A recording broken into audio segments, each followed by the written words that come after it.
Yo, what's good, everyone? It's me, ATARi HMB. How's everyone doing tonight? I see we have in the chat our boy Asher Ados. We have Arzer Storm, RJ, Roswell Machalson, Jackal the Chad, of course. And we also have Harvado. Welcome so much, guys. Ria Trap Gaming, glad to see you stop by. Oh, man. Getting that pump out in the gym. That's what's up, man. Keep it up. Keep going. Definitely. Great to see you guys. It's good to see all of you guys. It's been a little bit of time. It's been a while. I know I haven't streamed in some time. I know you haven't seen some long formatted content in some time. You know, life's been busy. You know, probably things happen in life. You know, when you got full time, it's a little hard. You know, we haven't streamed in about a month. So, you know, you guys are probably used to having like a stream every couple days or something like that, but like now, like we're trying to kick it, you know. But yeah, guys, like let's see. Where have we been at so far? Where have we been at? We've been missing a couple things that have been going on. Recently, I haven't been online to do a Dragon Ball Super chapter review in some time, so I heard the 2 chapters drop. I didn't catch up with June. I missed that month. So what I'm going to do is I'm going to go ahead and take a look at that. Today's stream right now, like this is just a general stream, guys. Like we could talk about almost anything. It could be power scaling centered. It could be, you know, fitness centered around the gym. It could be even in regards to art. But like those 3 categories are definitely what we're looking to really dive into during the stream. So yeah, guys. With that said and done, why don't we just go ahead and dive right in, shall we? Also, let me go ahead and turn my heater on. The wife's got the AC blasting. It is 50 degrees down in this basement, so it's not the warmest.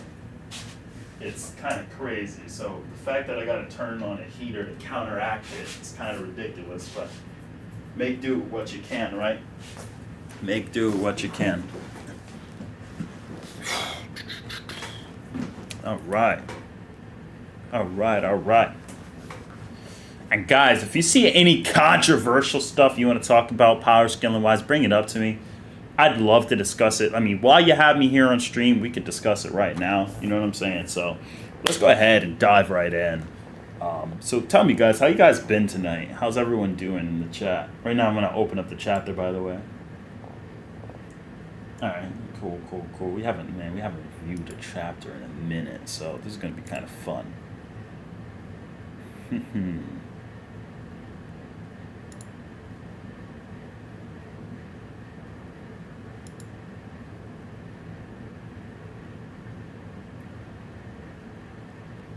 All right, let's see.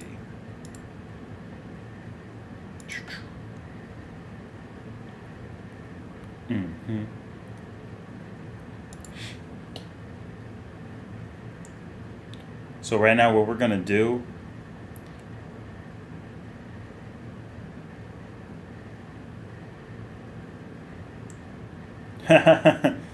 let's see. DJB ask, yo, do you agree with Vader? Do you agree with Vader having 5th dimensional attack potency because he scales to Sidious?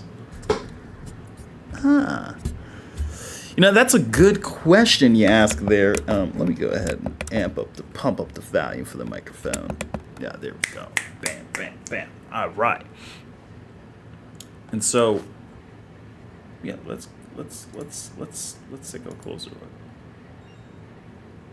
Hey, yo, Arvado, yo, much appreciated. Thank you so much for the $4.99 in the super chat. Really appreciate it, man.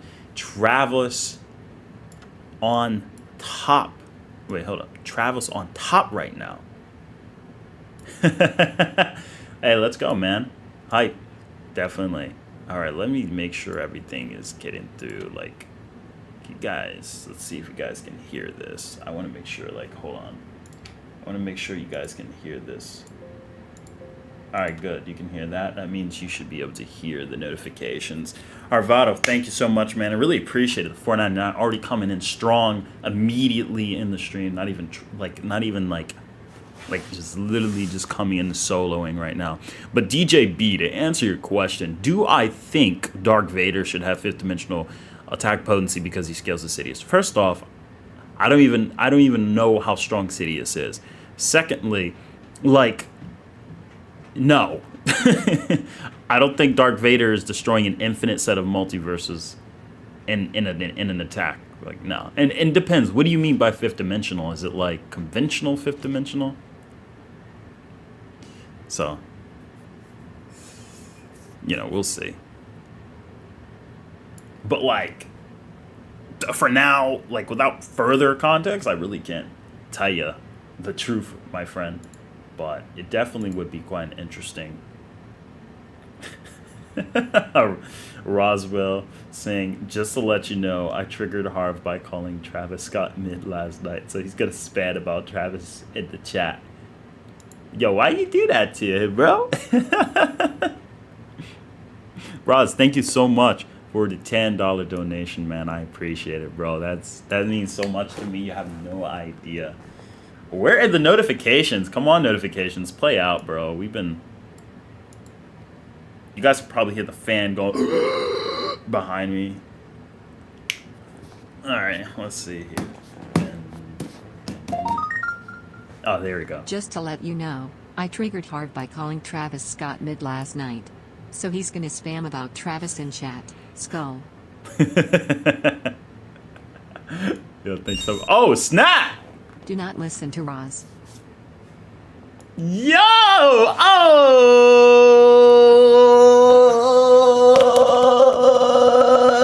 Harvado and Roz coming in with the heavy donations tonight. God damn, I didn't even begin, guys. You gotta relax.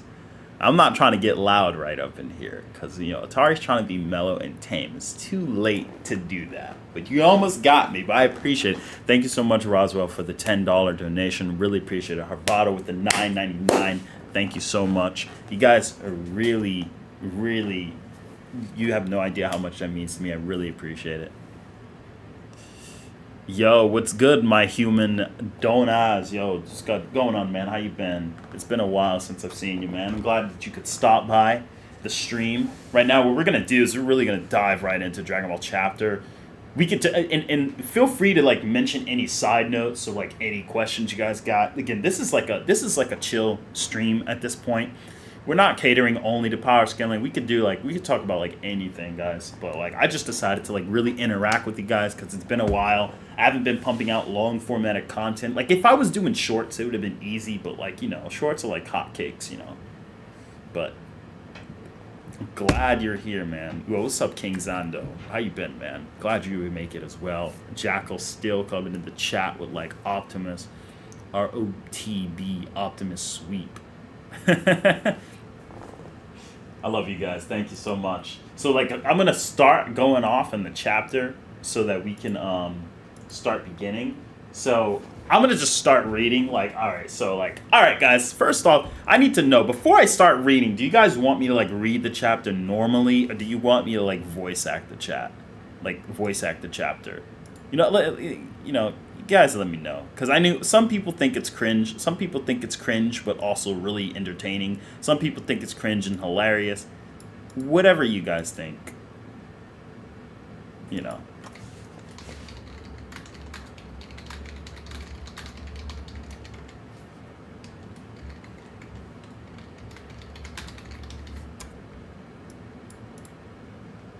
All right, there we go. Here you go, guys. Vote! Meanwhile, before we start beginning, I'm going to begin. Sidious can manipulate an arguably fifth-dimensional hyperspace and use it to attack. According to Sidious, Vader can kill him. That's why DJ asked. Good question. Thanks for clarifying that, Roswell. But, like, to really give you my honest take on it, it's like, not arguably, it's stated outright to be fifth-dimensional in the novel The Death Star. Okay. Like, here's the thing, though. Like, it depends on, like, what do you mean by fifth dimension? Like, are you talking about the fifth dimension, as in his AP can attack the fifth dimensional axis? Or do you mean fifth dimensional in versus battle standards, where we have a subset of countable infinite, timelines, all confining within a giant probability plane of existence? Because if you're talking about the latter, then no. I mean, then yes, he would be fifth dimensional AP. But if you're talking about just like the axis, yeah, he'd have the AP, but like that really doesn't tell you much because he could still lose to a universal. He could still lose to someone galaxy level if you get what I'm saying. Because Kuwabara is like planetary plus, but he's not, and he has a blade that cuts through the fourth dimension easily. But that doesn't mean that Kuwabara is like star level now all of a sudden. You know what I mean? He still get bopped by like Frieza. If Frieza can avoid getting hit, like if Namek Saga Frieza can avoid getting hit by Kuwabara is getting bopped. So that's kind of like where dimensional tiering starts to become a problem, and most people misunderstand that. I think that's also why, and I can't believe I'm really saying his name on my stream, but I guess that's also why Surfbone probably and I, like, you could see we don't see eye to eye all the time with these scalings, because he's going with the Versus Battle Wiki, which they've changed. Versus Battle Wiki has changed their definitions more than Versus Battle Wiki's changed their definition more than, like, you know, my wife changes her socks or something. Like, you know, it's constantly changing every day. It's like they're not going to stick around. Heck, they treat it like it's a bank policy. Like, oh, one day it's this, next day it's that. And the problem is that when it comes to theories become a problem because you can't really pinpoint or dictate how a theory is going to lay out. And each series follows a particular subset differently. So it's up to us to utilize a metric and interpret how that works. You see, speed, going beyond light speed and Fire Force and Cyborg 009 is not just going to be considered light speed on a baseline, simply because the way space-time behaves in those particular verses, it gives them an edge in a lot of different categories. So that's the main reason why. All right, but anyway, Luke was able to hurt Abeloth. But Vader is still 3D in existence, therefore he's limited and can be killed by those with weaker AP. Yeah. Versus Battle is still changing him. Yeah, exactly. This is Star Wars Legends. Okay, cool. The change definitions more than Bulma changes her outfit. That's a good one. Yeah, definitely. Optimus is victim. Yeah, definitely still going to be a victim. Cardi, if you're talking about Cardi v Harvado, I will literally DP you right now on Wake Up. Yeah, Shenron is beyond faster than light, even though he says FTL. Like, exactly. Like, Red Hair knows what I'm talking about. Like in One Piece, they do the same thing. You know, characters are always faster than light in One Piece. But relativity in One Piece is kind of weird. Because, like, yeah, and perception, like, if you remember when Kizaru kicked Drake, Drake couldn't perceive that Kizaru was moving. Like, time felt like it stopped to him. So, you know, it goes into a lot of different discrepancies that I think are very important to really nail. That's why I say every versus battle is a case by case. I think another thing we got to talk about, I got to get Harvado on the mic. We got to have a conversation about soloing, because we definitely got to talk about that. That's been getting out of hand. All right, everyone wants me to voice act the chapter. Okay. Only a couple people think it's cringe, so that's cool. I think that's fair. Out of the 14 people, I think one of them thought, nah, voice acting is cringe. Oh, Playboy Cardi. All right, there we go. Pennywise victim. So come on. Okay. Now let's go ahead and begin. Like, all right, let me hold on. Red Hair said something pretty cool here. Yeah, exactly. Or far stronger than island level. For example, Kobe destroyed an arm, at least an island in size, but they call it a mountain. Exactly. Like to capitalize on Red Hair's point, I was on Twitter. There was a lot of Naruto fans going crazy, saying like Naruto would like one-shot Luffy.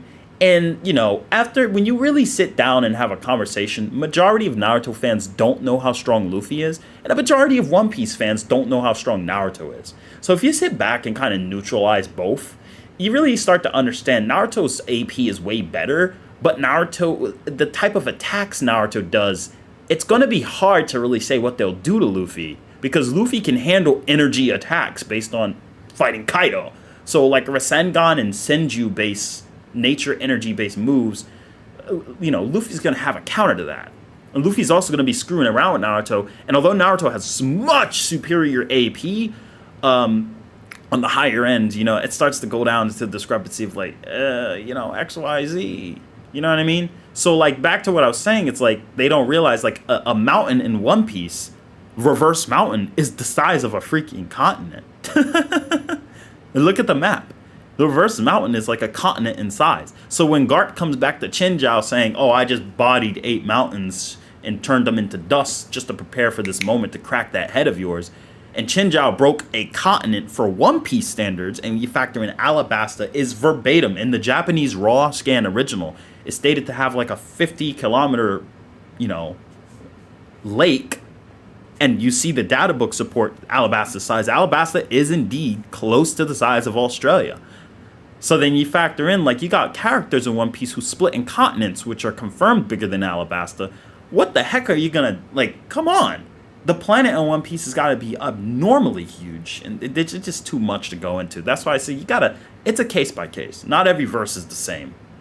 Naruto's moon is hollow. It's like, who cares? At the end of the day, regardless if it's hollow or not, you got people who can match up against half of the Nine Tails who can blow up the planet, quote unquote, easily turn the world to ash. This is too much, bro.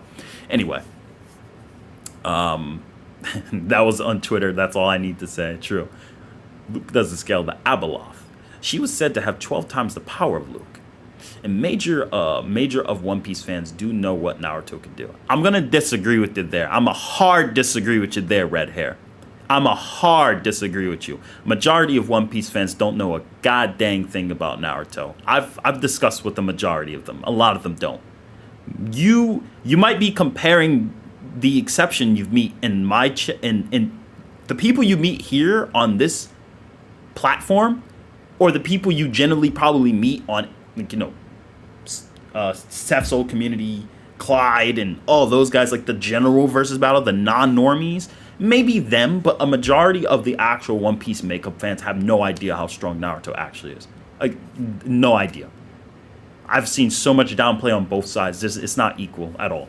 But that being said, Naruto fans literally, and I mean literally, never see One Piece. It comes down to deeply seated hatred from decades ago.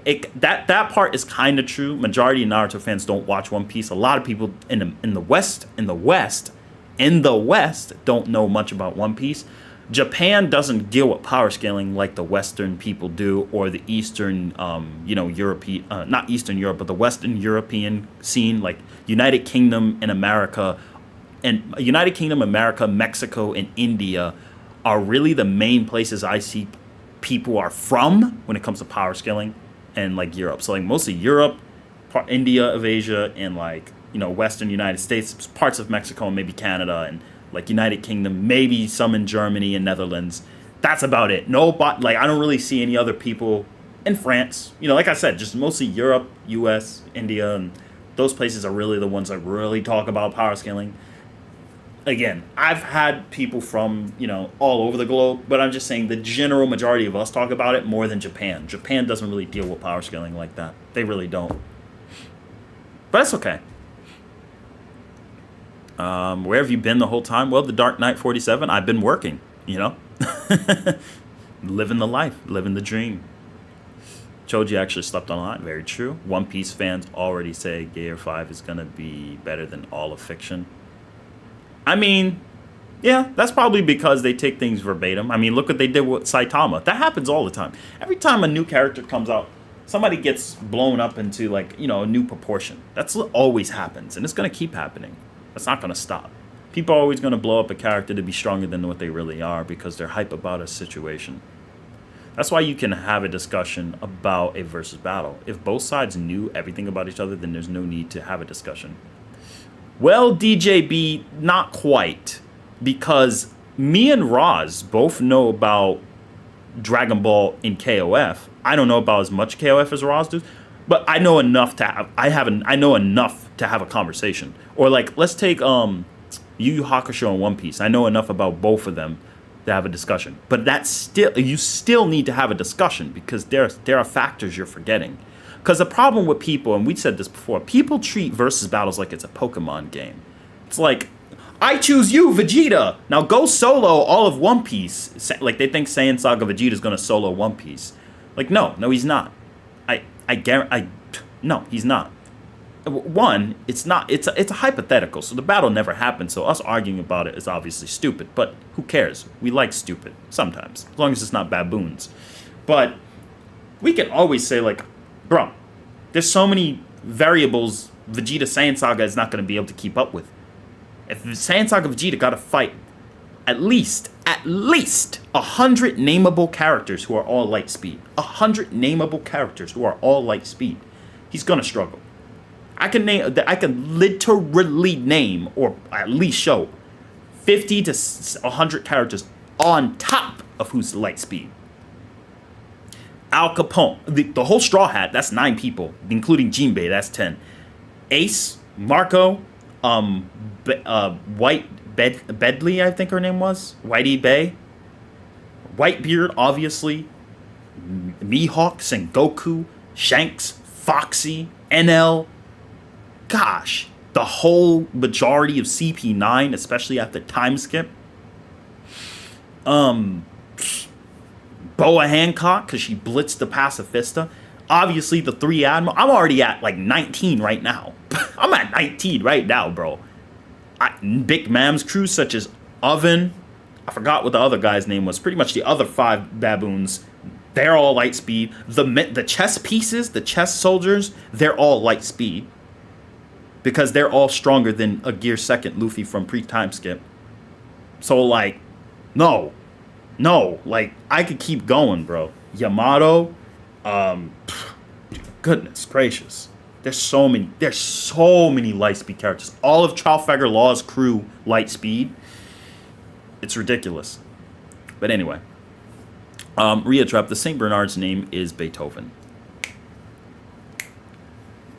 Alright, that's hard for me to believe since Naruto was so popular and was the face of anime when I was a kid. Everyone was watching and talking about it. I knew non-anime people would watch now, only Naruto. Red hair, Helen Jeff? I don't know where you grew up, but see, from the area me and Roz came from, we were bullied for liking Naruto. Alright? We liked Naruto and we got bullied for it. Alright? So that was the era we came up. Nobody knew what the heck Naruto was. In the era we came up, people knew what Dragon Ball Z and Sailor Moon was. That's it. Occasionally Inuyasha. And that's it. Bleach didn't get as popular as Naruto because specifically the way its advertising was terrible in the States because it was mostly only on Adult Swim. So nobody could stay up to really catch it. Kids could catch Naruto though. Naruto got popular in the US because of how easy it was to catch. One Piece would have been popular in the States, but 4Kids ruined it. One Piece actually would have surpassed Naruto, arguably, had it had been properly marketed in the United States. But it never was, so it never catch drift. And if it had gotten popular in the United States, Latin America would have picked up on it too. Because that's generally how it works, based on the patterns you recognize with like how media does things. So Naruto got popular in the West, translated over to the western parts of Europe to a degree for the most part, but like mostly in the earlier mid 2000s, everyone got bullied for liking Naruto. We got bullied. We liked, if you did any stance of Naruto, any quote, you got made fun of. So Naruto was not popular until certain rappers started talking about it more. But specifically around COVID is when things popped off. Nobody had anything better to do. So then anime started popping off. But RDC World, specifically RDC World, before rappers even started liking Naruto and stuff, RDC World and Death Battles are responsible for why most anime is popular over in the States. Death Battles, yes, I know they're baboons, but Death Battles, Screw Attack did an amazing job getting the word out there. Nobody knew what Ruby... I knew what Ruby was back then because I heard about the man who passed away. He used to do Dead Fantasy because I used to watch that stuff way back before you guys even knew who... before I even got the name ATARi. But that changed, and then, you know, after nobody knew what Ruby was, so then when Screw Attack did it, Ruby got more popular. Nobody knew a lot about... like, people knew who Goku was and Superman, but that's still to this day, I believe that's the most watched one. So, like, if it wasn't for Dragon Ball, including with DC, Screw Attack wouldn't be anywhere with that. But like Screw Attack, the way they do these versus battles, they helped get a lot of word out. But I'm gonna say RDC World and rappers, like a lot of hip hop artists in RDC World, are the reasons a lot of anime is popping off. Because a lot of hip hop artists like like Trippie Redd, Lil Uzi Vert, I think Tetsuyan was a fan of Naruto too. A lot of them liked Naruto, and then they became rappers. What I'm saying is basically they helped because they look cool. The younger teenagers of the late 2010 era and mid 2010 eras, like 2010 to 2015 and 2017, when they started really getting on the scene, or actually more so like 2014. In 2014, when rappers started like not being ashamed to talk about anime, it's like, yo, these rappers are cool. I can like anime too and be cool. Because a lot of Naruto fans are closet Naruto fans, or never was. And they're like, oh, who's that character that he has? So, again, that stuff started popping off later on in the U.S. because of those two medias. And then COVID hit, and then that just, like, multiplied it like a Super Saiyan degree. That's the history on why anime is so popular in the States. Look, 4Kids ruined a lot, but that rap is still peak. Yup. An example of Goku versus Luffy would be this discussion. Now I'll come down to explain why Goku wins. In some cases, there are no arguments to make a fair inferior character win, right? To a degree, DJ B, because character does matter. Because Goku in character can get caught off guard by someone like Burkanstel from Mumineko, or one of the upper tier, anyone in like Daizire who's like upper tier, even if they're not a Hado god, anyone with like, even without a Taigoku, there are a lot of characters in Daizire who can mop the floor with Goku because Goku will sleep on them. If Goku doesn't start the battle off like going crazy, he can get mopped by a lot of characters. That's the problem, is Goku's character. So it depends. That's why if I had Dragon Ball Super Goku versus Naruto versus Namek Saga Goku versus Naruto, Namek Saga Goku will absolutely mop the floor with Naruto so fast, you would think I'm downplaying Naruto. No, I'm not joking. Like, it wouldn't even pass a nanosecond wouldn't pass. The moment Goku from Namek Saga saw an opening on Naruto, he is elbowing him right in the chest, and Naruto's out. Naruto can't even activate KCM by the time Goku reaches him. Because that was how Goku was in character back in Namek. Namek Saga Goku played no games. When he arrived on Namek, he took care of business. He may have not killed you, but he took care of business. As soon as Raccoon left himself open, weak spot, bam, caught him. He didn't delay and try to, let me practice my Ultra Instinct against someone as strong as Granola. Goku got checked. If Vegeta didn't have that sense of being, Goku was dead. Right there. Goku testing it. Like, Goku's playing around too much in Super. So that's what I mean by like, Goku technically in Namek would be like a more efficient fight for Naruto. I mean, a more efficient fight for Goku than Super. Because Super Goku would play around and make him go stronger. Super Goku would still win, but Namek Saga Goku, the fight wouldn't even start. It'd just be like, Yoi! Hajime! That's it. Boom. He's dead. He's knocked out already. Naruto wouldn't even register what happened. Not even register what happened. He wouldn't even register that Goku even moved. He wouldn't even register that he's unconscious. Kurama would literally be like, Naruto! Daijobu! You got knocked out. I couldn't even see him.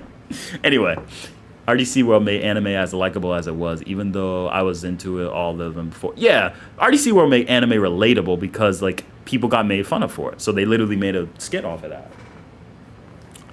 I'm in the same era as you. Also, Bleach was also fighting top 2 spots in the States. So OP was usually always dead last. I agree, a lot of things, few years made anime popular. Today's great news, man. Yeah, exactly. But like Bleach, again, Bleach was on adult. Like chat, cap, facts or cap? If Bleach wasn't on Adult Swim, it would have popped off a lot harder in the States than it did. If Bleach was not on Adult Swim, it would have popped off a lot harder. Now, yeah, some people have memories of Inuyasha, but just think about the ratio.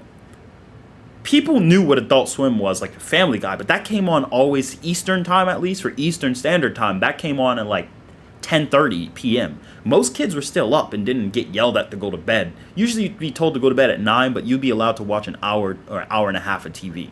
Inuyasha came on at like 12 at night, so you never got a real chance to see it. Bleach was like 11:30 or 11, so you would also get yelled at by that time. So Anyway, though. I think I found Metal Gear Rising from Death Battle. Yeah, not anime, but I see your point. Yeah. Back in the day, you just got bullied in general for liking anime. Very true. Uzi legit has a song called Sasuke. Exactly. And not just Uzi, he made a song with Trippie Redd. Skeet, I think it's Skeet. Skeet also did a song that talked about he mentioned Zelda, Naruto, and Dragon Ball, if I recall. Yeah, Skeet is a heavy anime fan. Heck, you... But anyway, let's see here. Made CRT to get Goku to 6D on versus battle. And the arguments are just horrid. You should check it out. Tilted XFN, I would love to. Did you... I'll pull it up, actually.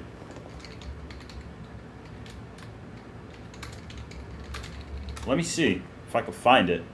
Yeah, I don't see you. But if I could find the post, I will try to check it out. I wouldn't talk about Cartoon Network without getting teased or clowned by everyone. Exactly, Andre. How fast is Saiyan Saga Vegeta in both anime and manga? And the anime, he's at least 2 times the speed of light, possibly 3 or 4 or 5. It depends, because in the original Dragon Ball, there are indications they were light speed in OG Dragon Ball. So if you want to go by linear scaling, you can get him to 10 times the speed of light in most cases. But manga-wise, it's more acceptable and realistic to have him at a baseline of light speed to relativistic plus. But that's just the honest argument. But then again, actually no. It's still logical to say he's at least 10 times light speed. Because Piccolo at 400 was like able to throw out a light speed attack to the moon. Those get slapped away like fruit flies compared to Nappa. So you can only imagine with someone like Vegeta with a power level of... Vegeta's like, what is it, 12k or 18k? I think Vegeta was 18k, possibly, or 18 to 12k. If Vegeta was 18k, I think he was 18k, right? Because if he was 18,000, yeah, he would have been like, what's it, 18 divided by 4. He would have been 4.5 times stronger than Nappa. That's ridiculous. That's ridiculous. 4.5 times stronger than Nappa, who's already 10 times faster than Piccolo, who blew up the moon. So you do the math. It's like, all right, that's 10 times 4.5. That's like 50. You clearly get him 50 times speed of light. And the reason I'm confident in saying that is because power levels measure your ki. They don't measure your actual output. You could be exponentially faster with a power level. And like Vegeta specifically scales linearly because he says, if my power level went up, then my speed did too, obviously. So like in most cases with Dragon Ball, it's kind of weird because the algorithm for power scaling is like skewed exponentially, but anyway. Bro, I watch Yu Yu Hakusho, Inuyasha, Classic, Astro Boy, and so on due to Adult Swim. Yeah, but like the majority of us didn't get to watch Adult Swim because parents were actually good back in the day. No, I'm just playing. Let me not knock parents. Let me not. But it was top 2 in the States for sales. I don't know how it didn't pop off. I could agree. It would be far more popular. I was falling asleep watching it at 11 p.m. Exactly. You have to wait until 11 p.m. And then some nights it'll be like, oh, Bleach start back at episode 1. And I'm like, why did it restart? Uzi, Triple X, Cardi, Michael B. Jordan, etc. Huge Naruto fans. I got made fun of for being an anime fan, but if you watch Naruto, it was usually a pass since it was considered cool, but liking One Piece was clowned. Yep, that was true. Thanks for your trap gaming. Yep, 18,000. Yo, ATARi, what's up, Super? What's up, David Super? If Demigod and Xenoverse games can destroy infinite timelines in a suppressed state, wouldn't that mean that he is stronger than DBS Zeno? No, DJB, because the thing is... Well, yes, the thing is, DJB, we can't say he's stronger. We could speculate he is, but that would be assuming Zeno has a cap in the main series. So we don't really know in the main Dragon Ball Super timeline how strong Zeno is. We've been told he doesn't have a limit. So we can either take that and run away with it, Or we could just say he's as strong as the cosmology is. But as you may know, the cosmology is a little. The cosmology also, according to Fudamase, has an infinite amount of timelines too. So by that definition, Zeno should be able to replicate the same feat.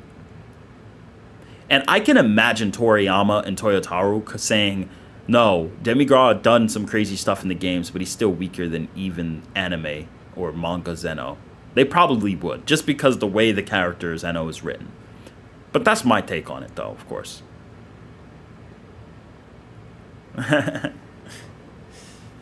Agreed, Roz.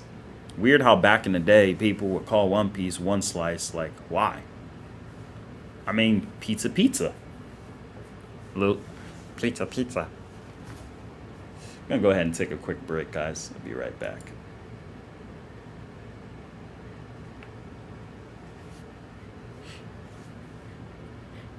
All right, we're back. That was fast. Y'all about to run to the gas station in like 10 minutes. 5 minutes. Definitely want me a snack. Like a Pop-Tart. Yeah, let me run. Yo, guys, I'll be right back. I'm going to go grab me like a Pop-Tart and some milk. I'll be right back. Don't you go anywhere. I got 4 minutes.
y'all thought I wouldn't be back in 3 minutes.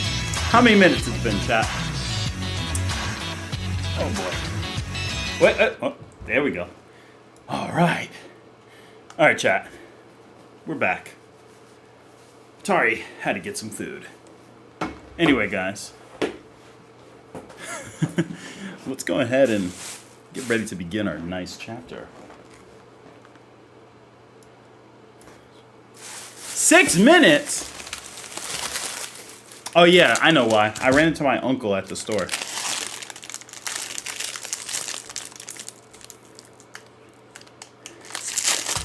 I actually live mad close. So I got me a hot fudge sundae Pop-Tart. Alright, chat. Problem. Thanks for keeping track, though.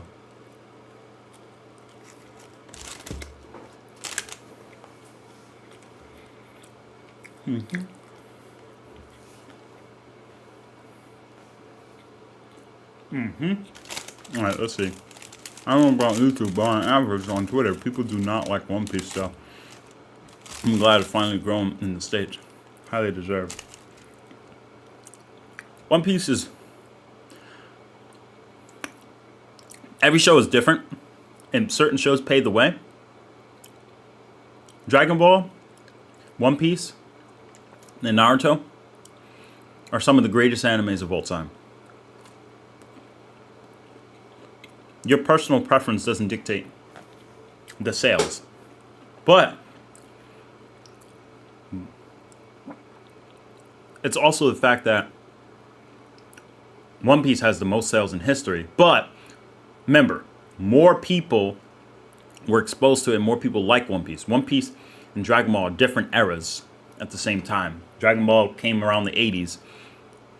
Remember, anime was still like kinda new. When you start talking about Saint Seiya, which came after, Fushigi Yugi, Sailor Moon, Inuyasha, well, Ranma one half, really.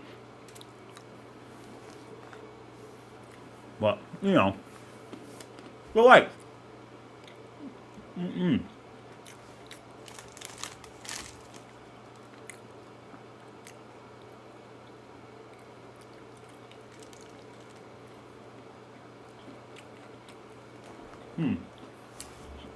Never could get into One Piece later on because it felt never ending. Yeah.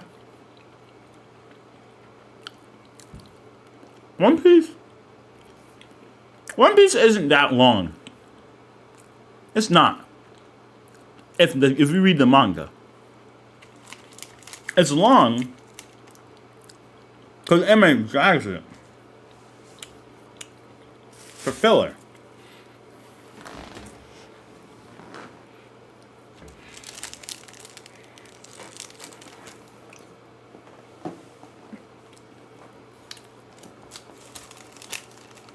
One Piece is ending soon? Huh. King the Hill, the OG regular show. Let's see here. What's up, Thor's Hammer? So today's stream is just about anything. One Piece had a left field in Naruto. It does. But they still drag it. They still drag it. Like, when they go into the combat and they met La Piece, that never happened in the manga. But it still adds to the show. And Oda confirms that it's canon. So it's like weird.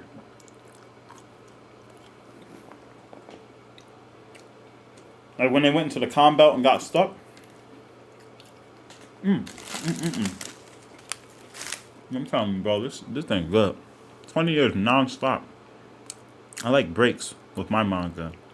No, One Piece is almost 30. In 4 more years, One Piece will be 30 years old.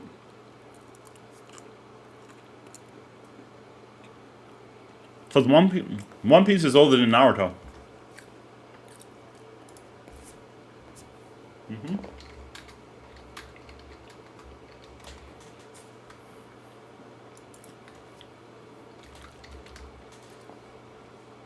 But yeah. And you know, funny? One Piece started this month in 1997.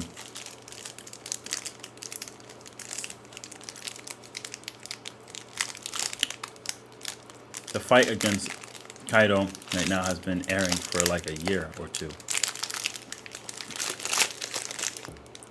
Well, look at Dragon Ball Super.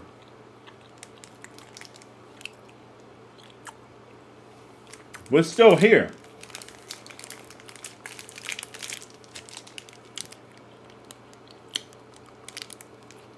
Walking Phillip is the worst from what I heard.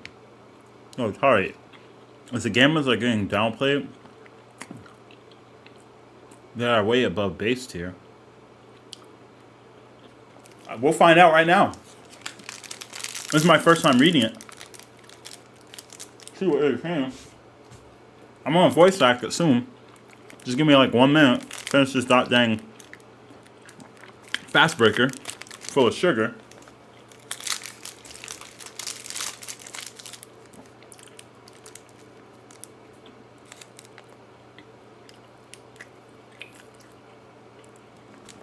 Sorry, a singular fight has taken over a year. Goku versus Frieza took like a few months.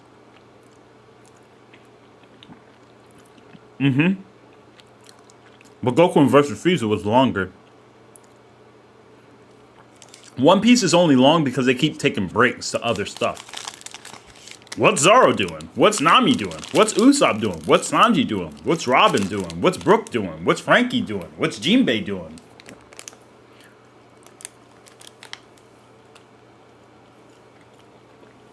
Hey, look at this chapter. Yamato is naked with the guys. Why? Why? Why?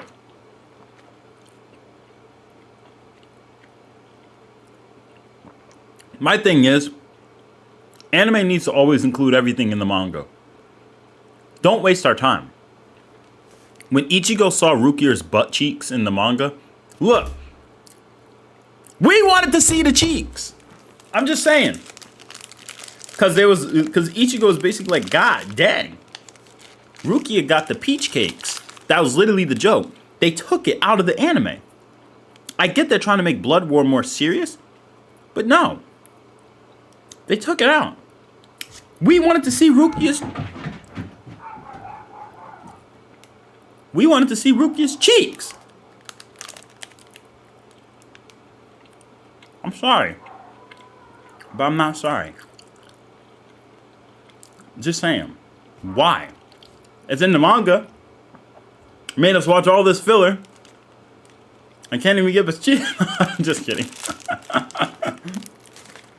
Alright, that's enough.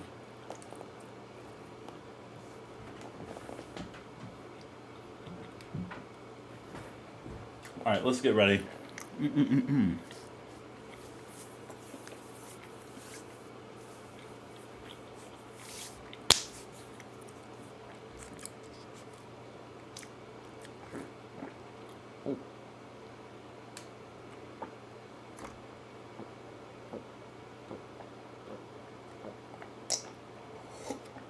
This is some good milk. It's goat milk, by the way. And people are like, oh, goat milk? You're the greatest of all time, so it's your milk. Pause. Don't say that.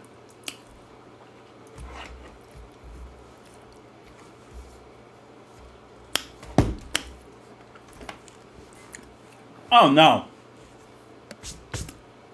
My wife knew. She knows.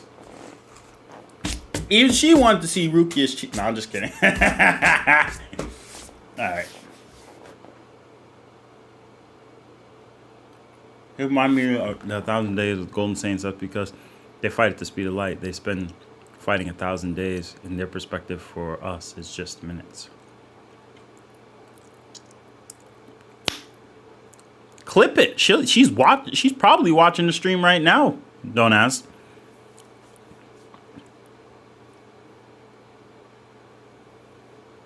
Rukia's milk. Gross. Rukia is flatter than Lucina from Smash Brothers. Relax. What do you think about the Beyond Dragon super story of the top 5 strongest warriors in the multiverse?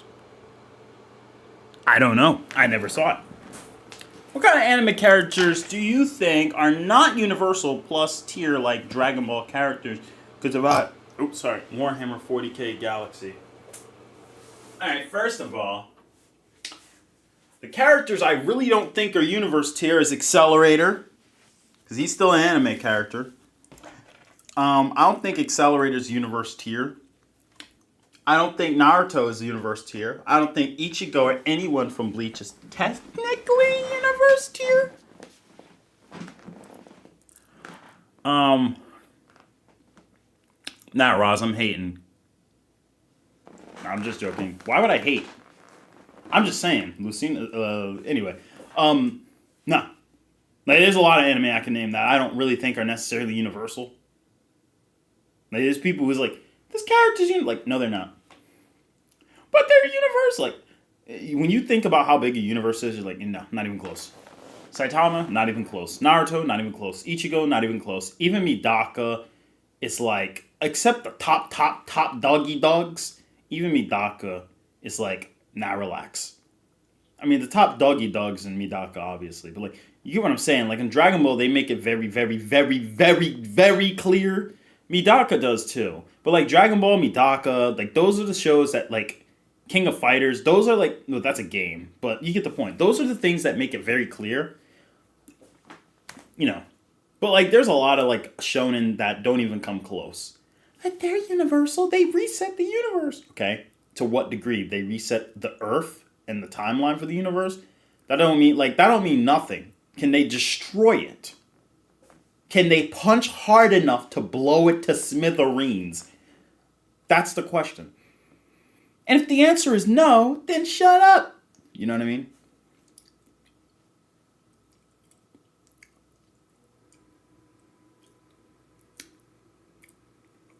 Not one person from Super surviving the top tiers in 40k.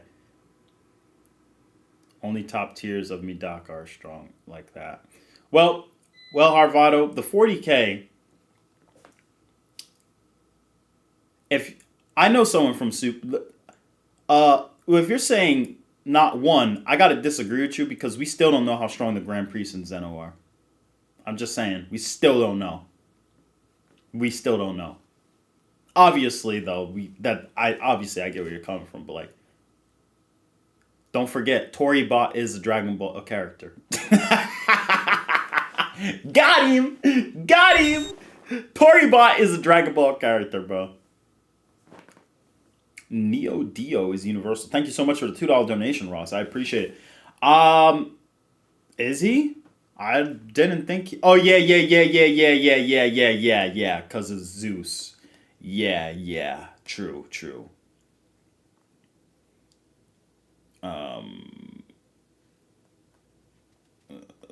Kumagawa as a regular bro ain't that strong.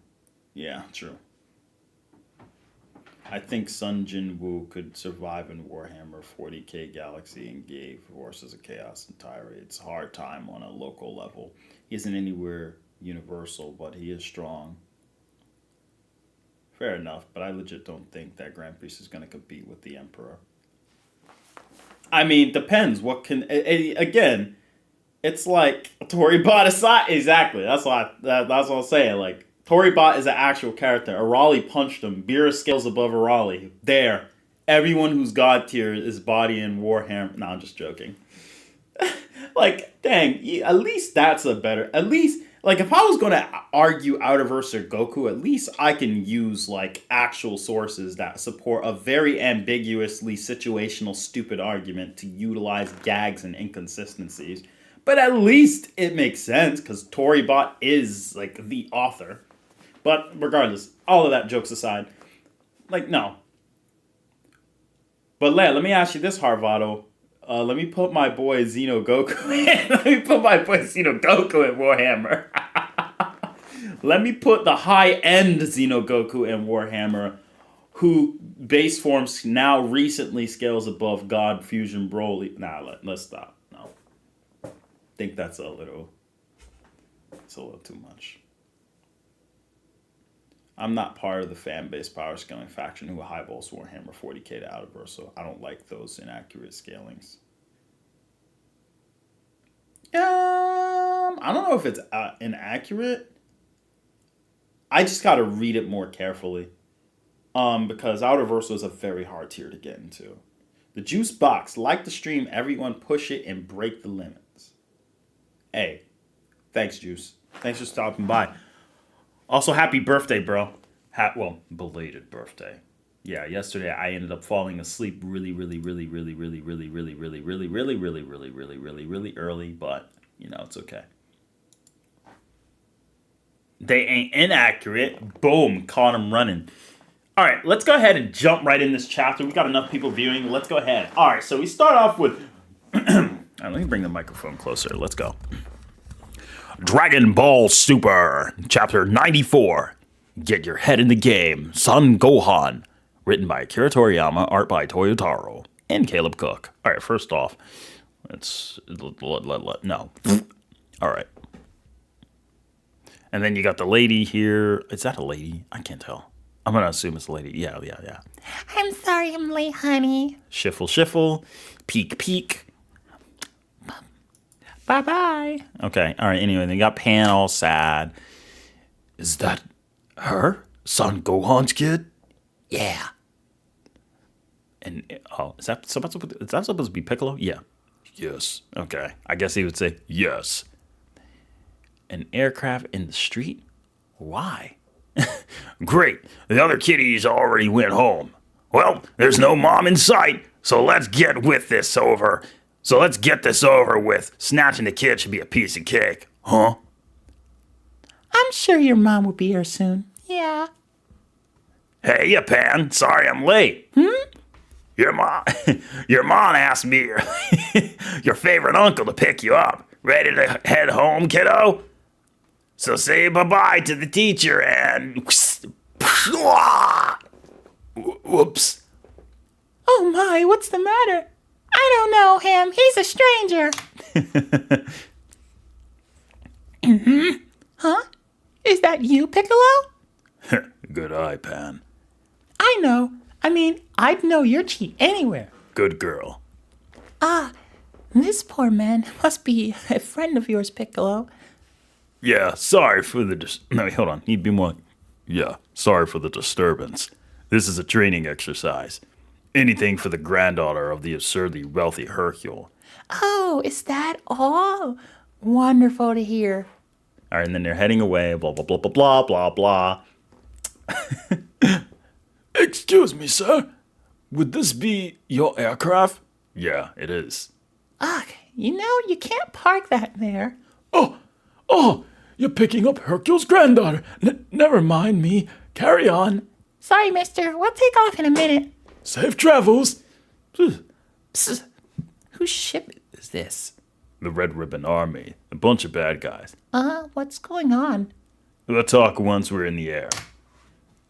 I need you to wear these cuffs for now, but we both know you can break out of them at any point. No problemo. Then the plane flies off, blah, blah, blah. Yeah, bro, I'm out of sound effects. I don't care if it's cringe. You guys, that's what you came here for, right?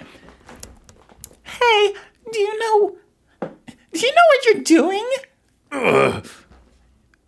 And then Captain Falcon gets bodied. Yes! Goodness. You suck at flying this thing. Yeah, it's not exactly my forte. So, want to fill me in? Right. Well, you see. And then they talk, and so I infiltrated as one of them to check things out. That explains the costume. First thing on their agenda is kidnapping you.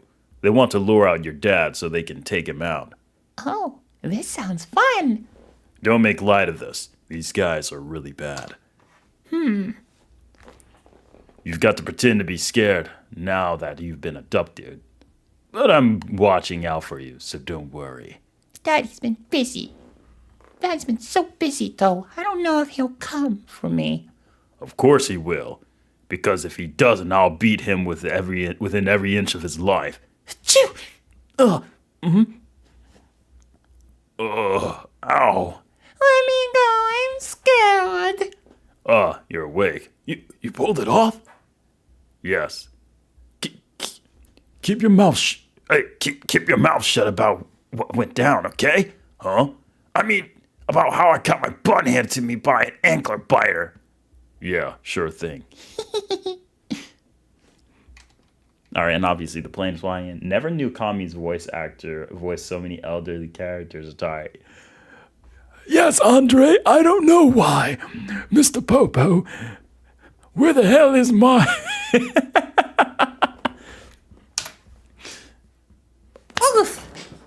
And then obviously they're peeking.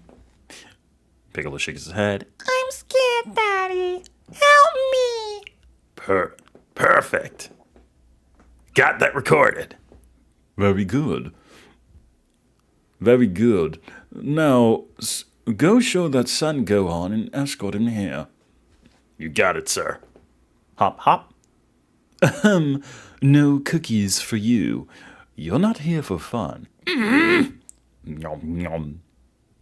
Hey, 94. Yeah?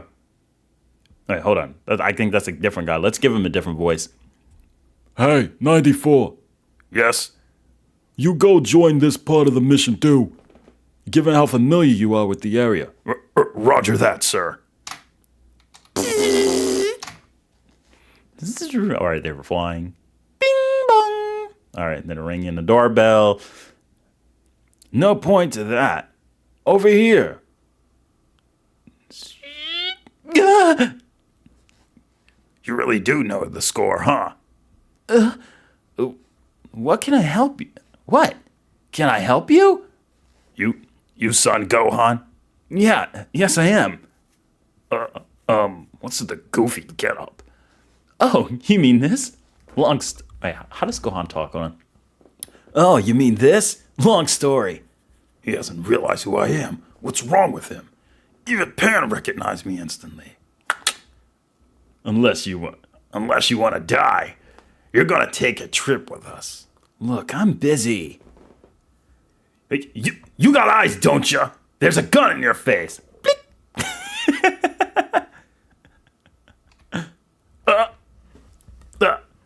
Could you please leave? I'm about to call the cops. Take a look at this. I'm scared, Daddy. Help me. Pan! Yeah, I can't do Gohan's voice, bro. It's so hard. It's so unique. Get the picture? We've got your little girl. You wouldn't want anything awful to happen to her. Yeah? So pipe down and follow us. Then obviously the wood breaks. Jeez. Steps on the gun, breaks it. Gohan powers up. Oh man, I can't. It's too late to be screaming like that, but like, and obviously, the power, power. What? What did you do to my Pan? Nothing. She's fine. Nobody touched the hair on her head yet.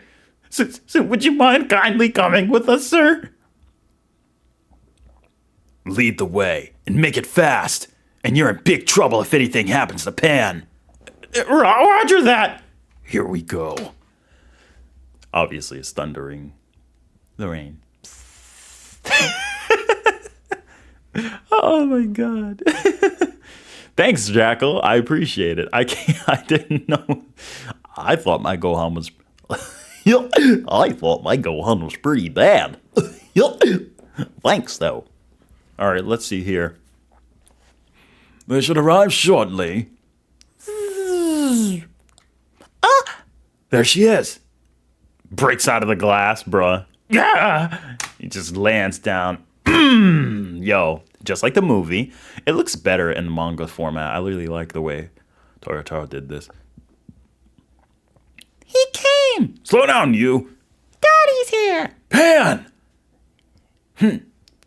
You showed up, son Gohan. You'll be facing me now. Quick! Number 2! Boom! Kicks Gohan right out of the sky. Gohan lands. Daddy! Cheap shot. It's not your turn, number 2. Gohan is mine. Or Son Gohan is mine. Sheesh. If you say so, number 1. He caught me off guard, that's all. Who are you people? If you want to save your precious girl, you gotta beat this fella here. Obviously, it's raining. Comes in with a nice, gets him with the elbow. Bam, bam. Coming in with a. Gohan gets a nice back kick around house. Catches him on the floor. He's lying down. Gets back up. Geno style. Bam. Headbutt right to the head. Gohan is now on the ground. He comes in. Does a flip. Comes down. Breaking, well, the sound barrier and making the rain. That looks really cool. Gohan. Gets hit. Boom. Goes right into the ground. The men are surprised. Yikes! Run! Ah! See? He came for you. Yeah, but that other guy's strong. Can Daddy win? Not a chance. Huh? We've got to hope that Gohan regains his battle instincts. He needs to wake up and get his head in the game. What are you? A superhero? Excuse me? Zzz, bam! Catches him right in the stomach. Catches him bouncing out the Gohan catches him, does a nice tech. Ooh, nice umeki. Comes in. Not a robot, let me guess. An android then. You're awfully savvy. Yeah, that adds up. But why resort to such dirty tactics? The kidnapping was not my idea. Huh? I'm only following orders in my quest for justice. Orders? This is justice? Yes, we seek to eliminate your wicked cabal. Okay. Cabal. Mortal Kombat. Ah! Wait, what? Gohan gets blitzed, comes from behind. Bam! Keep in mind, guys, Gohan's in base form. Anyway. Nice Gohan. Okay, hold on. Chat's talking. Personally, I don't. That's accurate. The warp limited. Oh, they're talking about Warhammer. Base Gohan kept up with the heavily suppressed Gamma 1, who's already at Goku and Vegeta level. Well, we don't know. We got to see what the manga says about them. So all we hear is. Okay. Anyway. Anyone want to fill me in? Are we winning or what? Whoa, what now? Gohan lands.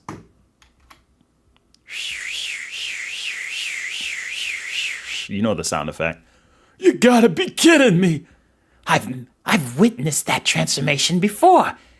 They must be aliens after all. That power up of yours is no surprise. Kame.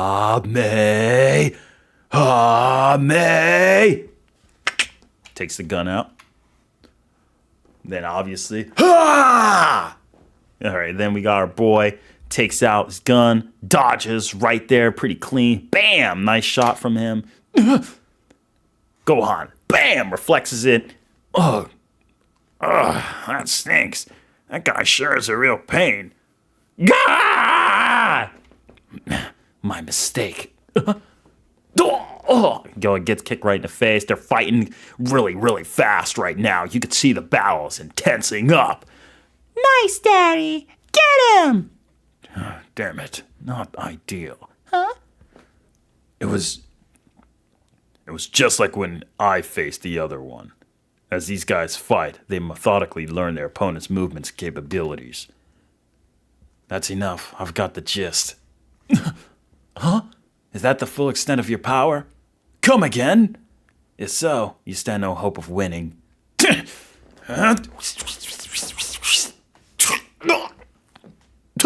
And he just slaps him down on the ground, man. I gotta add the sound effects, guys. This adds character to there. All right, let's get it. Yeah. Yes, exquisite. That's my gamma for you. Throws him. Hits him again. Bam! Knocking the crap out of Gohan. Ugh. Daddy. Listen, Pan. I need you to shout like you're in pain. Come on. Ah, it hurts. Oh, shoot. Yo, knock that off. What's the big idea? Hands off the kid. Huh?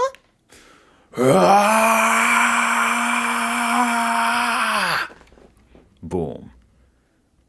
There we go. That's the Gohan we've been waiting for. The ultimate. So that was the next chapter. So who's ready for chapter 95? Let me know what you guys think so far. How did you guys enjoy that reading for a moment? Did anyone enjoy it? Huh? If you enjoyed it, press a 1 in the chat.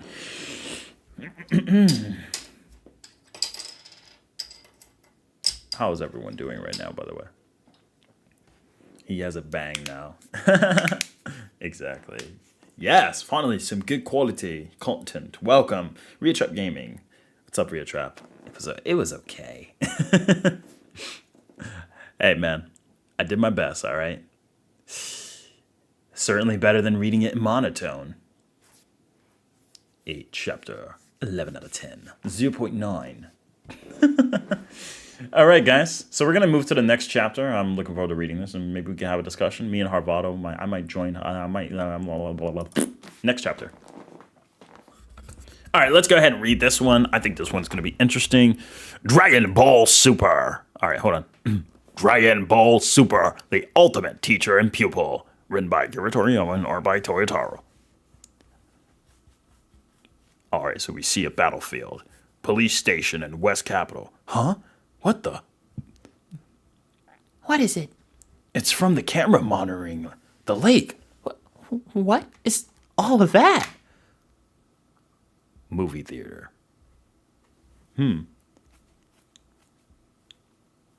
Oh, that's... Oh, that's adorable. This movie was amazing too. Ugh, will these movies ever get less stupid? It stopped raining. Wait, that Chi. What's up, Dad? Could that be Gohan? But why? Who would he be fighting? Bzz. Ma'am, Krillin here. Apologies. I know you're off duty, but we have a situation. We finally located the Red Ribbon Army's secret base. Really? It's in the lake as we suspected, camouflage via hologram. The lake. That's where I'm sensing Gohan's chi. Sergeant Nuts. I can't read this seriously. Sergeant Nuts. Sergeant D's nuts.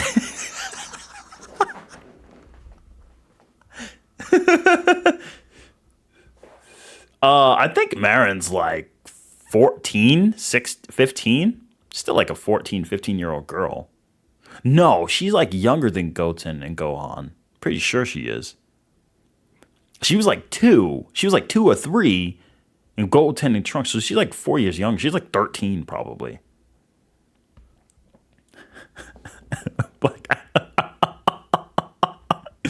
All right, let's... Sergeant Nuts. I've got a nasty feeling. Okay, all right, for real. Sergeant Nuts. I've got... I can't.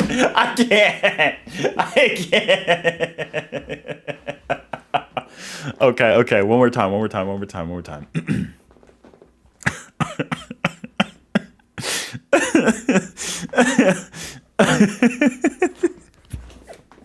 Okay. All right, I'm ready. Sergeant Nuts. I've got... Who the hell? Why? Why is her name Nuts?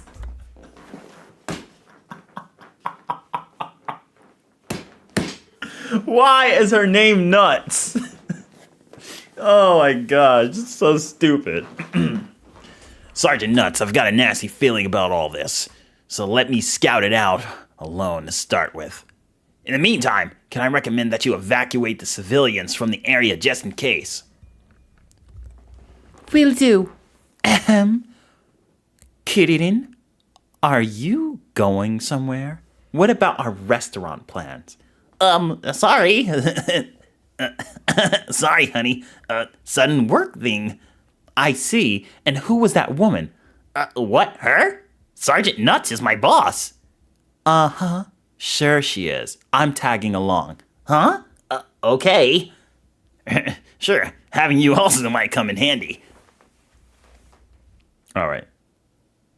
Yo! Oh, shoot! Come aboard and bring along all your hopes and dreams. Together we will find the great things that we're looking for. One Piece. It's right on Krillin's shirt because he's the same voice actor of Luffy in Japanese. That's crazy. Did you guys see that? Yo, that's crazy, bro. Ah, Colonel, it's Sergeant Nuts. Yo, that's crazy. Anyone else notice that? Dun, dun, dun, dun, dun, dun, dun. I didn't notice that until just now. Dun, dun, dun, dun. What's the peace symbol? Yo, let's go, baby. See, I told you One Piece is popular. And oh, let's go. Like that's hype. That's pretty hype. Ooh, that's hot. All right. Anyway, wow, that's crazy. Krillin's shirt literally says One Piece.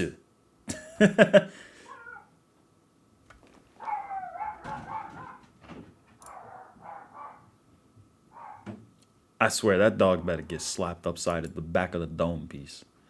All right, let's see. Now we're going.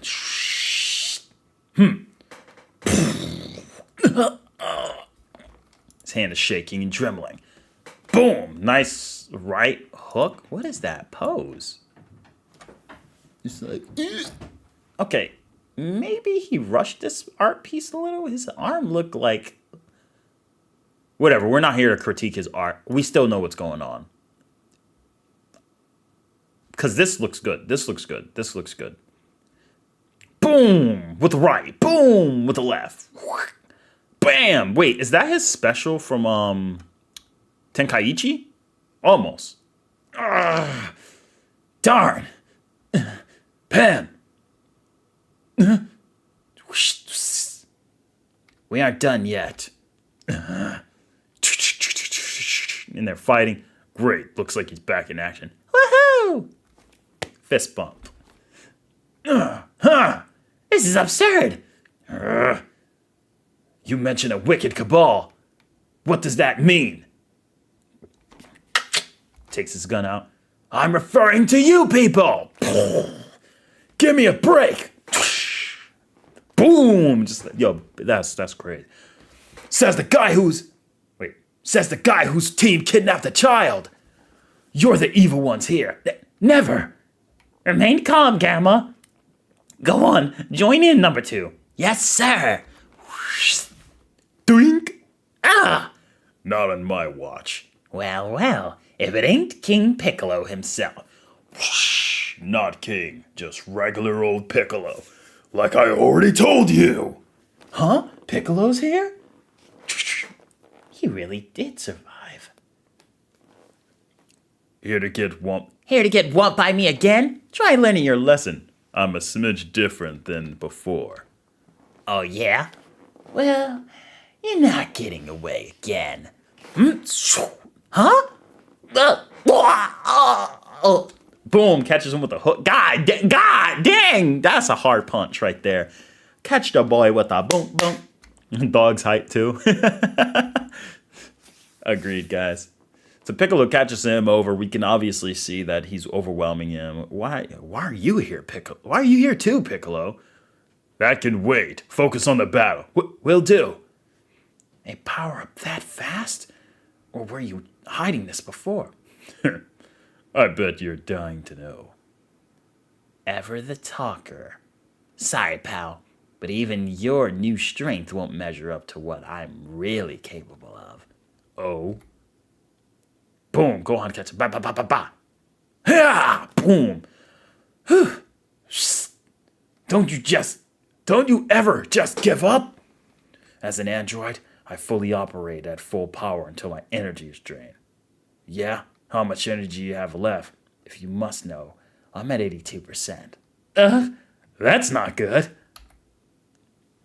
And obviously trading blows, pretty cool battle scene, nice cinematics. Crap. Even my recent boost isn't enough to match him. I'm Dr. Hito's masterpiece, you see. That's so? And you obey his every command? Sure do. That's what we were made for. Huh! Blasts them, bop, bop, bop, bop. Blows them up too close to proximity. Piccolo uses it as a smoke screen, kicks him down, comes in, blasts the gun away, tries to get an extra boost, comes in with a nice flip kick. Bam, that was clean. Catch Piccolo right in his jaw. Gohan elbows him, kicks him away. Gohan saves Piccolo. You okay? Yeah. Listen, Gohan. We're up against androids, so dragging this out won't do us any good. Right. We've got to finish this in one go. Got it. So then obviously they're going ham, cheese, and burgers. And they're just messing these androids up. Woo! This is a good battle right now. I'm really loving the artwork. See, this is what we talked about. You see this art piece right here? This is what we meant. We want Toyotaro to do like more bigger panels so we can appreciate this art. This panel here, this panel, facts or cap, guys. This panel is reminiscent of old school Toriyama. This picture right here is reminiscent of old school Toriyama. I'm not saying he's trying to, it's not about being like Toriyama. It's about being able to deliver. Look at the line work. Look at the ears. Look at that sharp pencil stroke. You could tell it was done by pencil, but yet it has a beautiful elegance. This is the best panel, or one of the best panels, that Toyotaro has done in a long time. Look at that. Crisp quality, beautiful line work. Oh my gosh, that's amazing. That is absolutely phenomenal. Yo, let's get a round of applause for Toyotaro right here, bro. Like he did his thing. Let's get some applause here for Toyotaro, bro. Like I gotta say, man, that's phenomenal. Like that headbutt with Gohan looks like old school Toriyama work. I'm not even joking. Like, have you seen how like when somebody gets hit, like, because look at these hits. There's no impact collision. Like these cheeks, these are good too. These are good too. These are really good. Actually, this is amazing because you get the panel, you see Gohan here, Piccolo here, and then you know the punch is coming, you know the foot's coming. So when they make impact, you feel that bam, that slap. So it makes it really good. Not too many angles not too many reaction shots taken away from the image. He's learning and he's getting good at it. He's getting real good at it. This is what we wanted. Because when you look at the old school Goku scans, right? Like, let's take a quick pause for a moment. A pause of appreciation for Toyotaro, first of all. And then secondly, let's bring this up. Let's bring up these panels real quick. So this is an old school Toriyama panel, right? Look at that. See how, like, there's 3 panels. 1, the establishing shot. 2, Nappa preparing. So now we're like, oh, Nappa. And you have this big photo of Nappa, so you feel like he's getting strong. He's powering up. So then, what do we get next? You want to know what we get next? We get this next. Boom. We get our boy Goku confidently staring him down with his eyes. And you can see the line work is crispy, clean. Yo, this is like a Krispy Kreme donut. Look at this line work. This is a Krispy Kreme donut right here. You see Goku just dodging. Just dodging. Casually. And you can see Goku's not trying. You can see Goku's calm posture showing this is easy for him. And then when you finally get a picture, when you finally get like a hit, let's get a picture of him hitting Nappa. I want to get a picture of him punching Nappa in the face. Or punching Nappa. Let's see how Toriyama does that. Let's see. Because Toyotaro's getting there, bro. He's really getting there. This is the stuff we wanted. Look at this. You see the angle. You know Goku's shot from here, and you know he spiked from here. So he took a hard turn. This blurred line. It doesn't have to be super high quality. You know what's going on. And when you see this image, it's blown up. So you can appreciate the art, and you know he hit the watch your mouth out of Nappa. And you see the collision. You know he hit him hard. Then even with other shots, right? Let me see if I can find another one where let's get one where Vegeta headbutts Goku, because that's also good. I think what's important is those little effects. So like this right here, where Vegeta headbutts Goku. You see this here? That collision box. So when Gohan headbutts him, and these don't even look the same. This is original art from Toyotaro, at least as far as I'm concerned. When you see this headbutt here, you actually see the impact. So you see the reaction shot, and you feel like this hurt. The only thing I would say is we want to see a little bit of a closer up to see the blood or the oil or a little bit of battle damage so we feel like that hurt. But you could see this hurt them here because one got punched, his cheek is still swelled up, and the other is like hurt, like ah! Right? The only thing I would have done is I would have blew these pictures up a little bit more, and then I would have had this shot of them going flying. And then you could show Gohan chasing and pursuing. These are a little too much extra, but like, nah. For the most part, it's really done well. When Toyotaro is left by his own to cook, he will be... Toyotaro is left by his own to cook, he will do it. The new art image he drew for the promotion MUI figure shows it. Yeah, he's improving. He's improving greatly. Let's take a look here. So we have the next shot here. Obviously, kicks Piccolo. Gets out of the way. Gohan's getting shot at. Gohan's dodging. Piccolo lifts a giant, pillar here. And then slams it on him. And then, let's take them out one at a time. Let's take them out one at a time. Who's first? Piccolo or Son Gohan?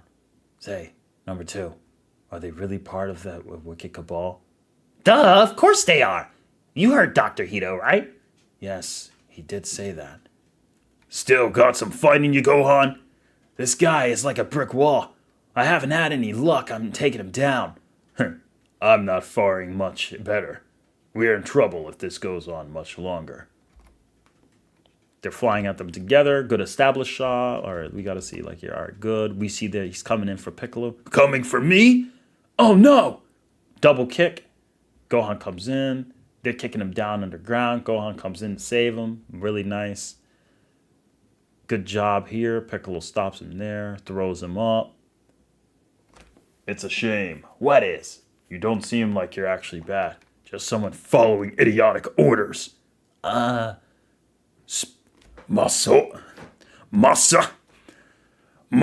Kempo. Ah, screw it. Special Peep Cat. You gotta love the reference. This is another good one. So you can see Piccolo here. Showing his special beam cannon, go from here, showing the muscles in his arm, shows how much strain and energy he's putting in it. Then you see the beam travel at a nice perspective. That is really good. This is another good pick. Toyotaro is cooking, baby. This is good art. I love it. Uses the barrier. Bam. Dr. Hito's orders can never be wrong. The orders may come from him, but Magenta has been giving him bad intel. Ever consider that? Oh, good, number 2. Let's get this over with. You know how much time and dough went into making those buckets of bolts? You're starting to see the big picture, right? Shut up! No, it can't be! No way! Ugh. And, kicks him, grabs his leg, throws him down, bounces out the walls. It's over for me. Yeah.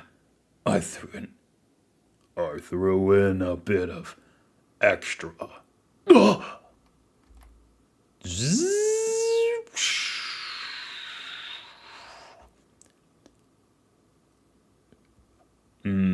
That's some clean art right there. You're in trouble. At long last, I've ascended. Anyway, this was a really good chapter. I really enjoyed it. So I thought the chapter was pretty good. I think this chapter is one of the definitely superior. Has some really good panels that I really enjoy. I really like the way Toyotaro is starting to do his art now. He's starting to do better on those establishing shots, and it's really going to show. All right. Nerd! Magenta's voices is perfect. Thanks, Tilted XFN. Nah, you gotta do Gamma 2 like the wind voicing. Here's orange! Orange! Alright, guys. So that was a Dragon Ball chapter. That was pretty fun. I guess you could say it was fun. Gigalo. But even though it was fun, I didn't mean we got to do everything.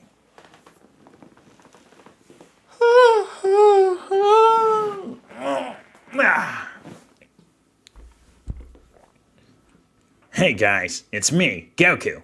You saw those fighters. There's no way we can keep fighting at the same level we are now. We have to push further beyond. Anyway, yeah, I would say it was a really good chapter. Overall, I'd say it was quite bunches of fun. But yeah, Piccolo using the wall jutsu.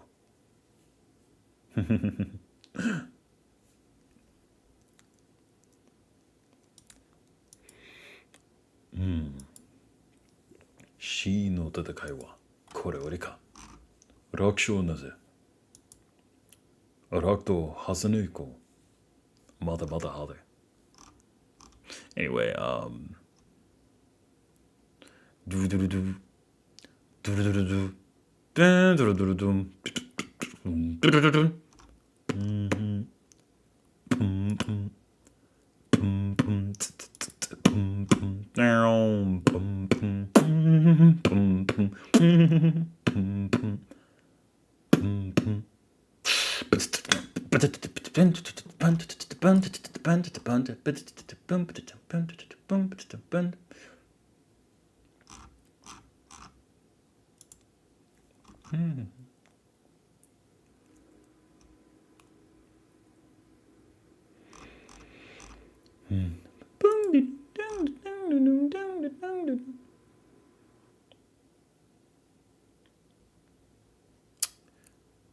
I still see your shadows in my room. I'm about to slap you with a sonic boom.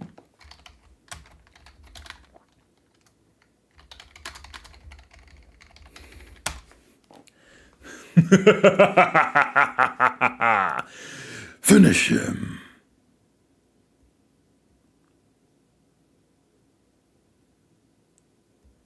Yo, Goku Black, I appreciate you for being a real one.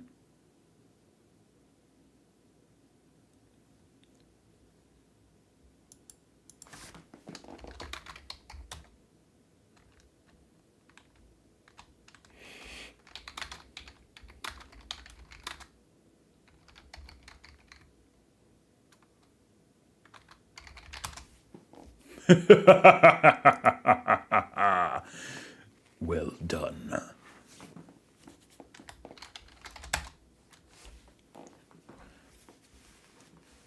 Take a chill, boo. ALR, relax. Sonic boom.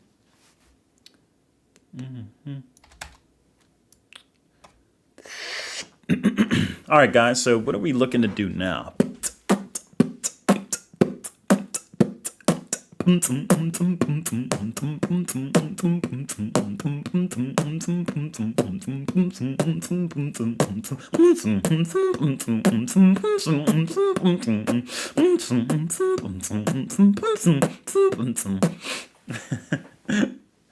was gonna stay awake either way today. Tari, did you watch Rise of the Beast? Pop. Character A was destroying infinite parallel worlds. Character C was destroying infinite timelines. Who was more powerful, A or Character C? Depends on what the context of the parallel worlds are. Some fictions say that parallel worlds are considered timelines themselves or separate probabilities of different possible outcomes that can be branched off into a Minkowski superspace. Whereas others say that a parallel world can just be another alternate version of the Earth sitting in a different three-dimensional world. So in other words, depending on how the context is orchestrated on the term parallel world, can literally dictate the general outcome. On a very, very, very broad understanding, the context would more suitably fit in C's favor because an infinite amount of timelines who hold more power would hold more power because we can establish exactly how big a timeline is, since usually we'd assert that a timeline would carry infinite space and a timeline goes forward and backwards infinitely to an uncountable infinite degree, including the Planck lengths of its in-between components. Does that answer your question, RJ?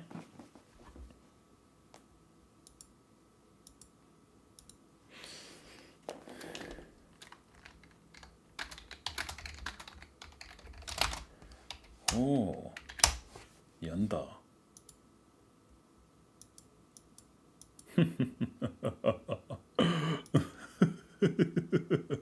Do you still think that challenging me is some great opportunity for you?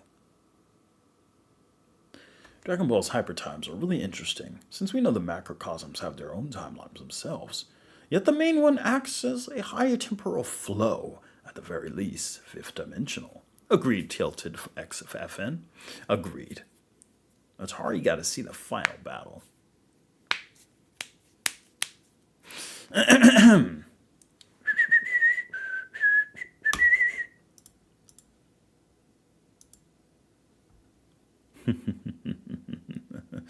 I have a surprise for everyone on the stream. Don't worry, we won't destroy your dignity quite yet. Bear with me one moment to add a video. I'm just going to add an extra audio to this bad boy. Let's go ahead, throw audio device in there. Yeah, let's capture the output. Yeah, then we're going to add voice chat. Homie, my homie, I know you can't talk too much, but just say a word. Just say a word for people, please. Word. I don't know if they heard that. Hold up. Did you guys hear that?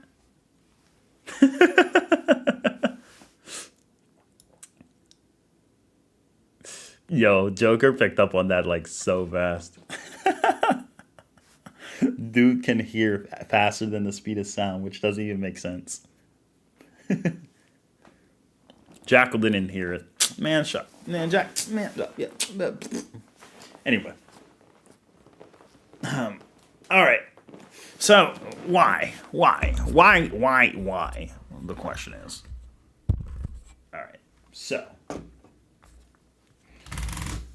Guys, this is where we get into some interesting territory. So I had somebody mention something to me about like infinite speed and all that stuff. Harvado brought up a really good point, and I think it had something to do along the lines of you cannot categorize infinite speed in such a blanket term because there's so many different variable archetypes of infinity and how it's expressed that it's not logical to just pinpoint it to one type of category and say it only works. An example.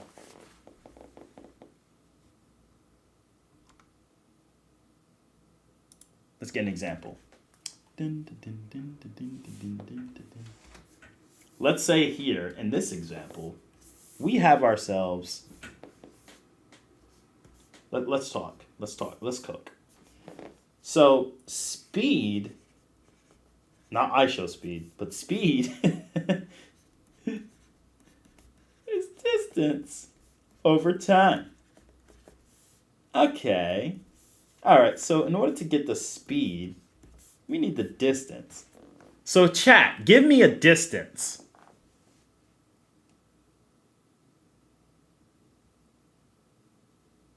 Or rather, yeah. 100 light years. All right, cool. 100 light years. All right. What's going to be the, let's say the time is 0 seconds.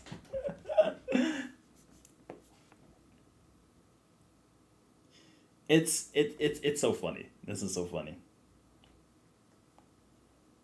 It's like when you do the math like this, right? It starts to become finicky, right? So when you do math in this kind of way, the reason it becomes finicky is specifically because there are like let me ask you this. Can this problem even be done? No, it can't. Because when you ask yourself, how many times does 100 go into 0? Well, it doesn't. So we put 0 so we could see how small it gets, right?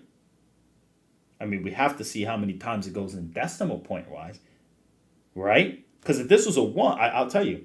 Because look, I'll show you the difference. And this is actually how you do long division for people who forgot.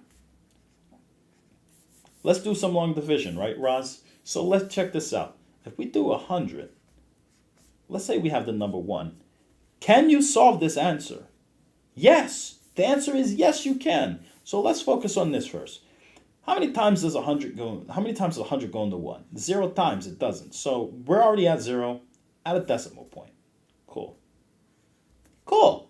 How many times does 1 go into? How many times does 100 go into 10 in this context? In this context, how many times does 1 go into 10? You can get rid of the decimal. It's not necessary. How many times does 1 go into 10 since we added a 0?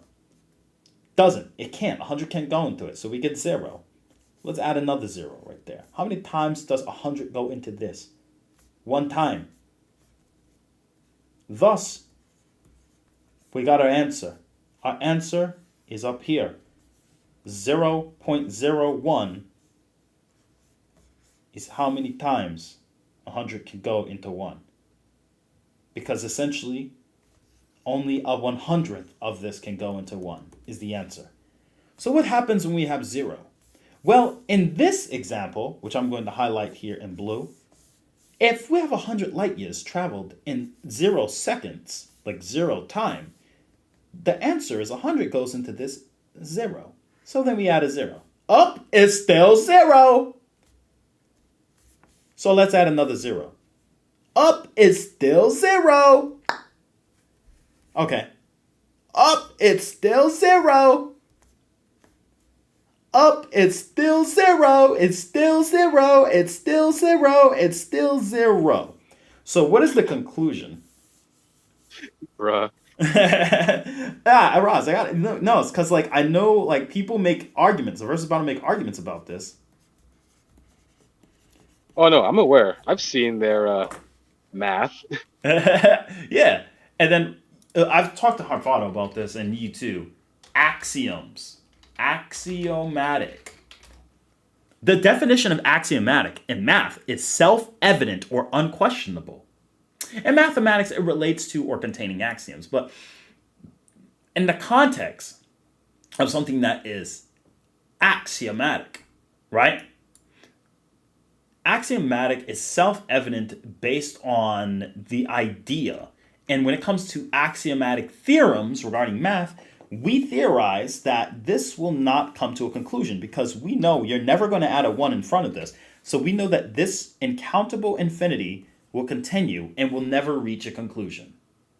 Thus, we know this is axiomatically infinite, is the answer. So infinite becomes the answer, which I'll circle in green, because you will continuously add infinite zeros, and thus the whole integer will be at a 0 value, and the uncountable infinity will also be a 0 value. So not only does the uncountable infinity is infinite among zeros, but the countable infinity through mathematical axioms self-evidently tells us that you will never add any other number to it. So it is safe to conclude that even as a whole value integer, as a countable infinity and uncountable infinity, the answer will always remain 0.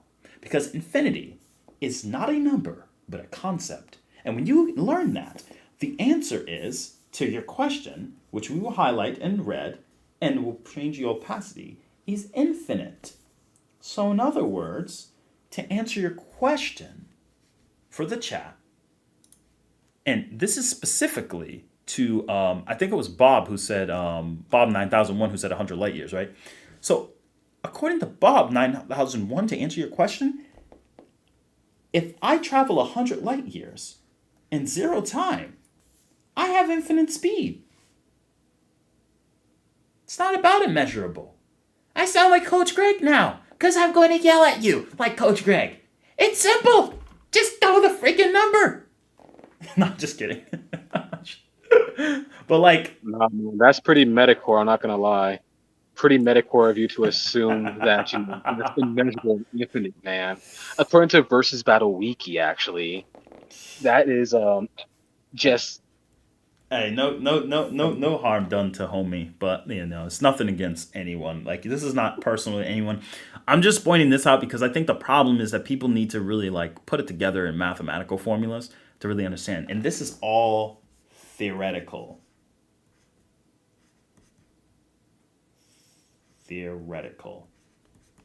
Because, Roz, in reality, do we honestly know what's going to happen if someone even hits light speed with carrying mass? We don't, right? So how can Not even close. yeah, so how can we imagine a being with mass traveling at infinite speed? What We happened? can't. That's beyond our own comprehension. That's why we make up these numbers and Yeah. possibilities to try to find a way to explain it. Yeah. These theories, these numbers, these terminologies are just metrics we use as tools to help understand where a character can sit, because generally they break the rules of reality all the time in fiction. So we need to create hypothetical theories as to where would these characters scale or measure in a sandbox to if they ran into each other or interacted. Characters in Naruto at specific speeds bend space. Look at Guy. In certain chakra levels bend space. So Kaguya can literally just travel billions of times the speed of light, basically because she has the ability to manipulate space and time.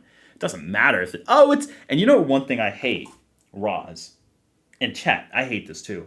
But she's just controlling time. I don't care. I don't care if it's time manipulation. It's still a speed feat. There's speed feat without influence and speed feat with influence. That's what we call raw speed, and we call general speed.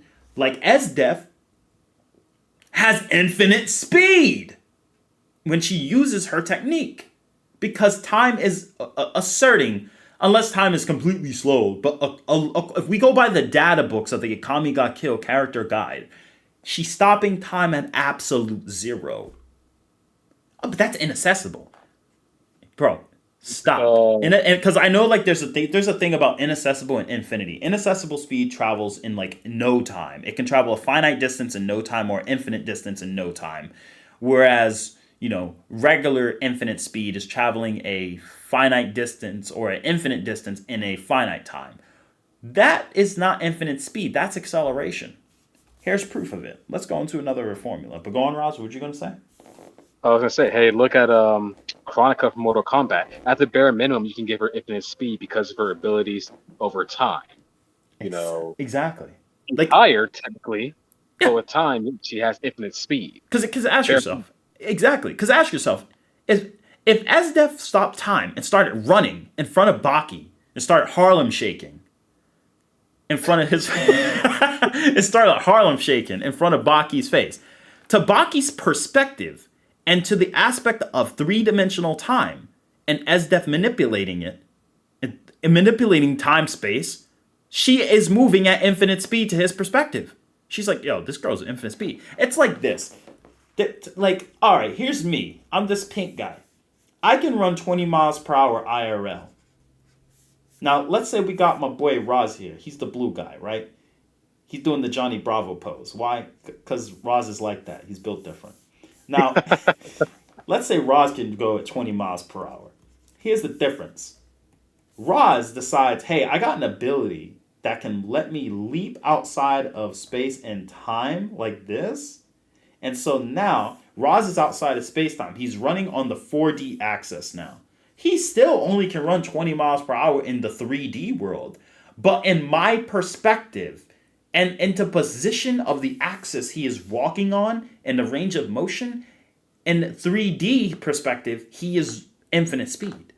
That's why dimensional tiering, dimensional placements, everything matters. It's like Jack Reacher says. Details matter in investigation.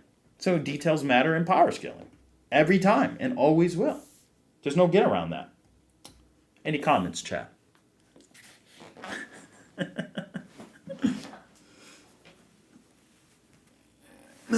Guy type of taijutsu allow me to interact with the physics different. Like, how do characters faster than 6 gate guy not combust air?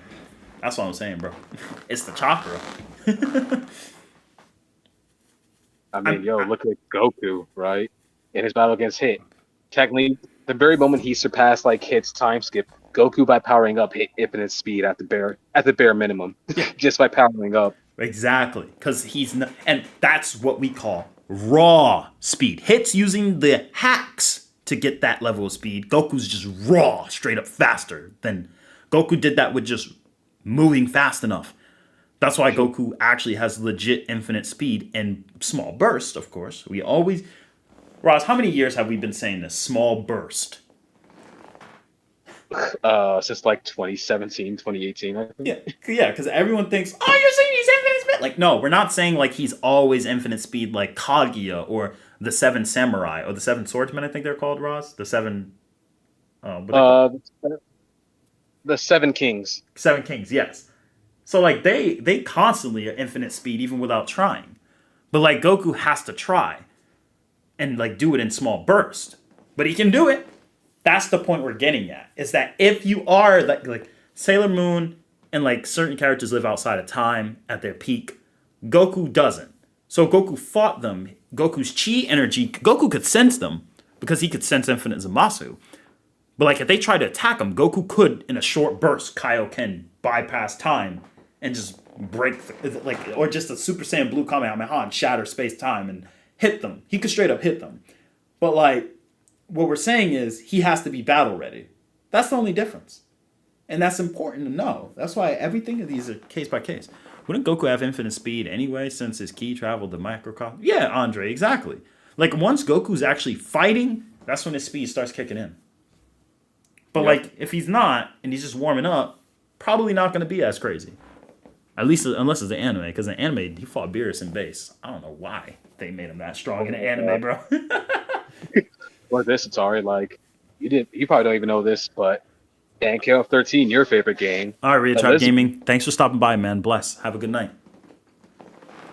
Dude, the KOF 13, though, your favorite game, in the canonical ending of the game, Elizabeth, Ash's, best friend, she's able to ignore Psyche's time stop essentially and move within it. Yeah, and Psyche makes fun of people who can't bypass time because that's like a walking to him. He's like, if you can't even transcend time, you have no chance of even fighting me. Like you can't even look, you can't even perceive him. Do you have the wind coat still? It should be in our main chat. Yeah, it should be. I'll locate it. Psyche's crazy. So like, yeah, exactly, Rob. And to kind of capitalize on that, let's talk about finite time. All right. So finite time to equal infinite speed. All right. Let's debunk that right now. So we're moving at an infinite distance and a finite time.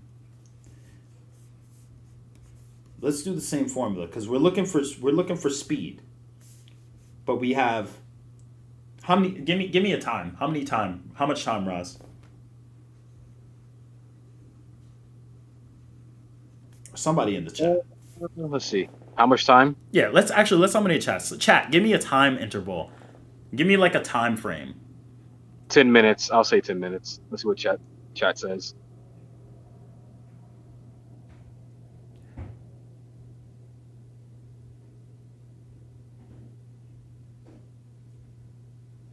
Oh, the Z fighters don't scale Harvado. Yeah, that's a terrible refute. That doesn't even work. 1 hour and 14 minutes. So 74 minutes basically. 30 seconds. All right, let's just say 30 seconds. All right, cool. So we need, because speed equals distance over time. We don't know what speed is. So we got to now divide 30 by infinity. Here's where math breaks. How many times does infinity go into 30? 0. Okay. Up. 0. 0. 0. 0. 0. 0. 0. 0. You will never get an answer. So is my speed 0? You see what happens now? Things start to fall apart. But essentially, you will add this on infinitely. So the formula breaks.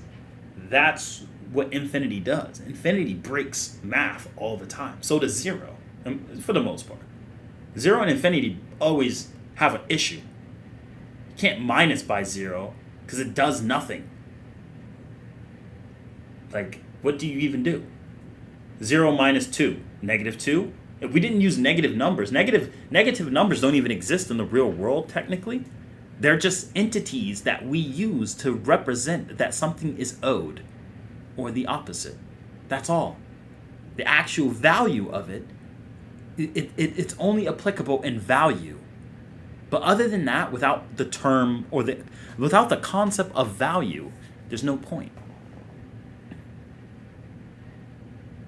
So you see what happens with math? Logically, because you can't travel infinite distance in a finite amount of time. Unless your speed was infinite. But if your speed is infinite, like I know people will be like, oh, what about this? Shouldn't it be 1? Yeah, it should be. But is your speed now 1? 1 what? 1 infinity? It starts, infinity is a concept, not a number. But even with that being said, right? With all of this being said, the main issue is that no matter how long, like Ross, if you went 1 billion miles per hour, are you ever going to hit infinity? You know what I mean? Oh, No. Yeah. What about 1 trillion? Are we there yet? Huh. Still no. How about a quadrillion? Quintillion? Sextillion? Octillion? Non-million? Decillion? Undecillion? Duodecillion? Tridecillion? Quadrodecillion? Quintodecillion? Sextodecillion? Septodecillion? Octodecillion? Non-decillion? Vengentillion? Unvengentillion? Duovengentillion? Tredvengentillion? How about tredecillion? How about quadrodecillion? How about cinquanticillion? How about centacillion? Or Google? How about a Googleplex? Can a if I'm going a Googleplex times the speed of light, am I going to travel infinite distance? Still no. Yeah, Welcome. never.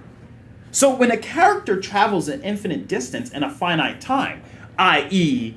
Superman and Whis, that is not travel of speed. That is acceleration. It takes Whis and Superman a finite amount of time to eventually. Actually, here's a good example. I'm gonna draw it up. It takes Whis and Superman. Actually, let me see how fine I can get this pen. Yeah, let's get it real nice and thin. Yup. It takes Whis and Superman a finite amount of time to eventually hit those areas of infinity. So in other words, no matter how much you think, they could start at 0 and eventually at some point they break into infinity. It may take Whis 20-something minutes to break into infinity. It may take Superman 20-something minutes to break into infinity. Or maybe, and this is a theoretical thing, you could say headcanon, but it doesn't matter because there's no real explanation. Let's say this red space is the living world, this blue space is the afterlife, and this black space is the in-between dimensions where no time passes. So Whis could be like this little thing here, traveling. It takes him, and Whis is accelerating. When Whis eventually hits infinite speed here, he breaks the boundaries of the infinity. Bam, breaks out of it. He's now accelerating into this hyperspace. And the hyperspace is where it starts to take him 23 minutes. And once he's done breaking that, pops up into the other world. Because remember, time doesn't really occur here, but it could be that time is super accelerated here. Time could be slowed down. We don't know. But we know there is an in-between dimension, because they mention it in the Daizenshu. So whatever space Whis goes to, pops out the other side, or let's make it red to show contrast. Boom, pops out and eventually arrives at King Kai's planet. It's a theory. It's not proven. And who cares? We just know it takes 23 minutes for Whis to either hit infinite speed, or Whis can travel a distance between two infinite subset multiverses within 23 minutes. Just like Superman, didn't it take him 10 minutes to finally accelerate to infinity, and he went to another universe, right, Ross? In Silver Age. To look for Superwoman, right? better on that one than I do, but I believe so. It took him some time to accelerate to that point. Superman has infinite speed in Silver Age. It just takes some time. People's like, that's speed hacks. I don't care what it is. It's infinite speed. Shut up. But yeah. Infinity is a concept and not a number, which is why math cannot be used, since math utilizes numbers. To a degree, Goku Black, like, you can use math, but you got to be smart about it, because you need math to get values and to get placements. But you got to also know what breaks math and where math's limitations are. You got to also acknowledge that these are theories. These are all theories. We have not proven any of them. Because when you're in this black space, right, this can be like the Don guy. 1 second in this world can be like a billion seconds here, or a billion years, or 100,000 years here, or infinite time here could be equivalent to 23 minutes here. What I'm saying is it could be whatever the heck you want it to be. You don't know, because they don't explain that. There's so many theories that scientists to this day don't know. Versus battles can coin theories. Different fictions follow different theories. And people don't know. I mean, do you know there's still people who think Annals Voldigold is only, like, Universe Plus? Literally. That's me. Yeah, like, Roz destroys a ship and says, wow, you destroyed an entire ship on the second layer. But I have enough power with my fist to destroy an entire world on the first layer. We we read about the world. It's an infinite sky with a deeper world god, and then a deeper abyssal world god within the deeper world that's already transcendent beyond the infinite sky. And that's just one bubble. And then the layer itself is infinite, and then he goes to the second layer, and they're like, "Oh yeah, you could destroy basically equivalent to a macrocosm. Oh, you could destroy a macrocosm in the first layer? Yeah. Well, you can't even destroy like a cruise ship over here, bro. I don't care if that infinite power you have over there. That infinite power can't even destroy a simple cruise ship. That infinite power is finite here in the second layer." But then they want to say, Annals is only, like, universal, bro. Like, come on, bro. Like, don't rank him. Like, Annals is, like, one of the only characters who I'm willing to, like, straight up state he is that guy. He is one of those novel characters who could get hyperversal. Or at least upper complex. Period. Like, Annals is... We'll be nice. We'll say hyperversal, you know. Yeah, Annals is that guy. He is that guy. It's like people are like, but like, you know, like I don't. Would you call any limit speed? Would you call any limited speed that is faster than light tachyon speed? We still need a Annals Voldigold versus Wangling matchup video. We do. I'm telling you guys, like, the amount of stuff I have to deal with on a day-to-day basis is absurd. Like, if you guys knew the amount of stuff that we deal with when it comes to these power scalers, bro. Yep. It's frustrating. Exactly. But I think the most important thing about all of this is that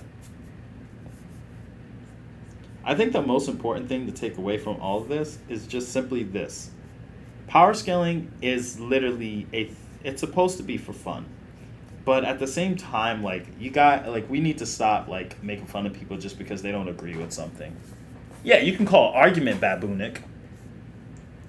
But, you know, most of the time I call these arguments baboons is because the people behind them are usually being very hostile, like a baboon. That's literally 90% of the time. Yep.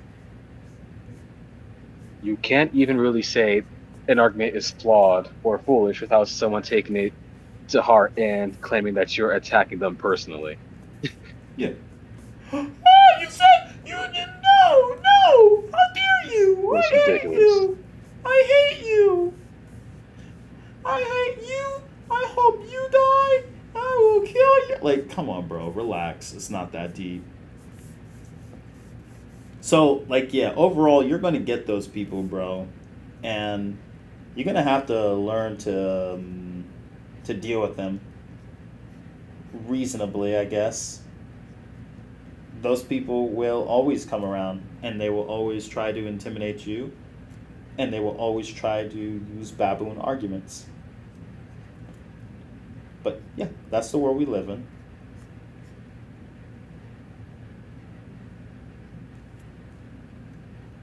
But yeah, anyway.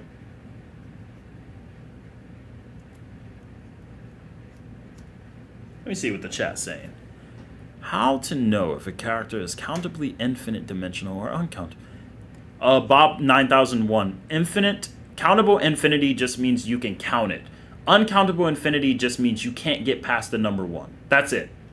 When you go 0, when you do 0.000 to infinity, it just means you're not able to change the integer.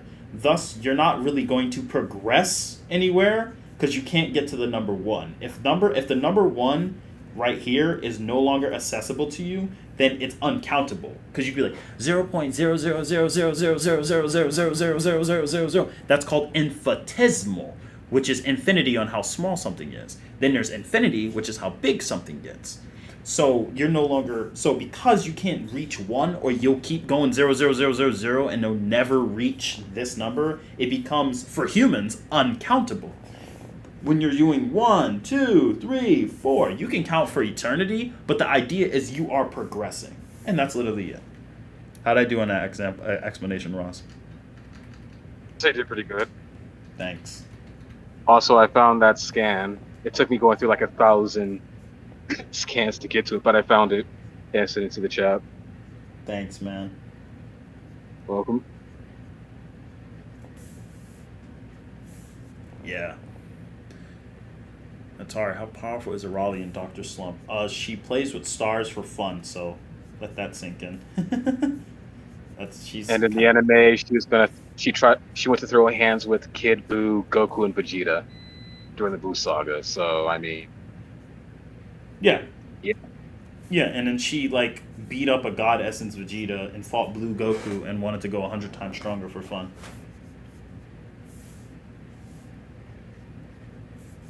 So yeah, let that sit in. How's my Goku? It looks a little jank.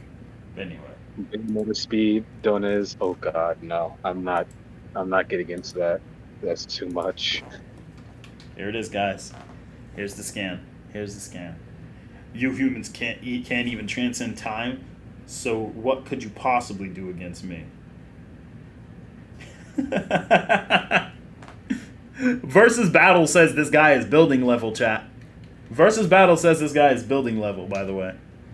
Doesn't matter how many infinities you break, how many girls' phone numbers you get, they're gonna place it. Oh, you got that girl's phone number? Yeah, shawty bad. Yeah, but you still ain't you still only mountain level. What? Bro, I just destroyed a multiverse. Yeah, that don't mean nothing. You still only like continental. Really, bro? Yeah, only continental. I mean, man's also capable of attacking the very concept of time itself and burning it to ash. So I mean, why not? Exactly. So like, yeah, people are gonna stay play hating.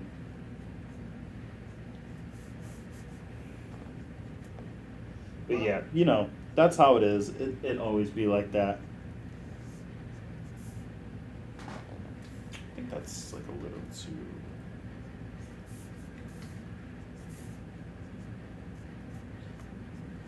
Yeah, so pretty much because of that, yeah.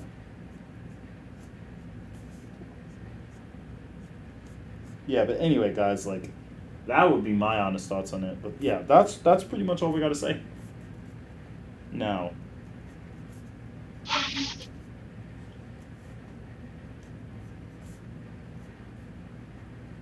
Anyway, let's see what else John's gonna say.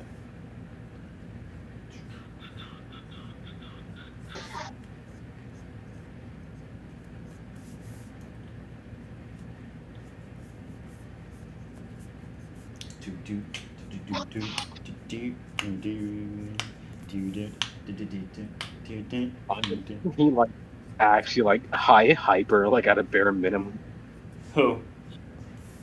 Lucifer Morningstar. Somebody's trying to say versus battle. Oh, he's only like complex now. Yeah. Oh.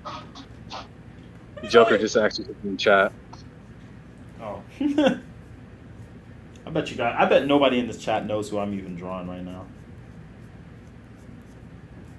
I mean, if they don't know when it's pretty obvious, I'm gonna be disappointed. Is that Naruto? Yeah, no. Look at Donut's question now. Sure.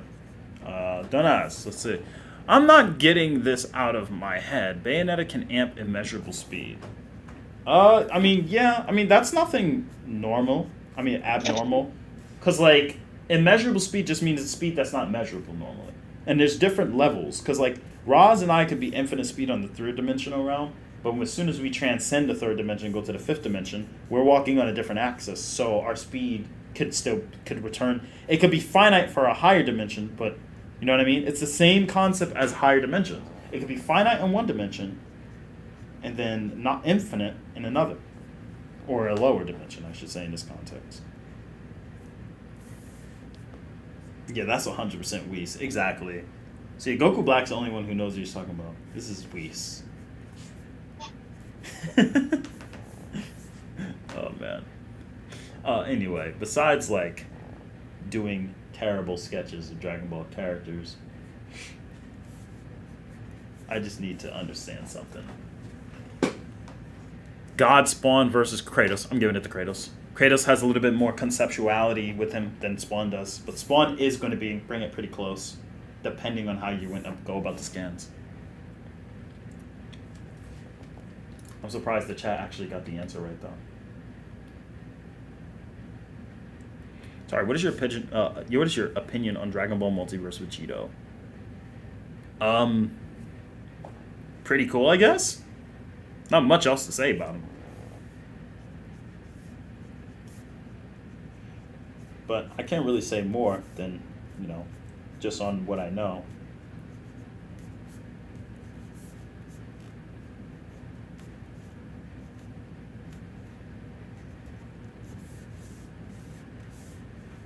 Yeah, by the way, guys, this is like all out of my head.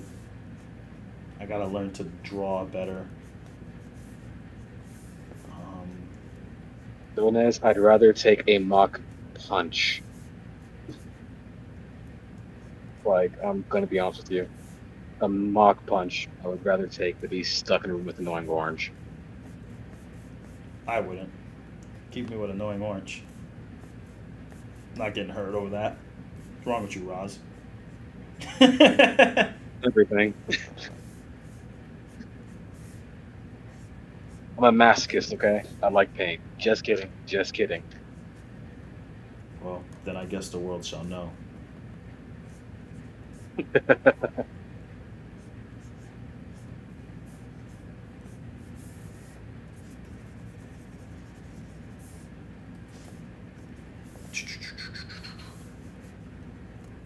Yo, guys, we should play a game. We should call Name That Character. Well, Donez, a lot of people are wrong. If you have spatial manipulation, you can easily get through Gojo's infinity. Yeah, let's play Name That Character. I'm going to do a couple characters, and then I'm going to stop afterwards, because it's getting a little bit late.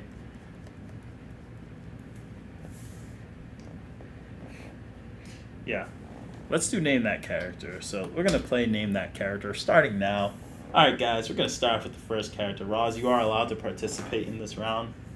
But, depending on how you guys guess it, because chat might be a little slow on it. Alright, let's see who answers it first. I don't care. Bart Simpson.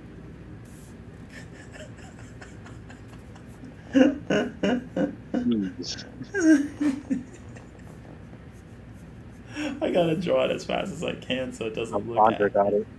Andre got it. Andre got it first try. Let's go. That's Andre. Andre on the board. Andre on the board right now, baby.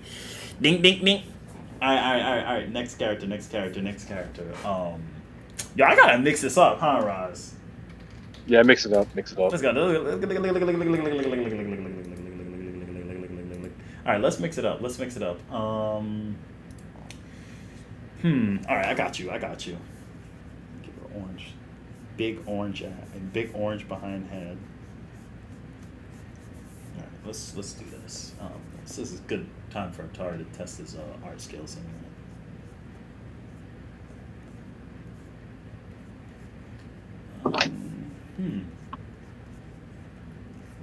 I'll see it. Like, yo, I'm looking at the chat. I wonder if anyone's actually gonna get this. I gotta be careful with drawing like the heavy features. Raj, you're not allowed to participate in this one. Oh, I see you.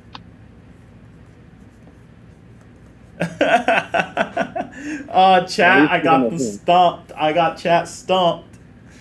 Chat ain't guessing this one. Yeah, chat, y'all. Yeah, I'm winning now, baby.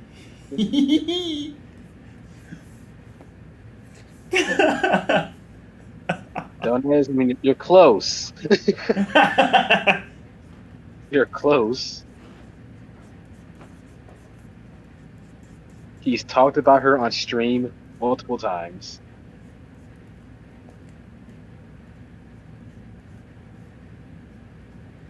Let's see. Oh, Jacko got it. Ah, yes, that's right. Jacko got it. All right, that's Jackal's on the board. All right, cool. I tried to mix it up, but y'all caught me. All right, y'all caught me. Sorry. Mirabelle is your profile picture on Discord. So and all they had to do is go to Discord and look at your name. shh. All right. Jackal on the board. Let's go to round two. Here we go. All right, this one's going to be a little bit more tougher to do.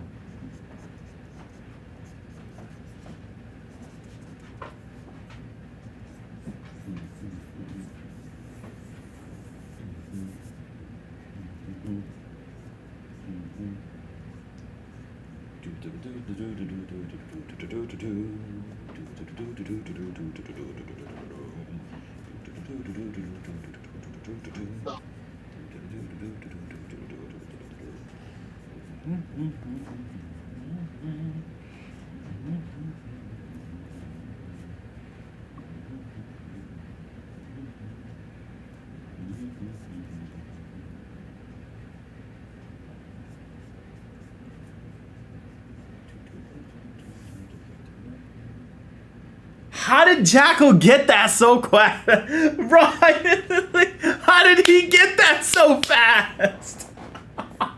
Okay, all Jackal does is spam Optimus. I didn't even get to get in the group. Yo, he got it in 5 seconds, bro. Listen, you're not in Harv's server, okay? All Jackal does is literally spam Optimus. That is all he does. Yo, Jackal, you like my Optimus though? For someone who I don't draw Optimus a lot, but would you like it?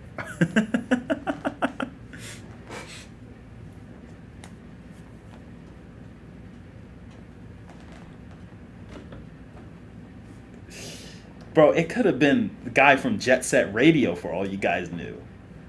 Okay, ATARi, you're assuming most of this audience is even close to our age to know what that is. You know what Jet Set Radio is, though. Yes, I know. I grew up with it. And Jet 4 Gemini, too. Anyway. Yes, I played those. Okay, I could. A good portion of people in here is not going to know what that is. Mm-hmm. All right. So, fine. All right, we're going to try another character then. Alright, so let's try another character. So this one's gonna be kind of easy. If you guys don't get this one, I'm slapping the crap out of you guys.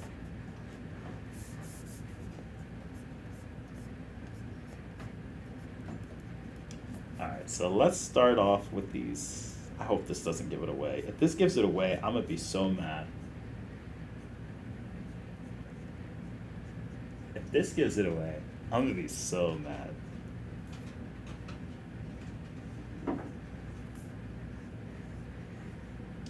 If this gives it away, Roz, I'm gonna be so mad.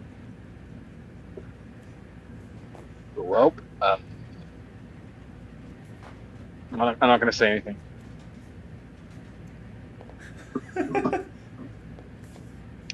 I'm not saying a single word.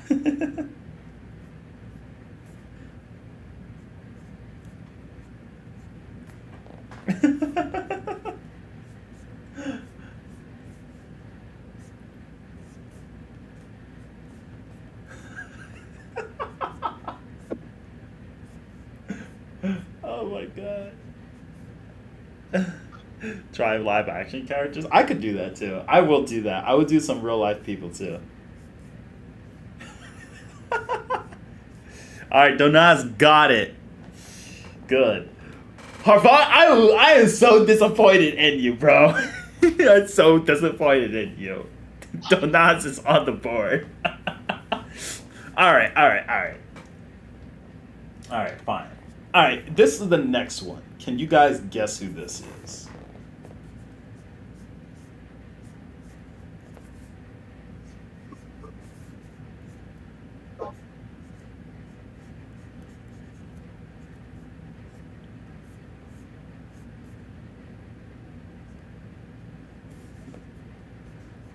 Sonic. I didn't say you can participate in this. Wait, nope, not Sonic. It's Shadow. Who said it first? Who I said? think Donuts and I both said it at the same time. All right, we're not counting that. Roz cheated. All right, let's try something else then. This one's gonna be a little tough. I don't know if I can do it properly, but we'll try it. All right, let's see if I can do this then.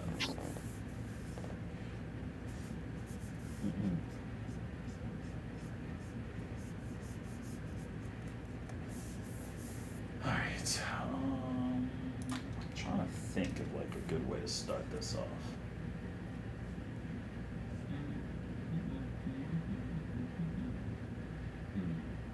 Trying to think. What's a good, like, how do I represent?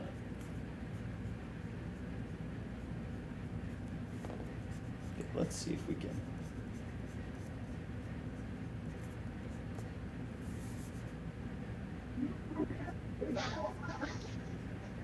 All right, let's see here.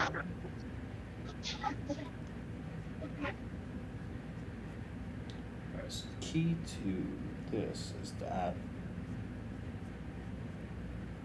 He said acrylic!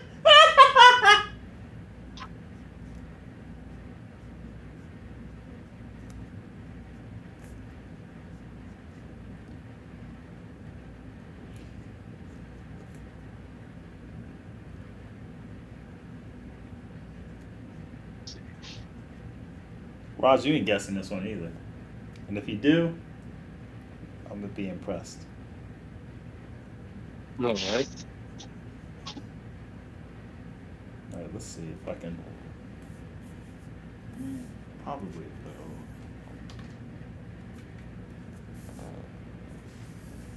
7.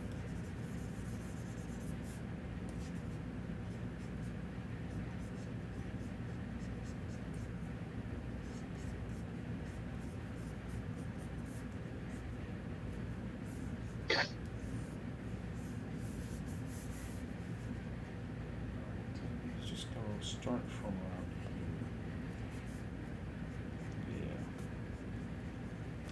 Yeah. He said Miles Morales. Bro, I can't. I don't know if I don't know if I'll be able to pull this off. It's not Miles. Because I'm trying to do this fast. That face is low key looking. If you guys get this, I'm gonna be impressed. This nigga said Donald Trump.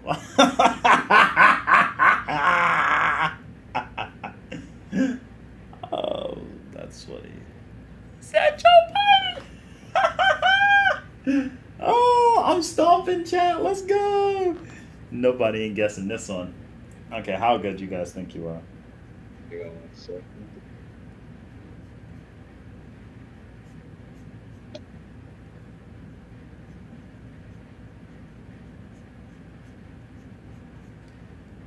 Buzz Lightyear. Tyrone Magnus. Magnusites. Nah. It's not Wario. Once it comes together, you guys still won't get it.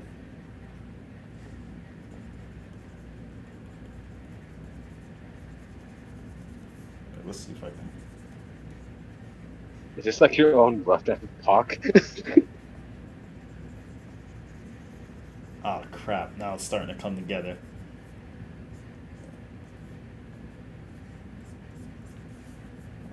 Wait a second. Oh, Raj, you're scaring me. Nah, you ain't gonna get it. You ain't gonna get it. Wait a Nobody in this chat is getting it. Nobody in this chat is getting it. Nobody in this chat is getting it. Ah, no. Oh crap! Now that I erased that. Ah, yo, Donaz got it. Yo, Donaz got it. Yo. I was about to start. I was trying to save away from adding like the features, like these right here. Because if I started going like this, I think I saw that beard. I was like, hang on a second. because if I started adding in the darker features like this and started going like this, and then Jackal doing got it. that, yeah. If I started doing that, then it would have started coming together. All right. Is the beard in the line? Oh no! Jackal got it first? Wait, when did Jackal say it? Oh yeah, Jackal did get it first. Yo, Jackal, good stuff, bro. I didn't even notice that. Very good. Not bad. I'm trying to think of somebody else I can do. Yeah, I don't really like LeBron James or care. How dare you? LeBron James has done so much. He is amazing. Yeah, I'm sure. Oh, like I will, bro. So, Alright. the flop has, you know. Leave him alone. He's still the greatest scorer of all time. Yes, the flop is also the greatest flopper of all time. I love LeBron. I'm sorry, bro. I will never forget what he did for my cousin.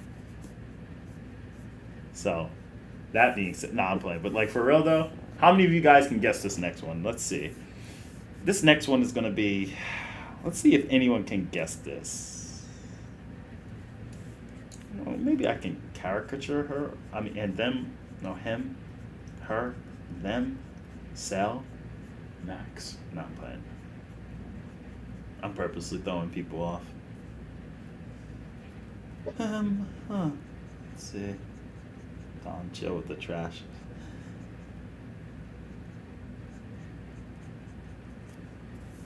All right, let's see if I can do this. Medea.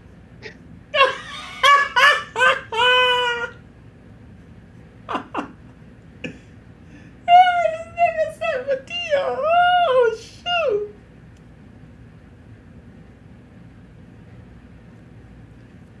If somebody, nobody better not guess this. Big Mama.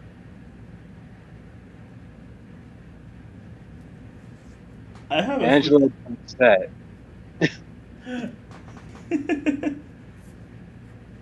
Gabrielle Union. Nigga.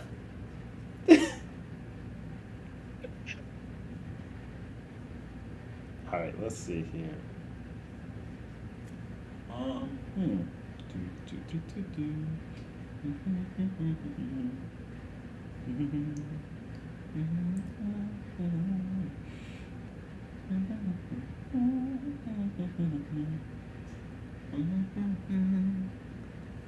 Hot version of Big Mom.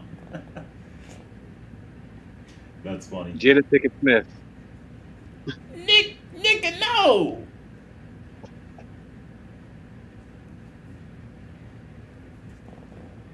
Wait, Goku Black, how'd you get that? How did Goku Black get that? How did you know? Like, he was right? Yeah, because I was about to do. Because look, if I pull it down and I do this, tell me, like, watch. If I do this, all I gotta do is add this one signature ponytail. See how it comes together? Yeah, okay, I see it. Yeah. And then just do this. How did he get that, though? You know what? It's fair. You didn't add the spray tan that made her black, so I mean, I wouldn't be able to know. How did you? I couldn't tell. Is my Ariana Grande good for someone who doesn't like draw real people as much? Well, actually, technically, I do draw people a lot.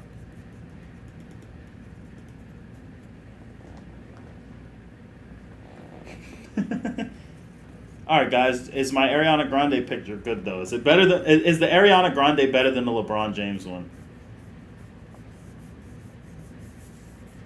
That's all I need to know. That's all I need to know. I just need to verify. Is it better than the Brick James? I mean LeBron. God dang it, Raj! You got me saying it too. I said La Flop. I didn't say La Brick. I said La Flop. Not too late. All right. Yeah. Thanks, guys. All right. Next. All right. So if you guys can guess that one.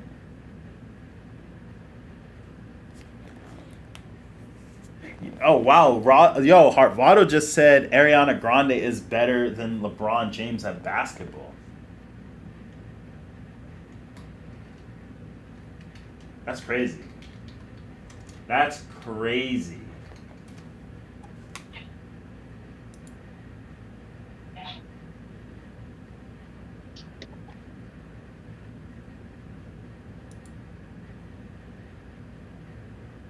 All right. Let's see what we can do here. Who is the... I'm trying to think of someone. I got someone in mind. I was just a little baby boy. My mom used to tell me these crazy things. She used to tell me my daddy was an evil man. She used to tell me he hated me. But then I got a little bit older, then I realized she was the crazy one. But there was nothing I can do or say because I knew that that's just the way she was. They say I can't rap about you ain't broke no more. They ain't say I can't rap about I'm gonna get demonetized no more.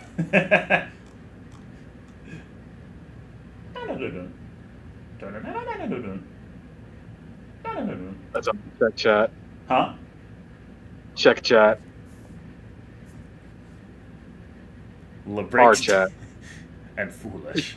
I can't stand you guys. Oh, our chat? Yeah, our chat. Oh, okay. I see where you got. I see.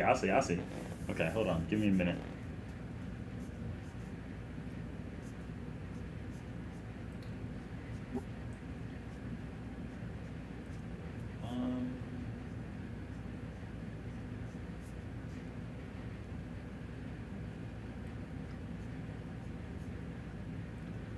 Let's see here. If I can do it, homie, it can't be done. And I'm gonna let the champagne bottle drop. I'm gonna take it to the top show. I'm hip hop, baby. So the Peter Piper peck peppers and I rock rhymes.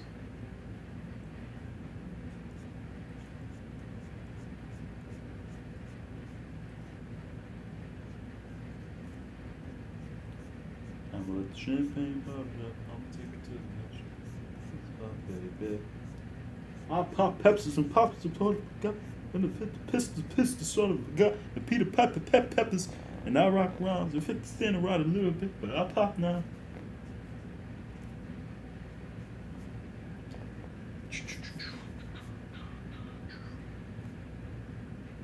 Nobody's gonna guess who this is.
My brain, honestly, my brain don't work no more.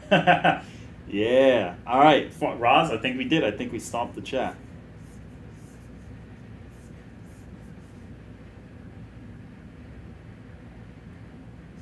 This dude said Weiss. Yo, let's go. Yo. Chat has been stomped. Chat has been stomped. Chat has been stomped.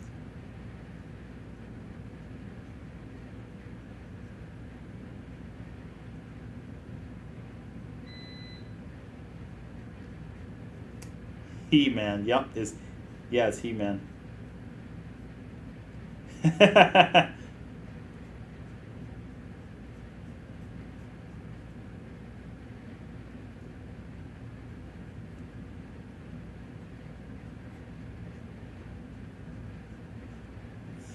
Ross, you actually know who it is? Don't say it though.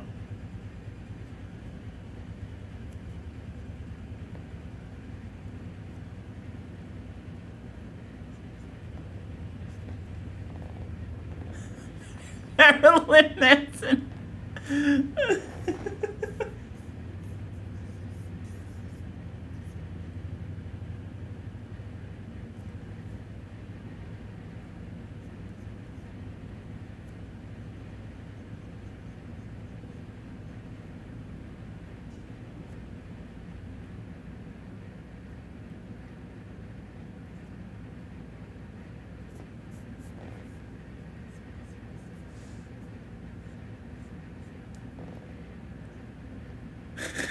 That throw from Baki.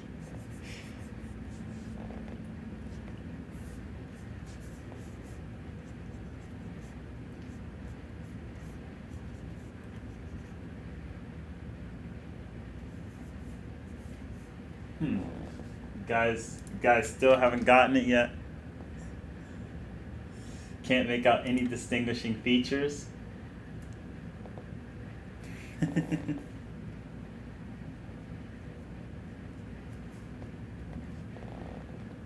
Margot Robbie?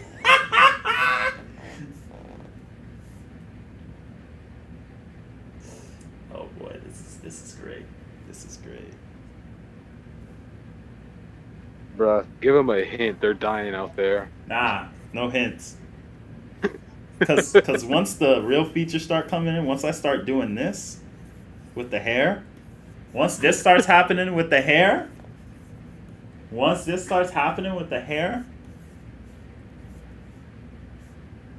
Come on, y'all. You can do this. she's very tough to get the features on.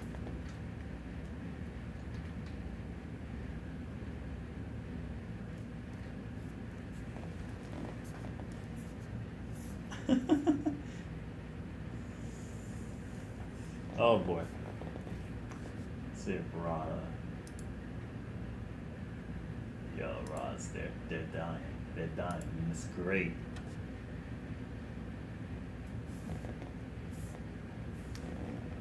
Shigo, Starfire. No. No, not quite. Not quite.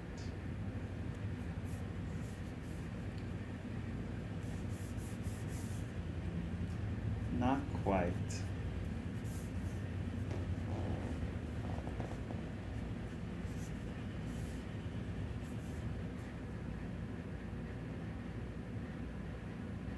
She reminds me.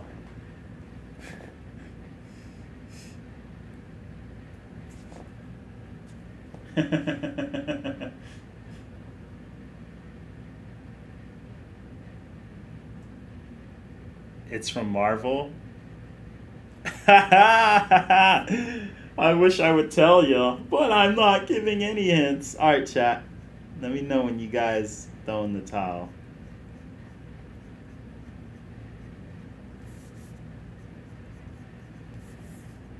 Actually, let's do this. Let's do this. They won't recognize this hair. But if I do this... Listen, if y'all can't get it, just put a white flag in the chat. Like, if you have a white flag emoji, just put it in the chat. If y'all can't get it.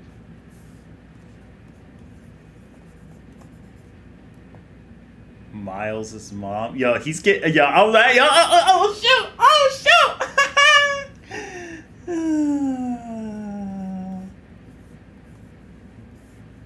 So I'm about to tell Sergeant Nuts.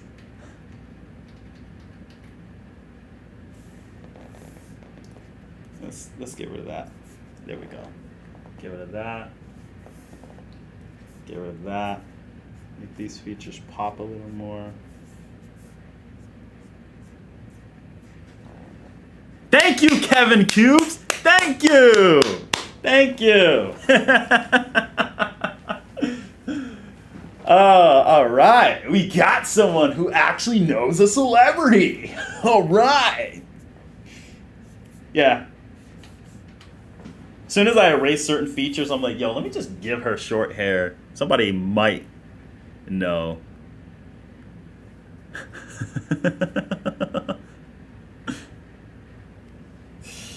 Let's go, baby. All right, so we did her, we did her. All right.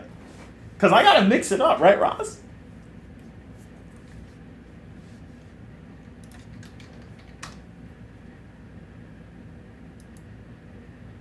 All right, next up, let's see if chat can get this one.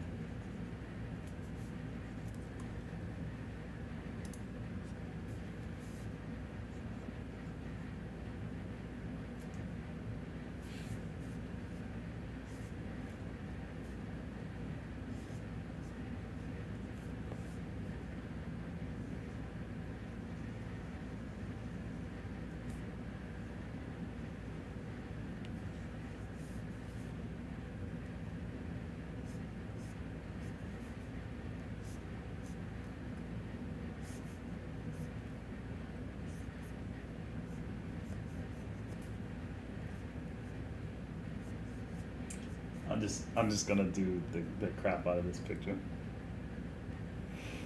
Dang, how do I gotta remember. I haven't.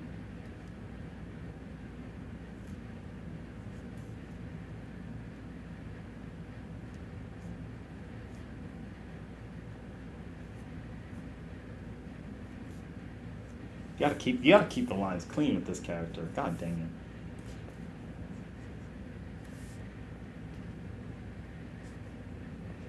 Yo, I didn't even finish, bro. How did you guess that was Tom so fast? Once you add the ear, everything comes together. This dude guessed so fast. Oh my goodness. Yeah. I didn't even get the... Oh, he got it. All right, you got it. So who's on the board so far? Who's on the board? Goku Black has got like 2.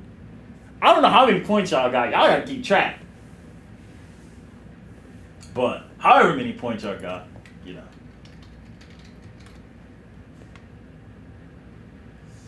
But anyway, let's move with the next person.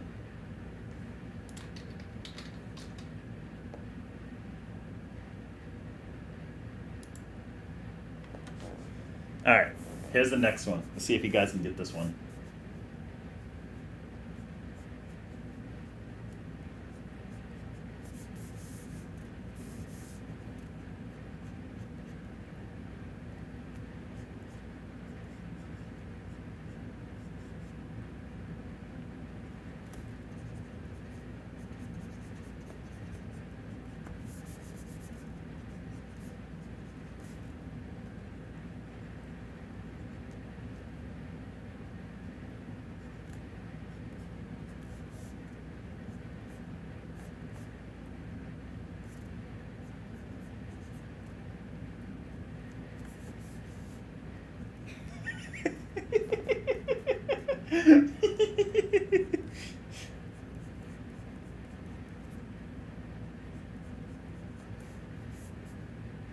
He says Shrek.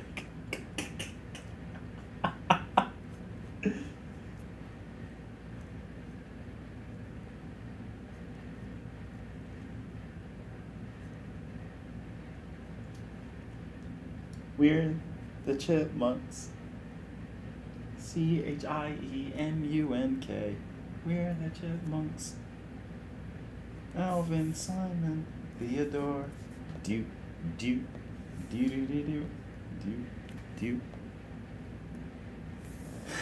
He said, "How the hell is that trucks?"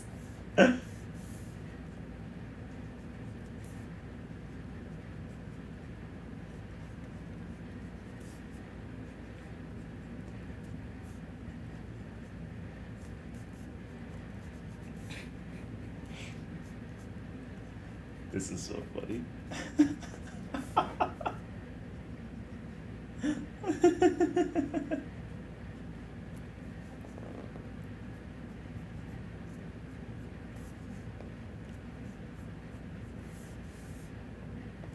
Rick Astley. Oh, we're no strangers to love. You know the rules. Nobody. I don't think nobody will get this one. 'Cause I did it so bad.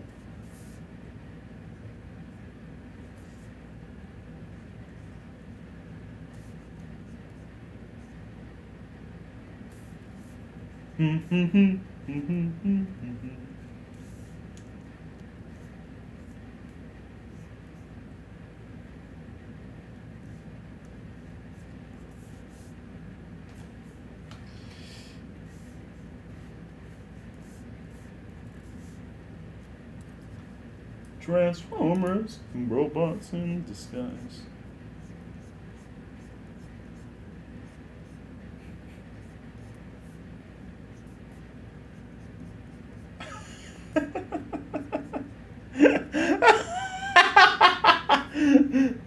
This is a meme. I'm laughing too hard, but let's keep the eyes more tame. Go to Ramsey. Oh, this is so bad. I'm so bad at this.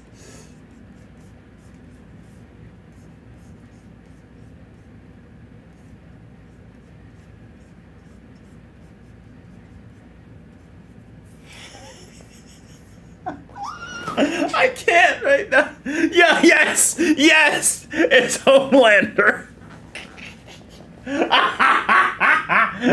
I tried to purposely make it look horrible. So good job. Good job, Alexander. Alexander got it, yup. Oh, bruh, that's somebody screenshot that. That's meme worthy.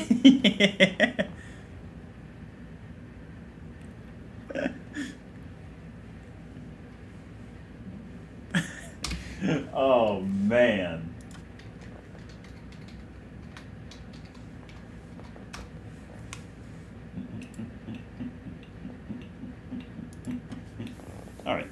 Next one. Let's go ahead and start.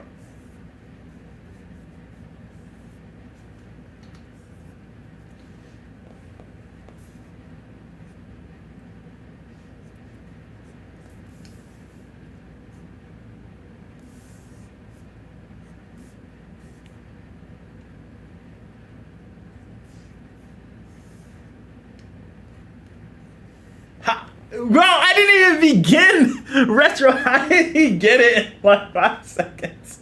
He got it in like 5 seconds. How did you do that? I didn't even begin. That's so funny. Oh my goodness. How did Retro get that? Raw is like... That's so funny. He got it in like 5 seconds, bro. Oh, man.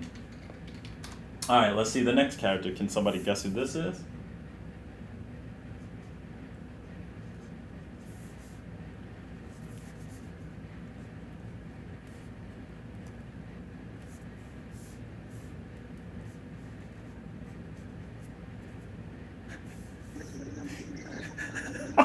I gotta stop there. Because if I do anything else, this thing is gonna get... No. I don't know.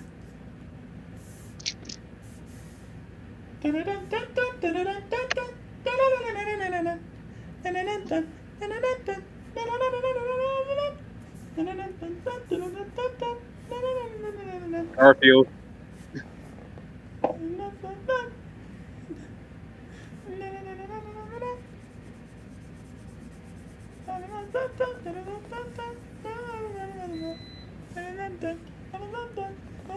It is Elmo. I called it. Didn't even respond. I called it.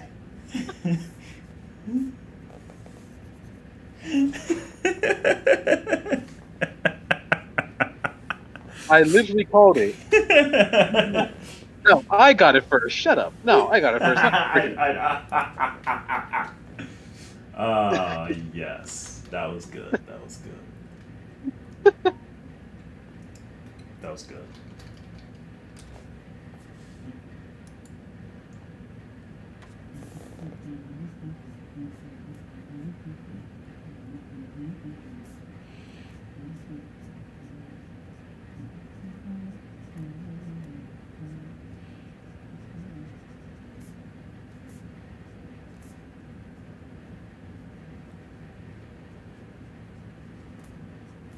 Gonna try and sit here and take my credit. I don't think so.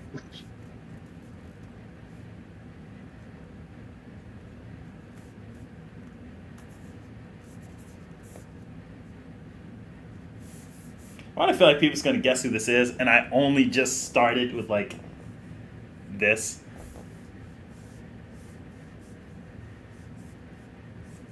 I feel like Okay, if Kevin can pause. Pause, Kevin.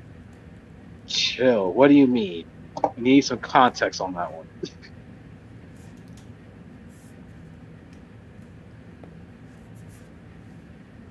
All right, nobody's. Is anyone guessing? Nobody guessing yet? All right, cool. Chili. Ooh, good. Good, Roz. So you thought. Bulma. Oh, yes, a drawing like this is perfect.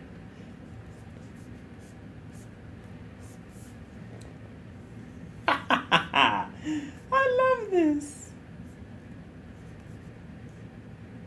Wait a second.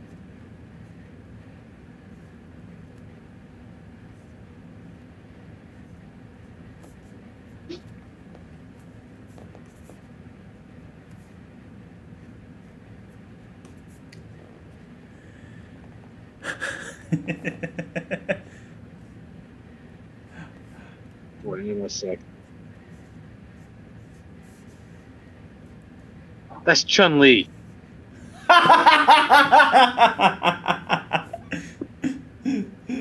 Oh my goodness. Roz didn't even let me get to this part here. As soon as I saw the rest of the face and the neck, I knew. Yep, that's all I had to add, and then the rest was sealed. Come in there. All right, Ross, sit this next one out. Sit this next one out. I got to test there. I got to toast their mind. Jack, you did not call. I called it first. You're talking yourself. No, you didn't, Jackal. I called it first. Chill.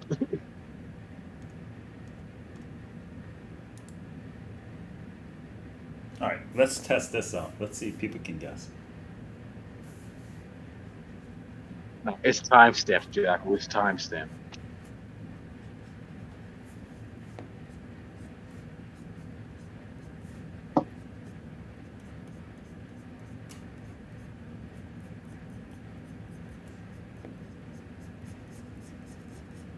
See if I can do the stylized piece.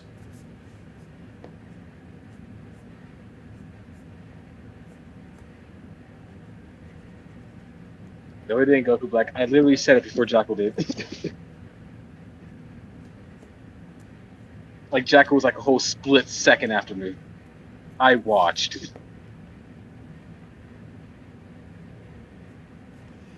I just imagine low tier God saying, "Give me your mother freaking points."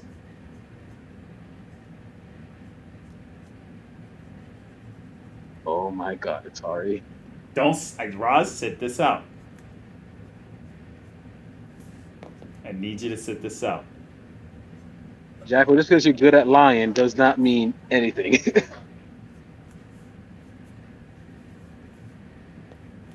If Jackal got it first, ATARi would have noticed because he was watching the chat that time to see who would get it.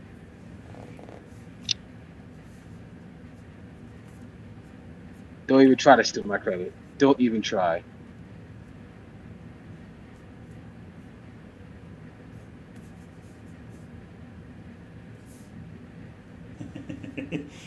Ah, yes, they don't. Once the stream's over, I will freaking screenshot this. I will actually freaking just get the clip.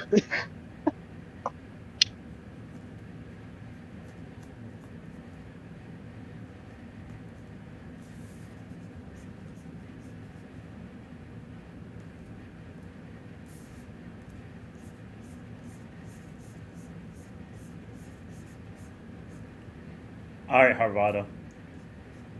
Have a good night, man. Thanks for stopping by.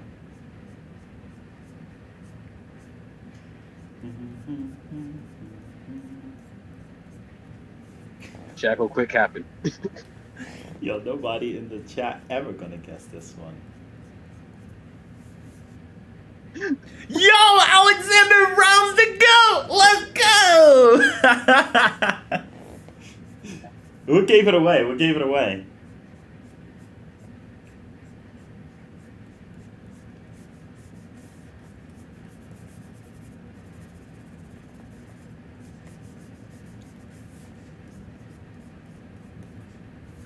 What gave it away, indeed? What gave it away? Roz, what gave it away? Honestly, for me, it was just the expression. You didn't have to finish it. Once I saw the expression, I immediately thought Jackie Chan. Plus, I grew up watching a crap ton of Jackie Chan movies. Yep, and I just had to draw the hand.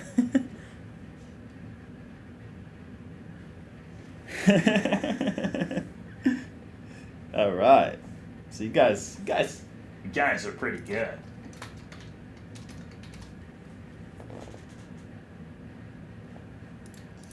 All right. Let's see if you guys can guess this one. Nah, hit him with my suggestion. I won't see a single word. All right. First, let me try this, Ross.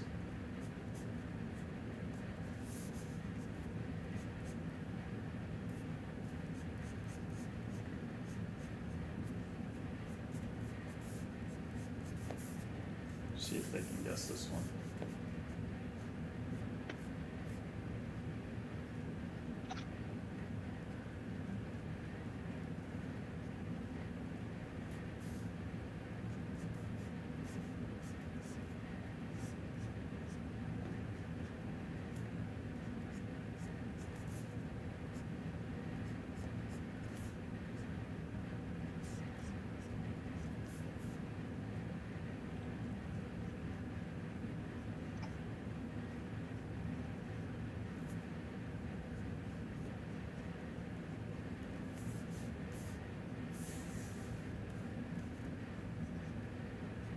Nami.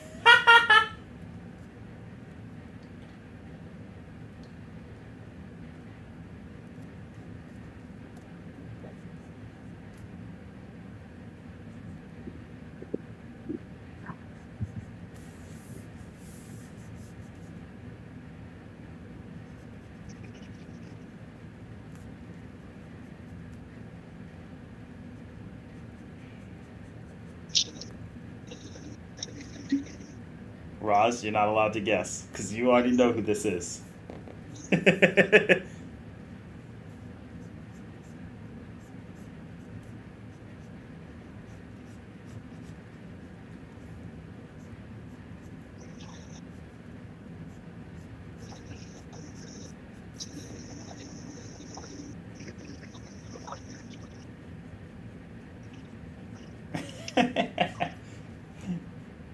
We got Steve Harvey's in the chat.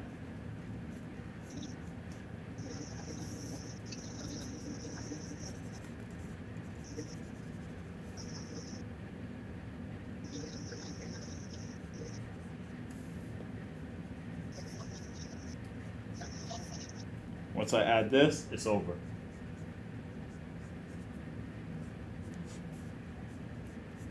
Once I add this, it's over. Just add that to the face. Boom, it's over. Y'all already know who it is. Y'all already know who it is. If y'all don't,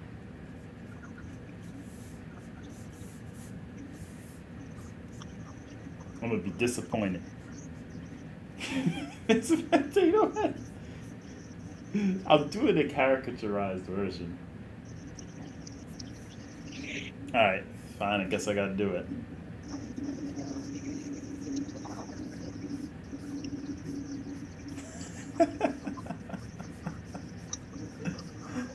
Oh man.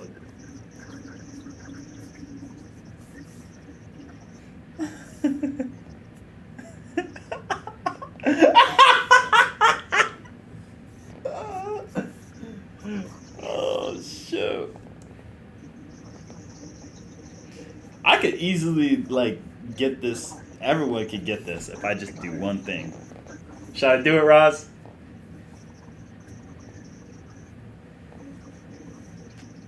Raj, should I do it? You're busy. Alright, one thing. All I gotta do is this.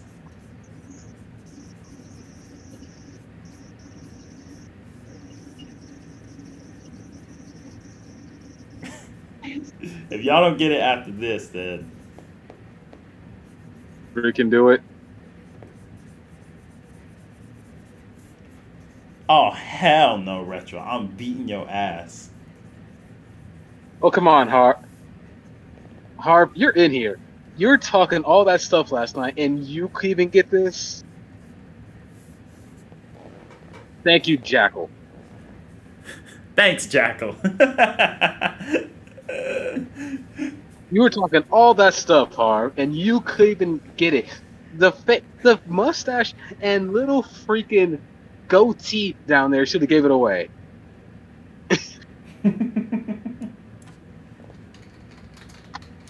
Alright, I'm gonna do... Retro, what? Right. I'm sorry, hang on a second. I'm gonna do another one. Wait, Retro says he doesn't know who Tupac is. This nigga. Give me a black card.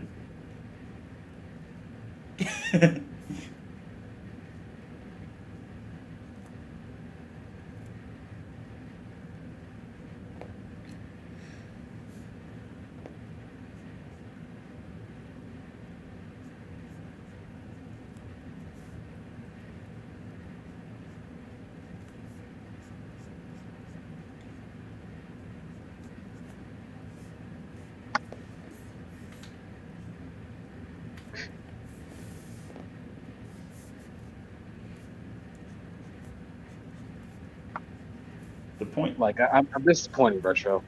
I'm disappointed.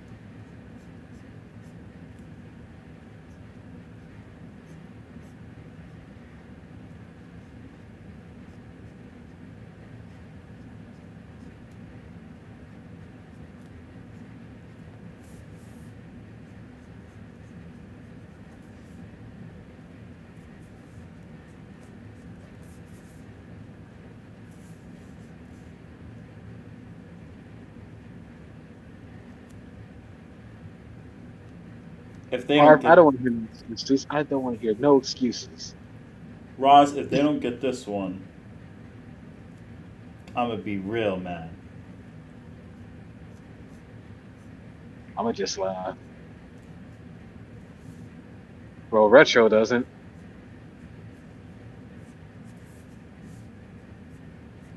Oh my god, nobody has said anything yet.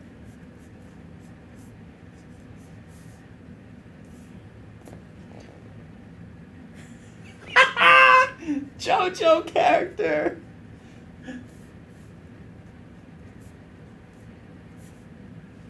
Maybe I need So to Harv, make this bigger. Harv says that's Biggie. Retro says it's Shaq.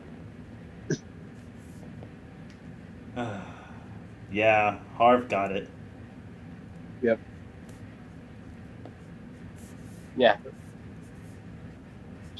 Shows you which side he's on when it comes to, classic 90s rap. Yeah, he don't know nothing about West Side.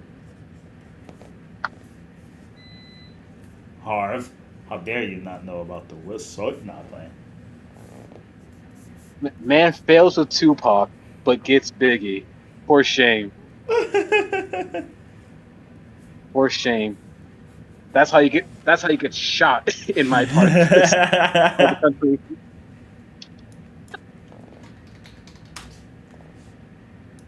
All right, let's see if anyone can guess this character.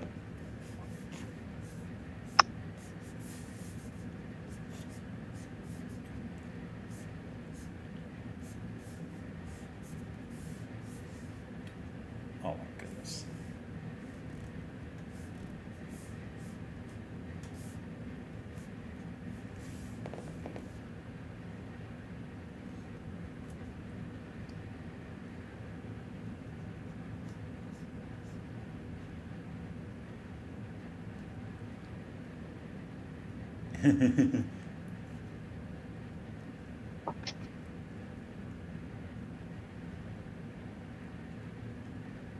Oh my goodness, nobody still hasn't gotten it yet. You guys. There we go. Thank you, Goku Black. There we go.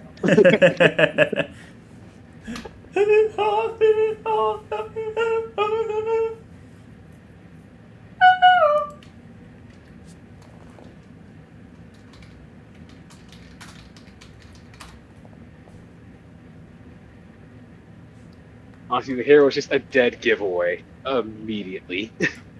All right, let's try this one then. Who can guess who this is?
All right.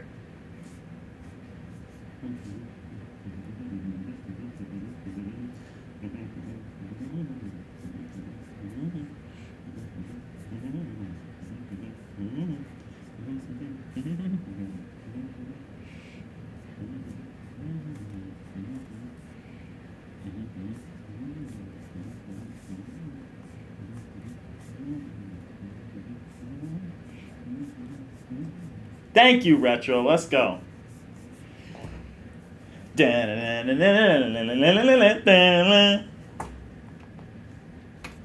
Very good. It's all or nothing. Ah, Shinru Reppa. Papa!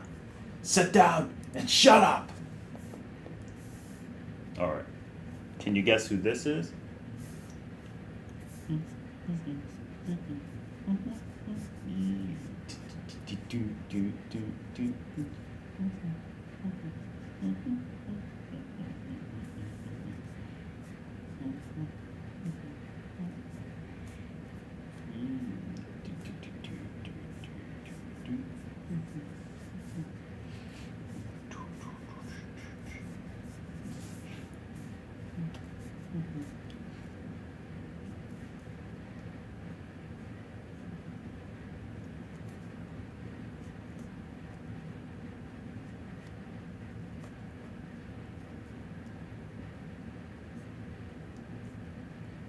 Oh my god.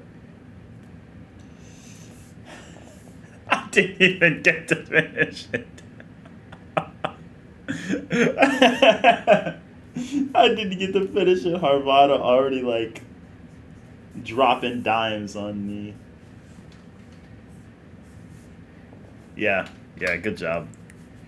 Alright.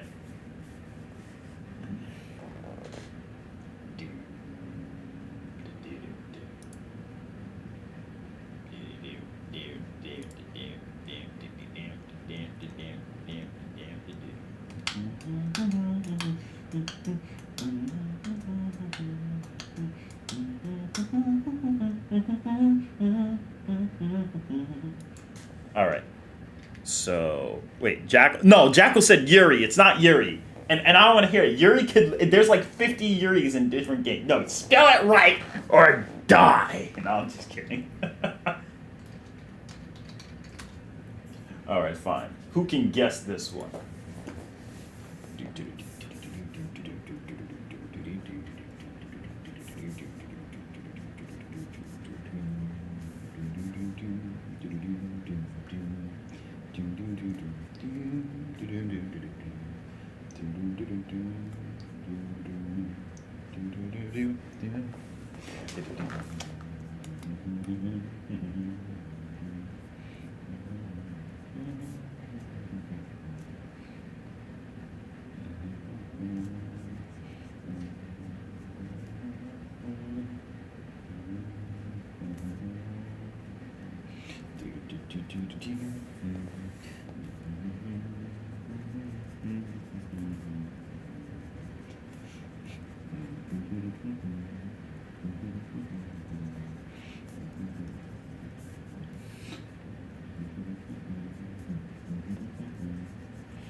Dun, dun, dun, dun, dun, dun, dun, dun, dun.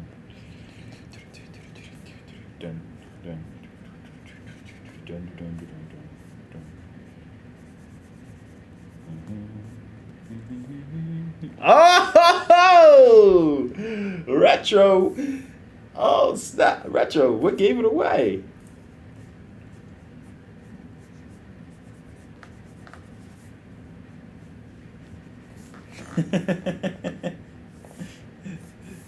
Retro, what gave it away? The nose. Okay. Alright, how about this one?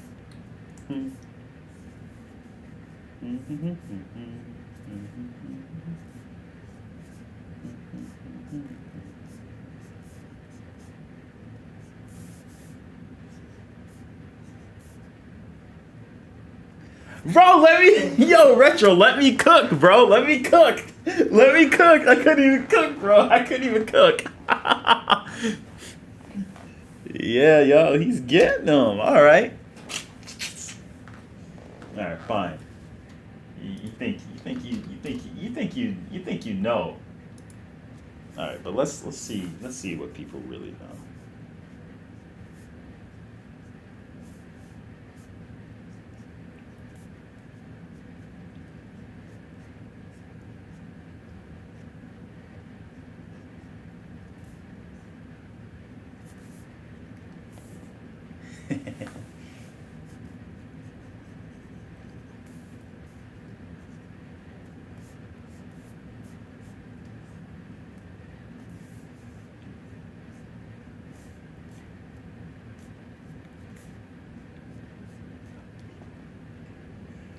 Yo, Retro, you gotta chill, bro. I didn't even get to finish, like...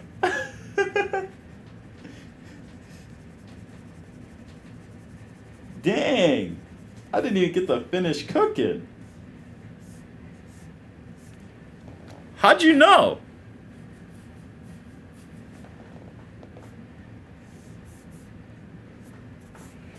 All right, all right.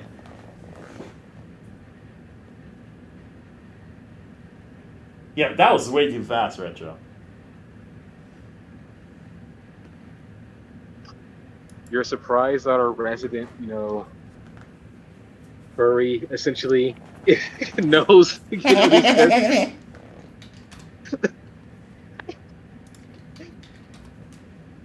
All right. So let's see if you know this character. Nobody's gonna guess this one. Are you sure about that? Yeah. Because Retro is on a roll. Just make sure it's not an animal, because he'll probably know.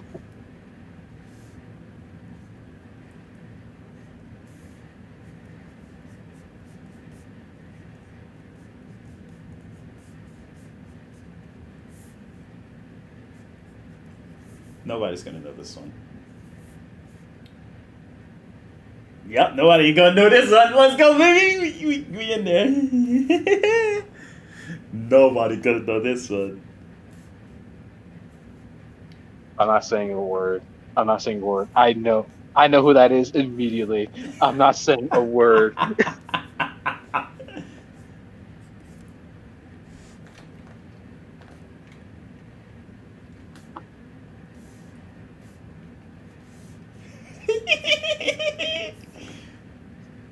I'm not saying a single word.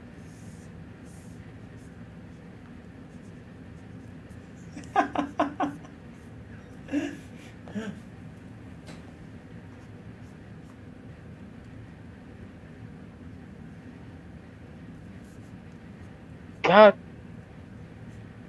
Yo, God Retro! You're a Retro! How'd you know? This is the most obscure character. How would you know that? Dang it, Retro.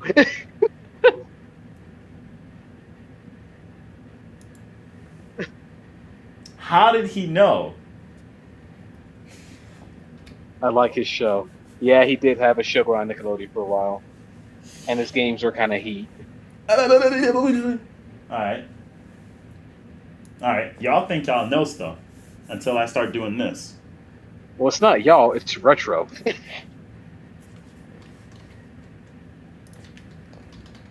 None of these kids know about Attack and the Power of Juju.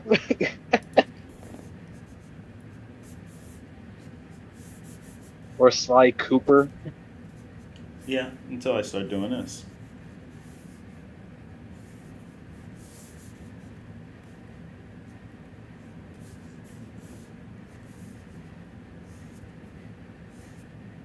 Yo, Retro! Yo, let me finish, bro.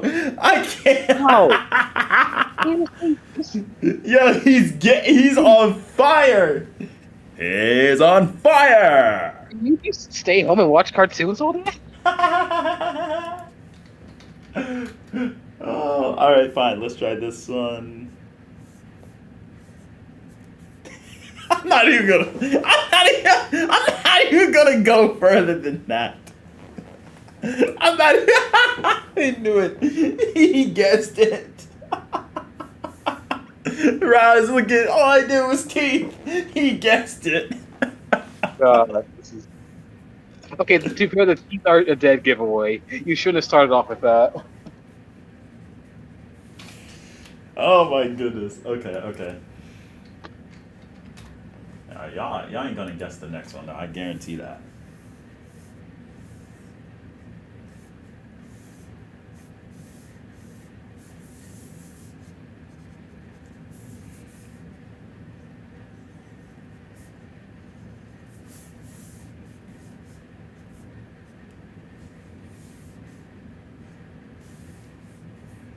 Oh shoot, where do I go from here? Roz. Oh god, wait, I know who that is. Oh, I can't say anything. Retro, relax! How did he know? I didn't even know.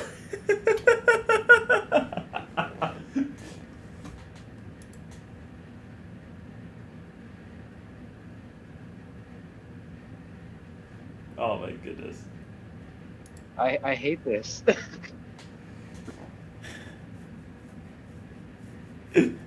Oh my goodness. All right. Fine. This one, no. Somebody's got to get this before Retro gets it.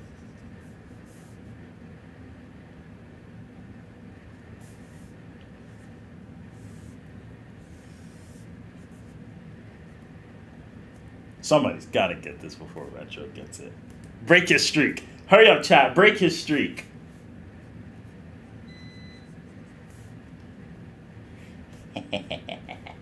Yes. Yeah. He got it. He got it. Raz, help me. I don't know what's happening. I don't know. He got it. He got it in like 5 seconds.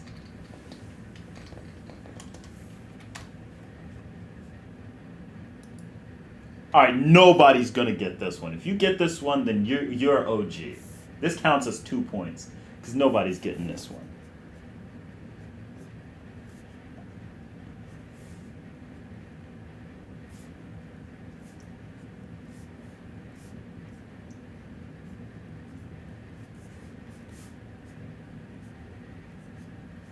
Yeah, nobody. Nobody's getting this one. Nobody's getting this one.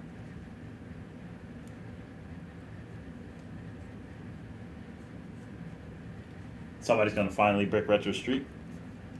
Nah, nobody will probably would never get this one though. Are you drawing Rayman?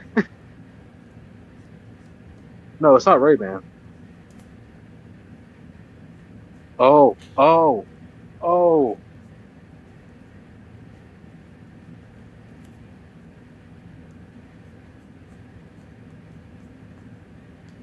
Yeah, nobody's getting this. Nobody's getting this. Oh, wait, no, I know, someone in chat deserves to like get that W.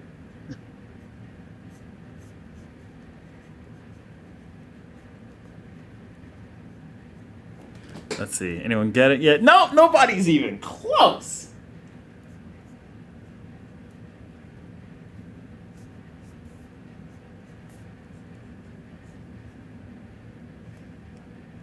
Oh, no way. No way. How the hell did Andre obviously, like, the J and the K are next to each other. So I'll give it to Andre. Donaz coming in next. How did you know Andre? Like, how did Andre know?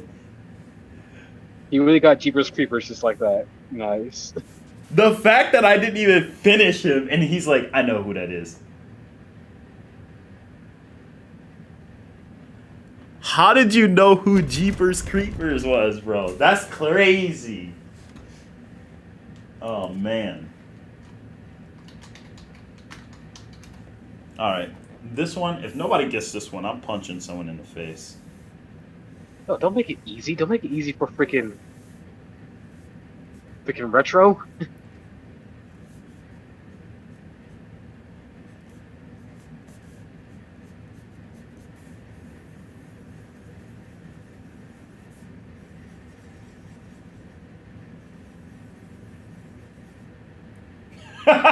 Retro got it.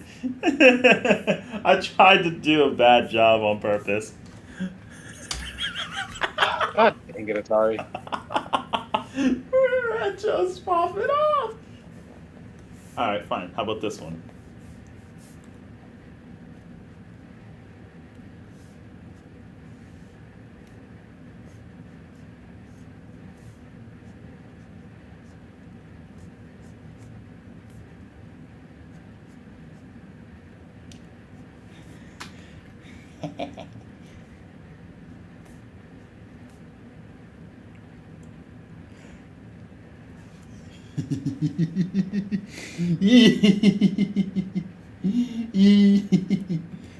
Oh my gosh.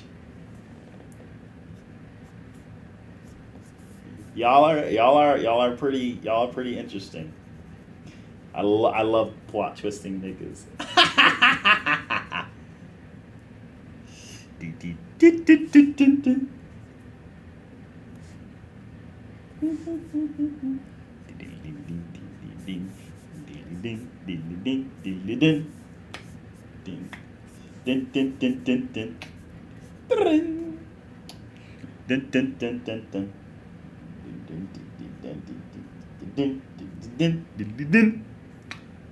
Yo, Harvado got it. Harvado got it. Ding, ding, ding, ding, ding, ding, ding, ding. Gotta catch him with the plot twist. I knew someone was gonna say Majin Vegeta as soon as I did the eye, so I was just like, go ahead, say Majin Vegeta, motherfucker. Retro. Alright, Retro, you got it. You got the bag. No.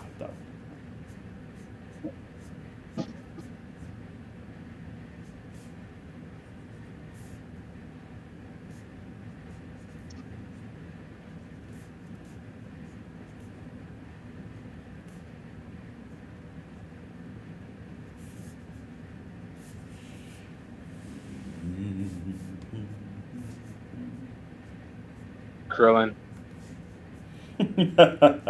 Even you fell victim to my wrath, Roz. Oh wait, no, that's not Krillin. He has a nose.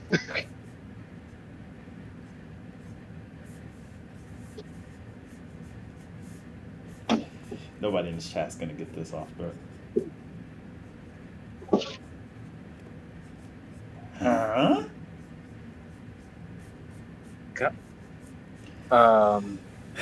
No, I don't count that answer. He has a name.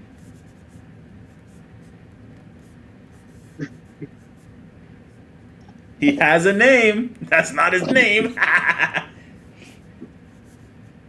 He has a name. That's not his name. You're close. Retro is on the right path, but he has a name. No, Retro, that's not his name. No, it's not Dairy Queen. Honestly, I'm not gonna lie. I don't even know Hero's actual name, so I'm gonna. Well, don't be a pleb then. I know his name. Nobody's still gonna guess it. I'm not stopping until somebody guesses it. You better look it up.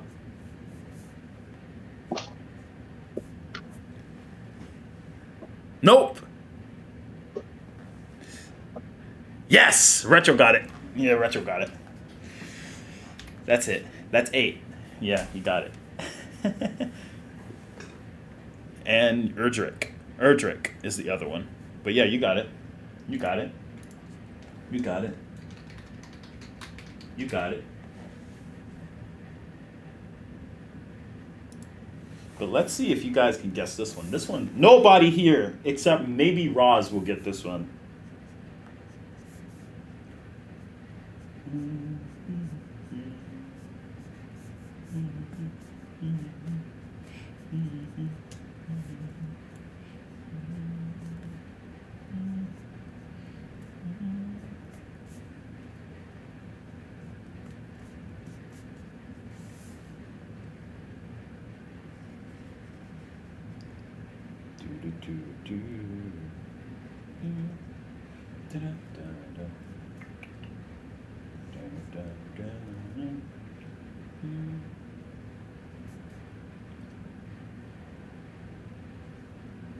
Do not sing their songs. It gives the answer away every time. It's hard. Yeah, but this isn't a song for the individual I'm drawing.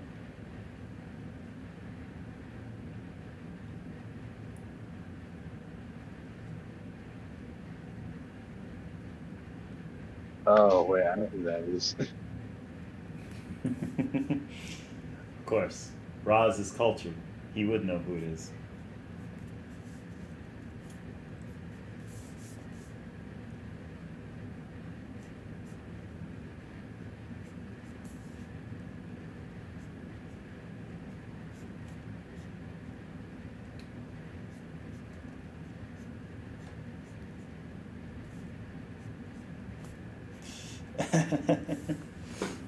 Oh yes, look at the people struggle, Roz. Look at them struggle.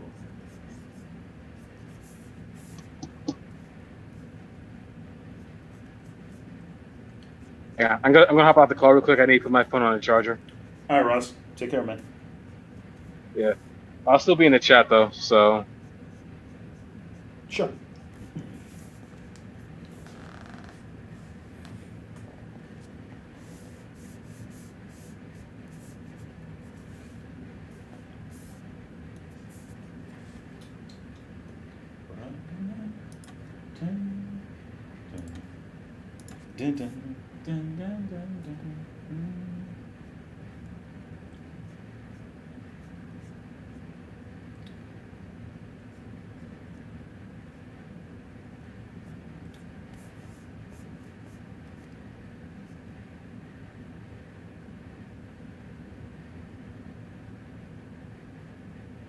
Hey, what's up, SR Nova? Thanks for welcoming me back. Glad you was able to make it.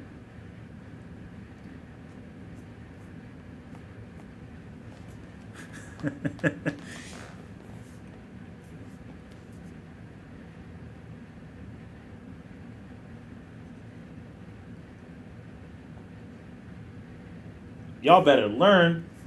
Somebody here's got to get it.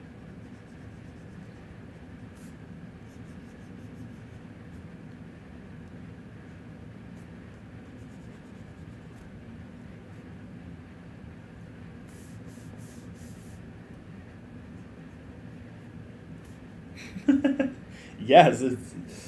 Oh man, you guys are killing me. You guys are killing me.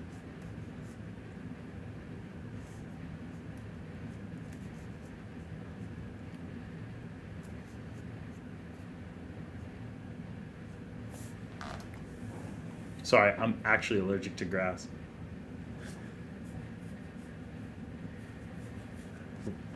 Harvada's getting hot.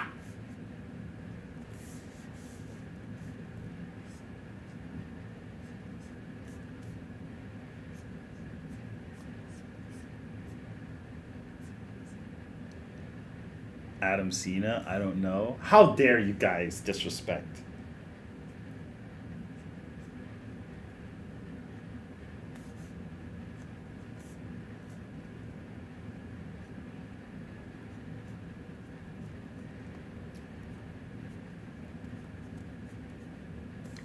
Thank you. Let's go, Harvado. Let's freaking go. Yes, that's your boy. That's your boy. Yes. Yes. Yes. Thank you.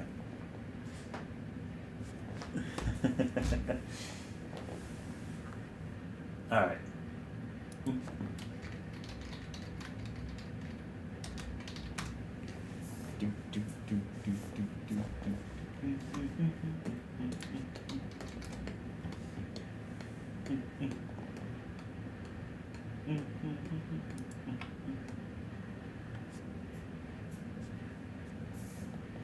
All right, let's see if you guys can guess this one.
All right.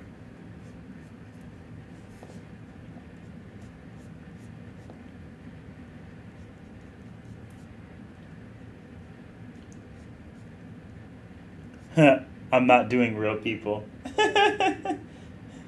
Well, good. This is a good opportunity to steal Retro's points.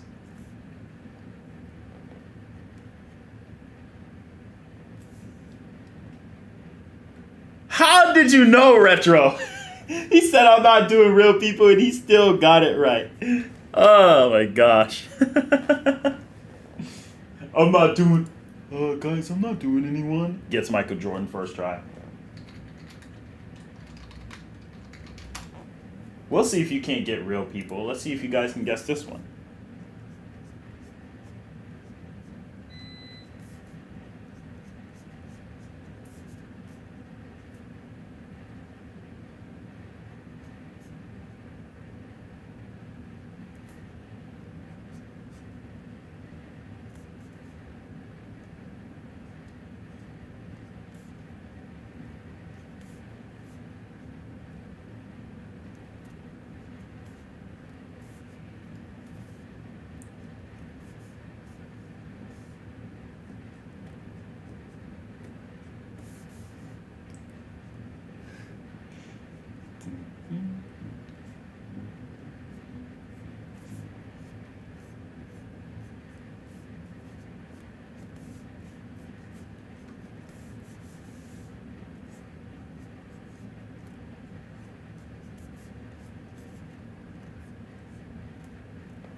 The state of Arizona with the face.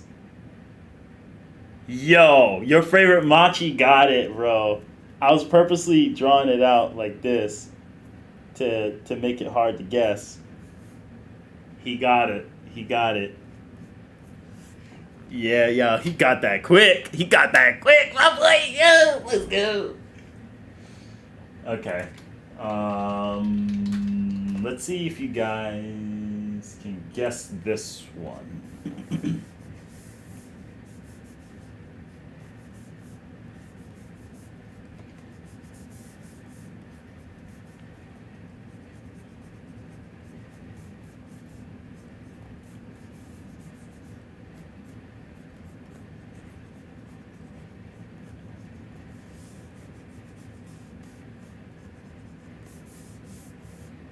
$40 DBS killer now.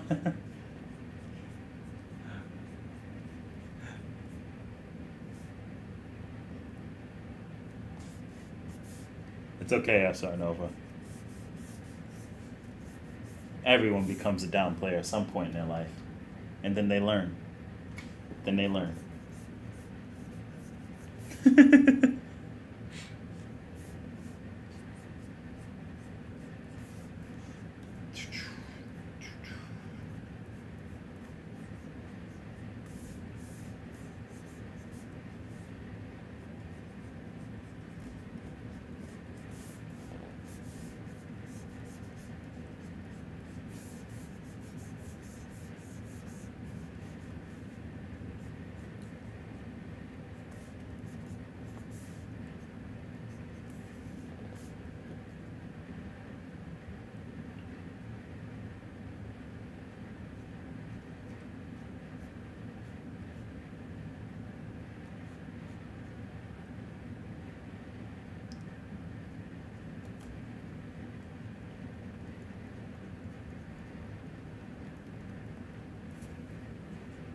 Dang it, Harvado.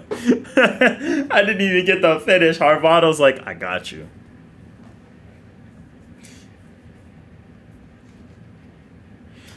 God dang it. Yeah. Once you straighten out the head like this, gives it away. I can explain outer tier if you want me to.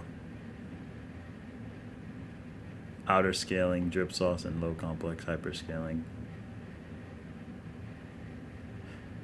I don't put them at hyper SR Nova.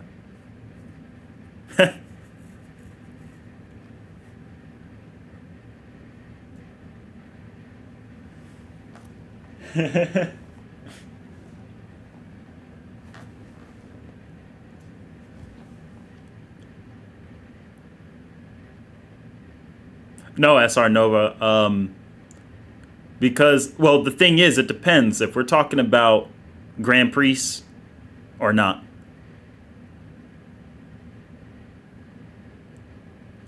Yeah, they are high complex multiversal, but either way, no matter what argument you use, you can't get them to 4D. Any argument that has them at 4D is usually subject to a type of low downplay. Because I can just put it this way. Let me ask you this. Is the time room contingent upon the entire macrocosm or only the living world? You have to answer that question first, which contains the past, present, and future. And when you finish answering that question, then we can move forward. So that's all I got to ask. Is the time room, which they went to go visit Gohan, which Toyotaro confirmed is canon to the main manga as well, and exists, which contains the past, present, and future, is it contingent upon existing in the living world or the entire macrocosm? That's all you got to answer.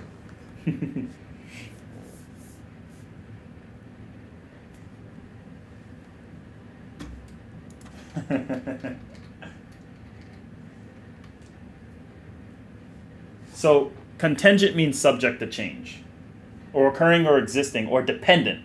So when I say contingent, I'm saying, is the time room dependent on the existence of the entire living, or the entire macrocosm, or the living world only?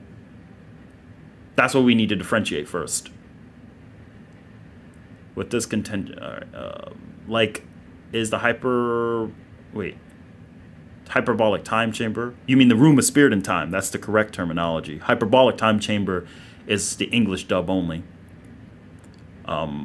Is the room of spirit and time, which you meant to say, only beyond the living world or the whole macrocosm? No, I said the time room.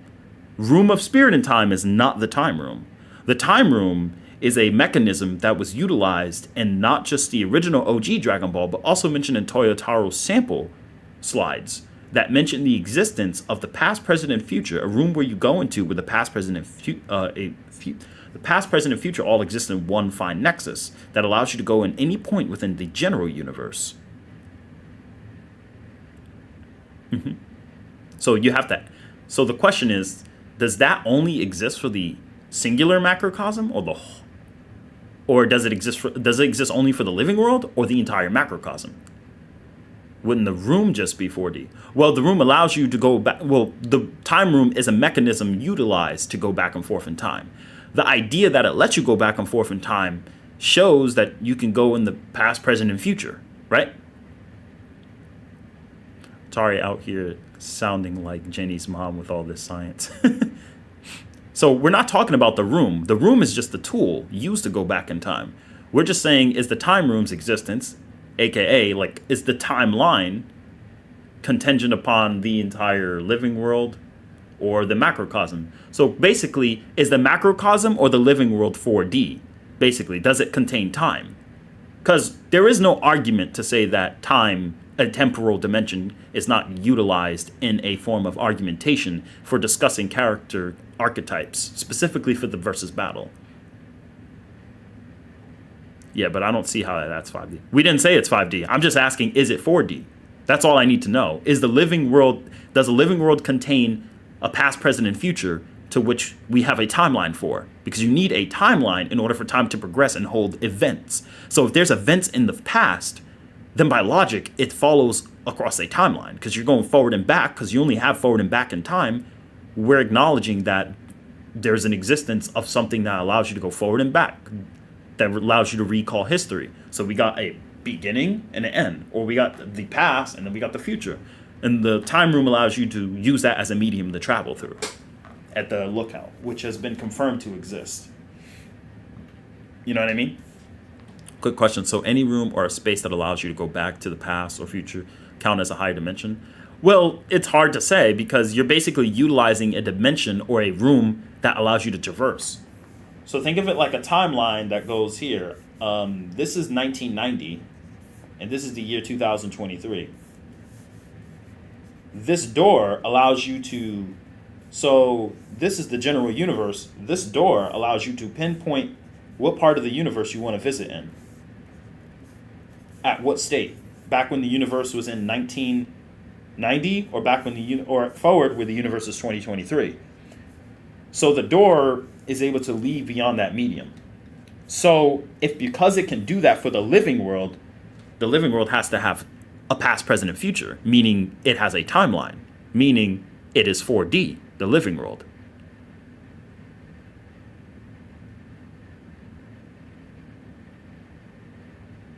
Exactly, the room acts like a time machine. But if we're acknowledging that the living world is space-time, right? Or has a space-time. If we concede that the living world has a timeline, it is, by definition, under an orchestration of space-time, or 4D of sorts. Because we know the living world's infinite. You can't really deny that. You can't deny it. The living world is infinite. There's no counter-argument to that. The only counter-argument is ignoring blatant evidence. So then you have to ask yourself, all right, the living world has a time room that allows me to go forward and back in the future. That means we have a past, present, and future. Cool. We have a history. But in chapter 432, we're told the living world, or the afterlife, doesn't contain time. See, the problem with that in fiction is when something says it doesn't contain time, it's a little more complicated than that. But the idea is that, number one, we have evidence that the time room, or the afterlife, is verbatimly utilized the term chonojiken, which means a super dimension. Or, in the context, it refers to it transcending the dimensions that are not perceivable in the living world. What dimensions aren't perceivable in the living world, we know, is the room of spirit and time, because you normally can't see that. You can't even sense people in it. The only people who can sense people in it are Kaioshin. Like when Elder Kai was sensing that Goten and Gotenks was in a different dimension with Superboo, a different dimension of time. Goku even said, how can you tell all of that from all the way out here? Because basically the Elder Kai has that ability to sense into other dimensions. So it's a separate dimension, the room of time. But the room of time still counts as a dimension outside of the universe, but still counts as a dimension not perceivable. Right? I mean, after all, nobody really knows about it. So if it falls under the definition of not perceivable, then by Daizenshuu 4's page 19 standards, it must mean the afterlife transcends it. So if you're talking about a room that's explicitly stated to be a time room, right? That has a completely different flow of time. The afterlife must transcend the correspondence of these temporalities that maintain these universes, right? Now, it's nothing about Outerversal. It's just that the time room sits on a higher level of reality. Higher reality and higher dimension are similar, synonymous, but they're still two different things, because reality refers to laws. Because when you look up the word reality, it's referring to the laws of nature, the laws of reality, which in 1995, Fusion Reborn literally explains how the afterlife and the living world have different laws of nature. So in other words, by the very definition of the Daizenshuu itself and the movie and the anime, all are cohesively agreeing to the notion that the afterlife, and Toriyama in his 2014 interview, are all agreeing that the afterlife and living world are not only separate, but the afterlife has different reality components, has different rules. Think about it. When Frieza died, Frieza didn't outpower King Yama, and you can call it filler if you want, but when Cell had a hissy fit against King Yama banished him. Meaning there's different rules in the afterlife. When you're dead, you're under King Yama's jurisdiction. That's why Frieza, no matter how, you've seen how strong he was. Even in Resurrection F, he was still stuck in hell. He can mentally train, but he ain't breaking out. So that shows us there's a different reality, different rules that they have to abide by. So that right there is already proven that the afterlife is different. There's so many other examples I can go into. But yeah. Here's the thing, SR Nova. You don't need a spatial dimension. Spatial just really refers to space. All right? You don't need to necessarily have a spatial dimension. You can have a 3D world, right? Right? This is a 3D world. And you can have another world that is shaped in the very same way as a 3D world, but has components within itself that make it infinitely stronger. The time in this world is greater. So it has... The time in the world is greater. The laws of physics are greater. Like, different infinities mean different things in this world. Even though you have really powerful strength, you being dead, aka the laws of nature, which is more of a conceptual thing, because when Frieza's dead, he can't really do much. But when he's alive, he could destroy the whole macrocosm, including the afterlife. But when you're dead, you fall under a different jurisdiction of rules. And that's just how every anime is different. Every verse is different. It's a case by case. But the whole key component is a higher reality literally just refers to a higher level of laws of physics. So the fact that Goku says where time doesn't exist makes sense. The afterlife has been there for ages. It doesn't age. You don't age there, right? Otherwise, why would Paikon still be in his prime? Why not be an old man? Why not Olibu be an old man, right? They stay in their prime, typically. Or they stay relative to the age of their souls, you could say. But they don't age like they would in the human world, right? Now, there's a couple of inconsistencies, I guess you can argue if you want to say. But when it wasn't Guro in heaven and he was alive. But we never actually saw Guro, so we don't really know what he looks like. But, yeah. Isn't spatial dimensions that we use in tiering, like extra spatial coordinate? Yeah, but extras, you don't need, like SJ Ryu and I had a conversation. You don't need to have an extra dimension. Like, you see this? I don't need to have, see what I'm doing here? I'm making a tesseract. But, you see this tesseract I'm making? I don't need this tesseract to exist in order for me to establish that this is a higher spatial dimension. I don't need that. I mean, not spatial, sorry, that it's a higher dimension. You don't need to be spatial to be higher, because spatiality really just refers to a range of motion. Because you can have an X, Y, Z, and let's say T for time, and you can have a P axis. All right, so you have length and width, and depth, length, width, depth, and duration, timeline, whatever. And you can have split offs of that or whatever else. You just have different ranges of motion. The only time these really matter is if we're talking infinities on a universal level. That's why in the Verse Battle Wiki themselves, they even say on a universal scale, if blank, blank, blank, then blank, blank. They have to state universal scale. Because I can be a 5D being and you could be a 3D being, but you can have powers. You can have a 5D knife and cut my throat, right? If a two-dimensional being was able to somehow come into this three-dimensional world, even though he still has a 2D body, but he could swing a three-dimensional knife, or he used the energy blade that had the effects of a three-dimensional knife, he can cut my throat. He doesn't need to be infinite 2D to do that, just like Kuwabara. Hypothetically, Kuwabara has a fourth-dimensional sword because it literally cuts space in between dimensions, like hyperspace, which is literally stated to be a higher reality, or rather a higher dimension. So higher dimensions are very case by case. The only reason the Versus Battle Wiki made the tiering system originally was just so we can have metrics to scale. Kirby's infinite power shouldn't be compared to the Beyonder's infinite power. How many infinities is Beyonder beyond the last? Marvel is really what got the introduction of higher dimensionalities. Then DC followed up. Then obviously you got Tenchi Muyo. But Tenchi Muyo, they have different dimensional people, but they're not infinitely stronger. So it's always going to be different. This isn't going to be a good one-on-one conversation through a live chat. Yeah, of course, but I'm talking about how much power would you need to destroy a 4D structure compared to a 3D. Yeah, you don't need an extra spatial coordinate. You can have a 3D world that has durability of a 4D one, but there's just no direct objective evidence for that to be the case.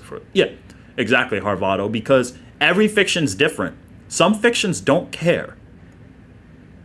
Like, think about it. Goku could send shockwaves around the universe, but when he fought in the Room of Spirit and Time as a Super Saiyan Blue, in the manga at least, told Vegeta allegedly we can go all out and on a rampage, and this place wouldn't break. So it's either the Room of Spirit and Time is infinite and much more durable, or Goku was talking about destroying society, or the Room of Spirit and Time is just super durable because it's a time dimension. There's so much assumptions you can make there, or so many calculations. You got to have other context to back it up. But from what we've collected as data evidence from the data books, it's very consistent to see that if the living world is just, even if you said the living world is 3D and the afterlife transcends it, and let's just say the afterlife transcends it and is 4D. Let's just lowball. Let's just say the living world is just 3D, the afterlife is 4D, Daizenshu says it bypasses it. It doesn't matter because you have the neutral zone and you literally have a super dimension in the Broly movie, which the writers literally said, they literally intended, like if you watch the fight, Gogeta and Broly turn from 2-dimensional drawings into 3D models. Because that's the artist's interpretation of showing us they're no longer 2D, they're 3D, saying they literally became a higher dimensional spatial being during this fight. And then they broke that dimension and reverted back to the world they came from. So are we going to ignore the super dimension that goes beyond the universe? Because if the super dimension, by definition of the novel, the interviews, and the actual showcase went beyond the quote-unquote afterlife, which we know the afterlife has space-time, and we know the afterlife transcends the living world, so it has to be at least 4D, right? If we concede to the afterlife being 4D, then Gogeta and Broly, we have to say it's 5D, because they literally broke beyond those boundaries. But let's say you ignore that too. Then you still got to explain one more piece of evidence. What happens when I go outside all the macrocosms in the Xenoworld, which is confirmed by V-Jump in page 112 to be a separate space? What happens if I go beyond all of that and I just take over the timeline for the nexus of the multiverse?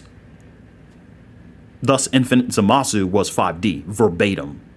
So that's why I said, no matter how much you lowball, you can't have, Dragon Ball should not be anything lower than 5D or 6D, really. That's why I said that. Why wouldn't it be 5D space? So let me ask you this. Do you think the timeline that so when Zamasu went beyond the multiverse, when he transcended the multiverse and went to a separate set of a multiverse, why wouldn't that separate set of a multiverse be a higher dimension? Especially since he's omnipresent throughout the entirety of the multiverse, including different spaces. You know what I mean? And Toriyama says this is a fight that goes and transcends space and time. So the term is transcend. So if we're transcending space-time, even of the afterlife, which we know the afterlife transcends the living world, we can't be below 5D. You can't. Not only can you argue the space between universes being 5D in most conventional science of M theory and superstring theory, but you can also just use the fact that Zamasu literally went in between the space-time continuums of two separate multiverses. And you see how big Zeno's world is compared to the macrocosms, which are 4D. So then you got to ask yourself, okay, if Zeno's world is like, has galaxies beyond galaxies that can arguably be billions, quintillions of times bigger than these 4D macrocosms, even if you say it's finite, the fact that they literally transcend time and go outside the multiverse should tell you, like, I'm out the multiverse. I'm no longer restricted to movement in this verse. But he still went beyond it. So why would Dragon Ball be lower than 4D? We don't know what 4D or 5D structures look like in real life, or if they exist. So we can't take in a real life example, so to say, space between timelines to be 5D in an assumption. Well, here's the thing, SR Nova. Versus Battle Wiki bases their entire tiering system off of real-life hypothetical theorems, and they even admit it themselves. So, with all due respect, it's a checkmate argument. No matter how you try to splice the argument, it's a checkmate argument. Because if you say we can't use that, then we're just appealing to ambiguity or appealing to ignorance. Oh, we don't really know what a 5D world looks like. All right, well, we don't really know what happens when you go beyond light speed while carrying heavy mass. We don't. We can use kinetic energy formula, but in real life, energy increases exponentially the closer and closer you get to the speed of light. Because it doesn't work linearly like fiction makes it look like. That's why Joshi Mamura, who tries to use relativity, has like infinite speed in his comic. So what I'm saying is, some fictions do appeal to real life and some don't. So we create a metric as a tool that helps us orchestrate how characters should scale. Because otherwise, then how else are we going to know what's a higher dimension if we don't use real life examples to make a basis off of it? You can't have a light speed character if you don't actually have a formula to go by light speed. Because if I wanted to use Galileo Galilei's old light speed equation, I'd say light speed is infinite. If I wanted to use real world science, I can say the actual infrared frequencies of red light actually has a higher frequency and vibration and moves slightly faster than blue light spectrums. Like as far as radio waves go, electronic radio waves, or different variants of how light speed on its initiation is not the same speed as when it returns. Because you have, most of the time, we only measure the returning speed of light speed. We wait till it gets to the mirror and then we measure it coming back. We never actually can measure light going in one direction. We always measure it going in two directions. How do we know the mirror didn't reduce the speed of light? Michael Fizeau's light speed being 186,000 miles per hour, roughly. And then Michelton having 196,000 miles per hour. There was even a scientific study done, I forgot by what university, that had at 1 nanometer, 1 foot per nanosecond, approximately. And that ended up making the light speed 15% faster. So human error is never going to give us the actual answer we're looking for. And that's the purpose of power scaling. We're never really going to get a concrete answer unless the author straight up tells us. But even the author's statement is contingent upon real life examples. Oh yeah, Sonic has moved at the speed of sound. What's the speed of sound in real life? We use real life to reference the speed of sound. All right, but what about a character who's moving at speed of sound, but they travel through mediums like Miryu from My Hero Academia? Did you know that sound travels 10 times faster in solids than it does in the air or gases? So, like, that's what I'm saying. We got to be, like, a little bit more logic. We got to, like, use some logic of some degree. We got to use real life as a reference. Because if you don't have a reference, then power scaling cannot work. Because then everyone can just throw in, you know, some type of chimpanzee argument. You know what I mean?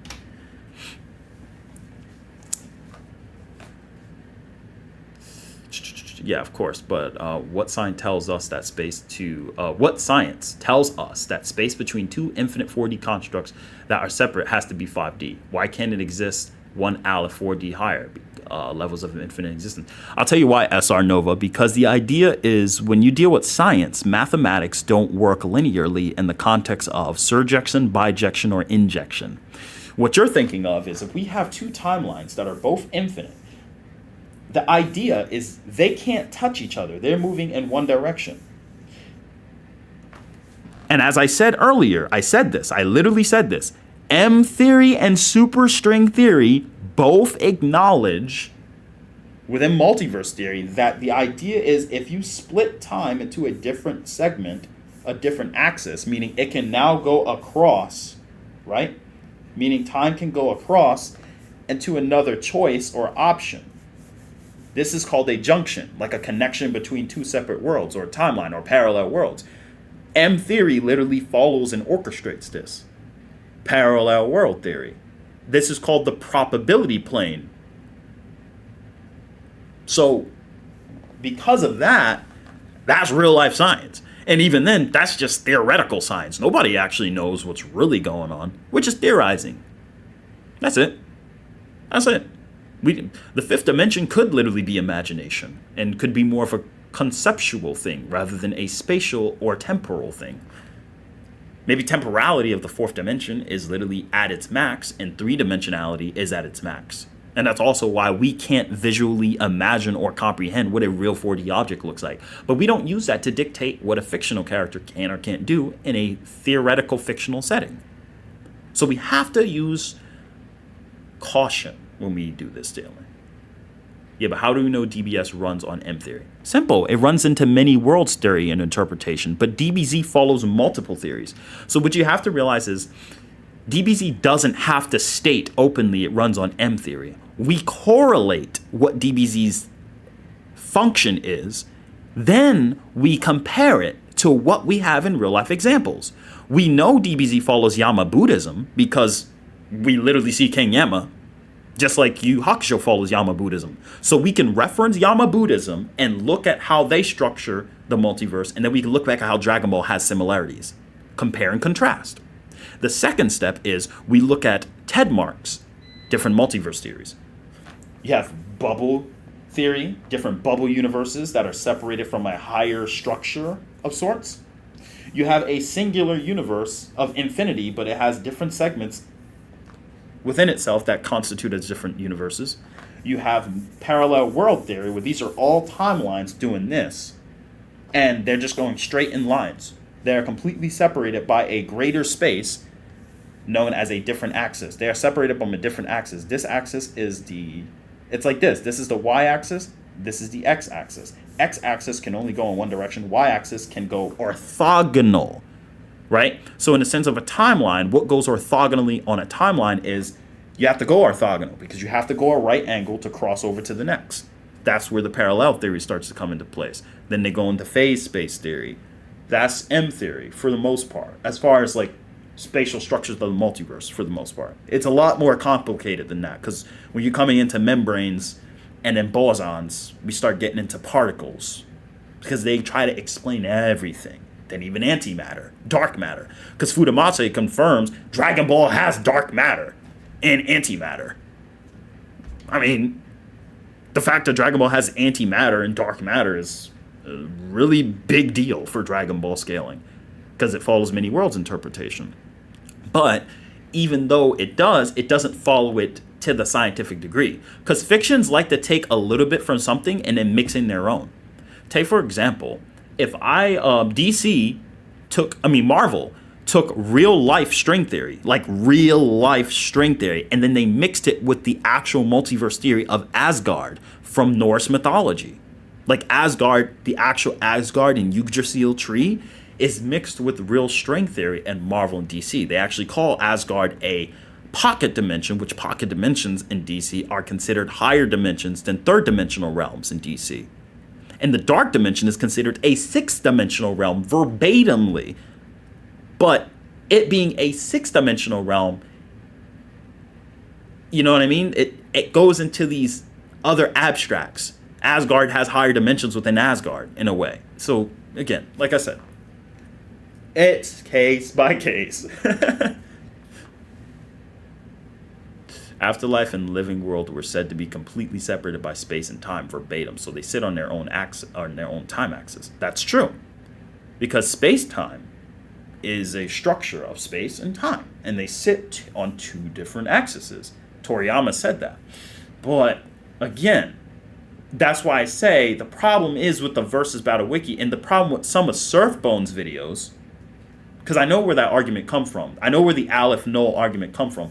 The problem with that argument is like, so if I take a 3D Aleph Null, right?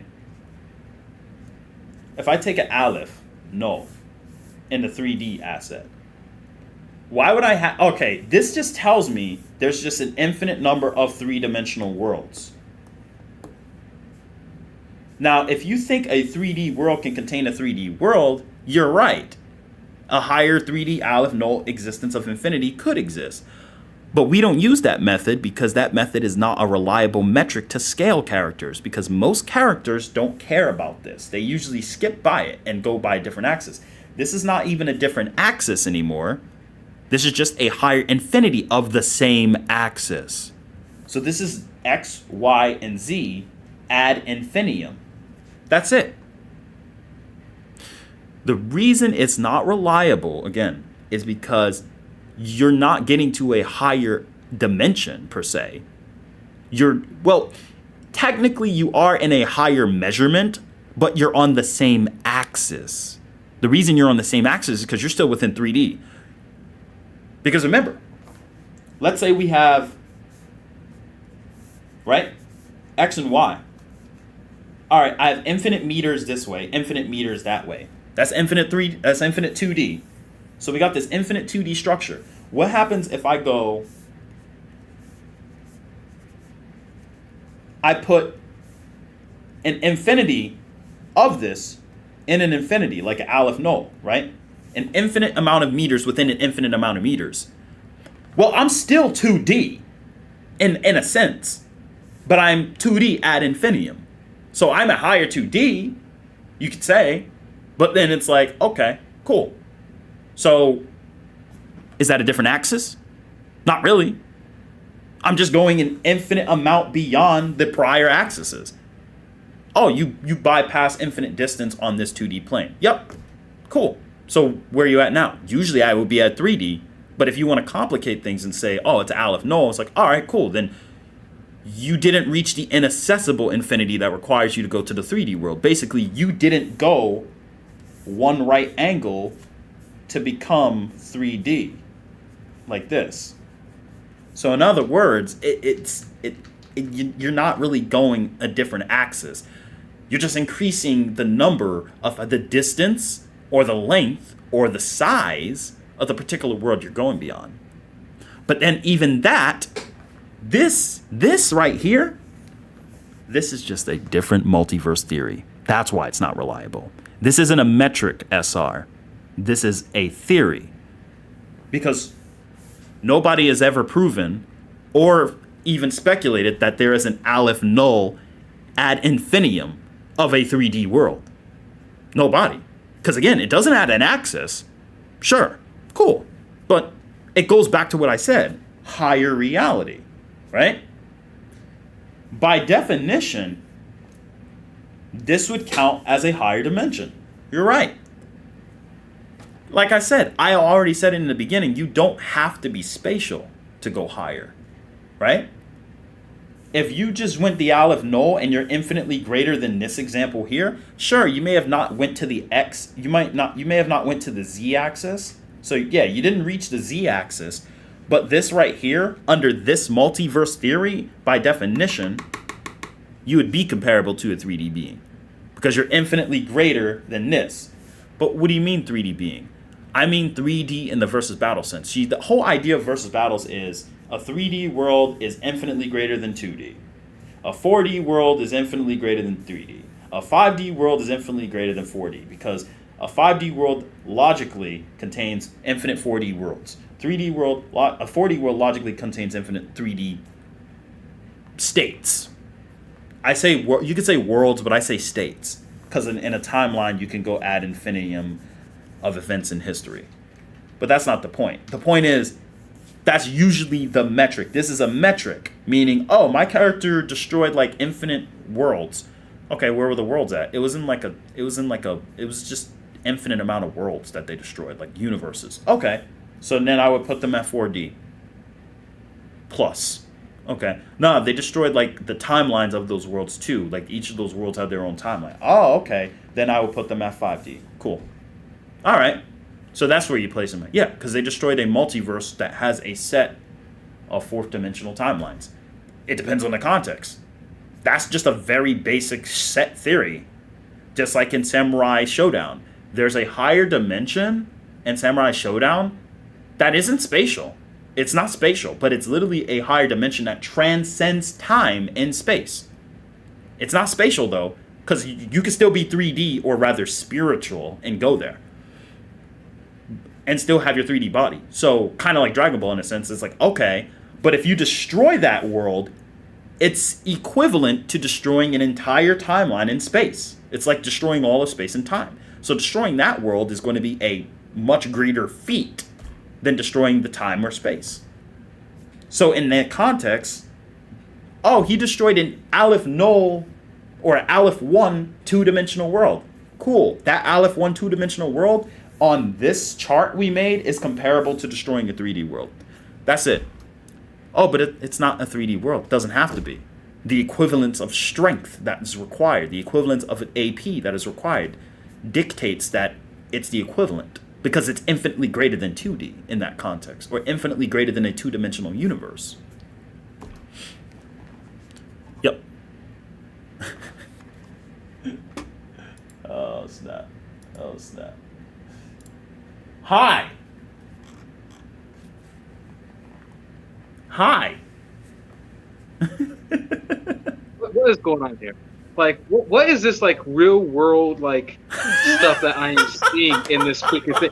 I have never seen so much appealing to reality, and this isn't to hate, this isn't to like talk down, but Jesus Christ, I have never seen someone appeal to reality so hard to downplay a verse.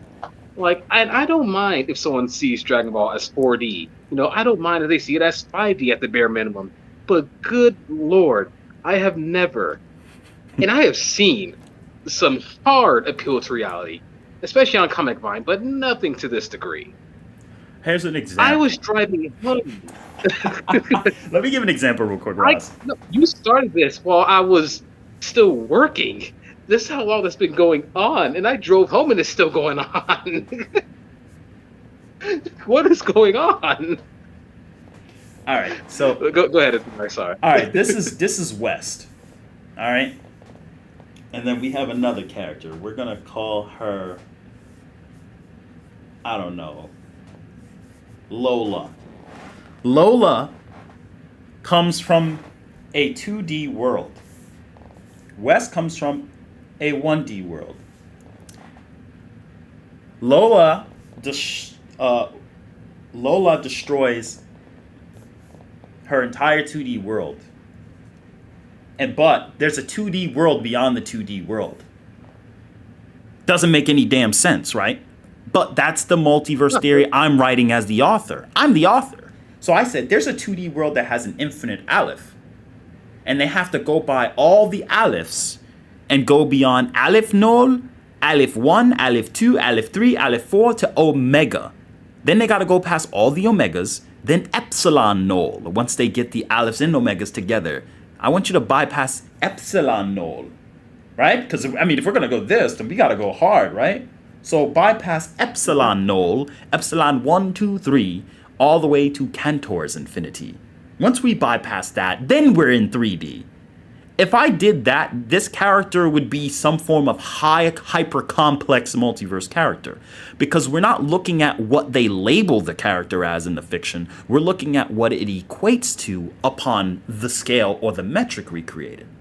Here's an example. Let me pull up versus. I'm actually gonna pull up versus battle themselves. All right. Because like I'm just sitting here. Because I'm driving, I'm just listening to all of this.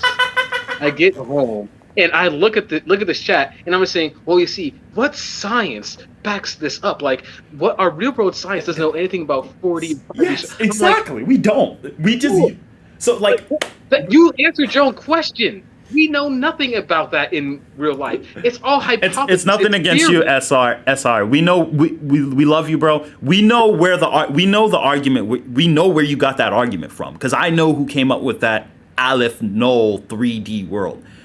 Like I said, we all do. Surf is a smart guy, but there are a couple flaws that come with his scaling, and this is particularly that he treats things like a false dilemma. It's either it has to be this way or it can't be, or it's wrong. That's a false dilemma. False dilemma is saying you got to pick A or B when it could just be both A and B. That's the problem. It's versus battles. We don't know. Remember, the tiering system is designed to help us measure their levels of power, because otherwise it becomes ambiguous. Here's an example. Ready, Roz? Yo, Roz, Crash has transcended beyond dimensions before, right? Yeah, right? Pretty Yes. sure. Yeah. All right. Kirby transcended dimensions. He actually stated in 3 occasions to have infinite power, right? Yep. Yo, Goku is going to destroy the universe, and then they said that the afterlife transcends the universe, and then like Zamasu, then Gogeta and Broly went beyond even that, and then Zamasu went beyond that, and then Jiren like glared them away, right? But they're all strong. They all have like infinite power, because Zamasu was stated by Gowasu to have infinite power, right? So then it comes down to, it's like, okay, wait, hold on, we're not done yet. Umineko, witches have infinite power, right? Oh, but then you ask yourself, who's stronger?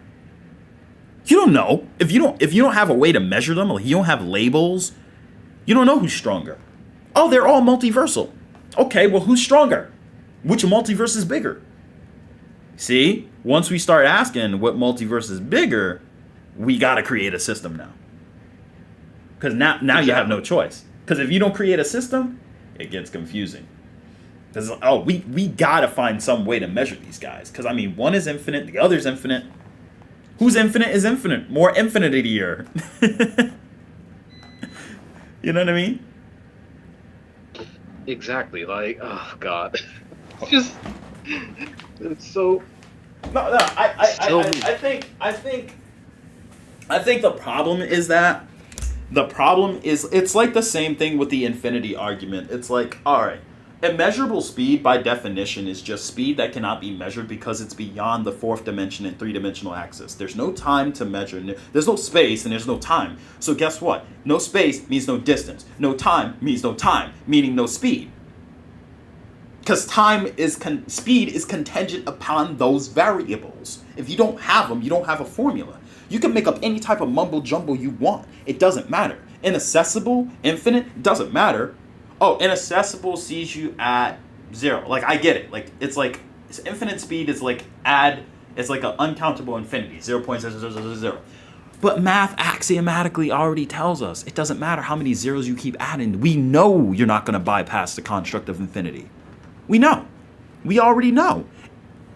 If you travel an infinite distance in 0 time, oh, that's inaccessible. It's still infinite. Doesn't matter. Oh, but if you travel infinite distance in a finite amount of time, it doesn't matter. That just means it takes you a long time to accelerate. So it takes me 10 seconds for me to accelerate at infinite speed. It's just like a freaking Ferrari that can go up to 60 miles per hour in 4 seconds. Yeah, it doesn't start at 60 miles per hour, but it takes 4 seconds to get to it. Just like a character, I can travel infinite distance in 10 minutes. Okay, well, you really can't do that. That's not possible. Oh, it doesn't matter. That's not logical and it's not possible. The argument collapses within itself. We could just write that off as death of the author. Okay, how about this? It takes me 10 minutes to accelerate to infinite miles per hour. Okay, we'll accept that because Superman did it. Whis did it.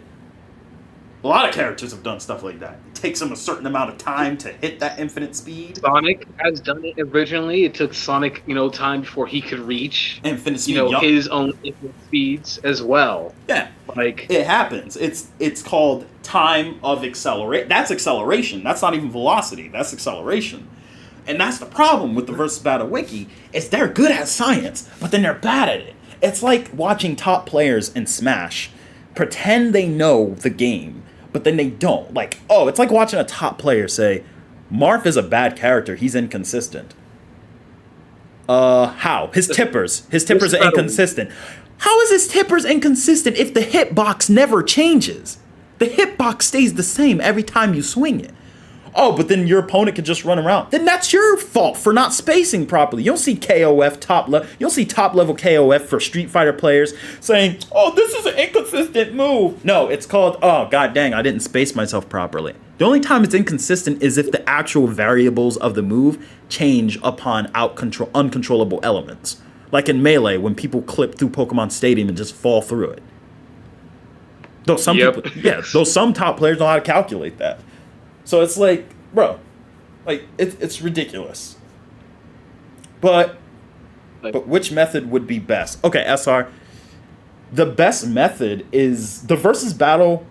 Like, that's why I've said it in the past. You've probably even heard Seth say it. We've all said it. Versus battle in the beginning had one of the best systems to utilize for scaling. It was simple, straightforward. Adding some changes here and there are good. But don't fix what isn't broken. They changed the definition of outer versal. I'm like, bro, I know you're not trying to appeal to name fallacy, but like, why did you change it? You just made outer versal more complicated than it actually needed to be. What? It went from omnipotent to boundless to like omniversal, which they kept boundless. Made that its own separate tier after a while. Mm-hmm. Back in the day. Outer versal. And let's take a look. Let's take a look right now. All right, infinitesimal, no dual value. This tier pertains to characters or objects that can create or destroy or affect the whole structure of lower dimensional universe or lower levels of reality. See, levels of reality, even they acknowledge it. But here's the thing. Please note that existing as a drawing or being made of data information is not to be ranked at this tier, as such beings are still three-dimensional but on an incredibly small scale. Good. They're logical. But again, infinitesimal still doesn't matter, because Bill Cipher will still kick the crap out of a lot of 3D beings. Yep. So this is just talking about the effect of a particular world like that. This is the tier they created. We use this to keep it simple, because if we made it complicated, such as adding Aleph Null 2D, then god dang, it'd be impossible to get certain character scale. Because you could be like, what if the infinite dimensions Beyonder is talking about is just like infinite levels of 3D? I mean, because Beyonder is still like in a 3D body, like, right? Isn't he just like Aleph Infinity 3D, Roz? Yeah, if I remember correctly, yeah. Like, man, come on, like spatial. He says infinite spatial dimensions. It's clearly not talking about like 10D, 20D, 50. Like, you know what I mean? It becomes a problem because you could just ask that for every character. How do we know it's this dimension? You don't.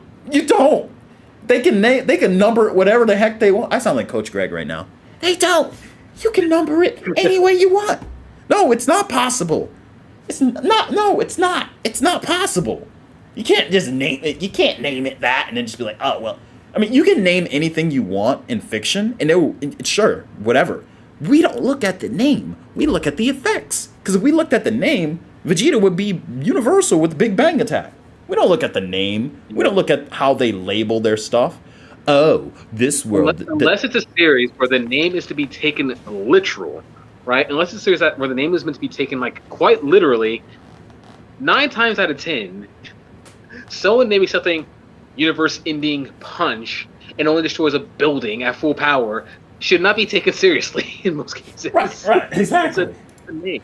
Low hypoverse, so characters that demonstrate power equivalent to destroying or creating 0D level construct or any size or 3 levels of infinite degrees of reality, fiction, transcendence, or similar beneath a 3D reality. This tier also includes characters who are vastly below this level, and all characters beneath this tier requirements in any significant way will still be at this tier. Okay. That's kind of an irrelevant tier because there's like almost no character.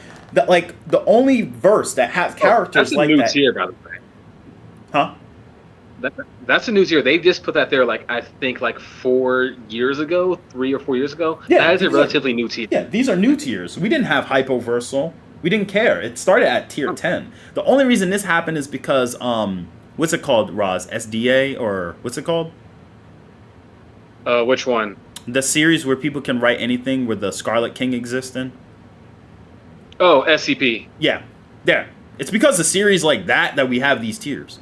Because otherwise, there ain't really that many fictions that have this. Besides, like, maybe DC. I mean, Marvel. That's about it. Marvel mentions the two-dimensional world. How it's, like, abstract and there's still, like, wars going on with, like, specific microbes and abstract two-dimensional shapes. But other than that, no other fiction cares. Nobody even talks about it. Besides Bill Cipher, there's like 2D beings. Like in Yu Yu Hakusho, Ray Earth Girls. They had like that two-dimensional lake that they couldn't see at all. It was invisible unless they looked from the top. Yeah. Okay. Why was Versus Battle Wiki the best? I mean, yeah, the reason Versus Battle Wiki was the best at the time was because it actually made sense. But like, let's look at here. Let's skip around and actually like really, really, really examine this stuff. Like, let's actually examine it together. So it went straight to the point. It made sure the research was like at least like accurate, right? Like it could be accurately presented. It could be well thought out and discussed properly. Yeah. That's what made Versus Battle Wiki like 10 years ago so much better than what it is now. Right. Because now it's more or less biased. Back then they actually gave characters. They were still working on like their character scaling always kind of sucked, but their tiering system was good. Like look, alright, so we get to Universal. Characters or objects that can create or destroy all celestial bodies within a finite 3D space, at least equivalent in the size to the observable universe, AKA Roz. That's them comparing to our real. Isn't that a comparison to real life? Exactly. It is, yeah. We need to reference real life for this. Versus Battle just did it right here. Via an omnidirectional explosion that covers the entire space. Alternatively, create or affect a 3D universe or pocket dimension comparable size, which does not involve the destruction or creation of space-time. This is just the 3D shapes, like the planet. Oh, you destroyed a galaxy. That's a 3D object at the end of the day. High universal characters or objects that demonstrate an infinite amount of energy on a 3D scale, such as creating or destroying infinite mass, or those who can affect an infinite 3D space. Well, didn't we just get confirmation in Daizenshuu 7 and 4 that space is infinite? Yeah, we did. This extends to an infinite number of finite or infinite size 3D universes or pocket dimensions, which when not accounting for any higher dimensions or time. Basically saying, as long as these pocket dimensions aren't higher dimensions, you could fit an infinite number of the observable unit. Basically, they've made this wording too bad. Like, as somebody who had one of the highest scores in reading comp, they could have simplified this by saying it can fit an infinite number of observable universes in it. There you go. That's it. Simple.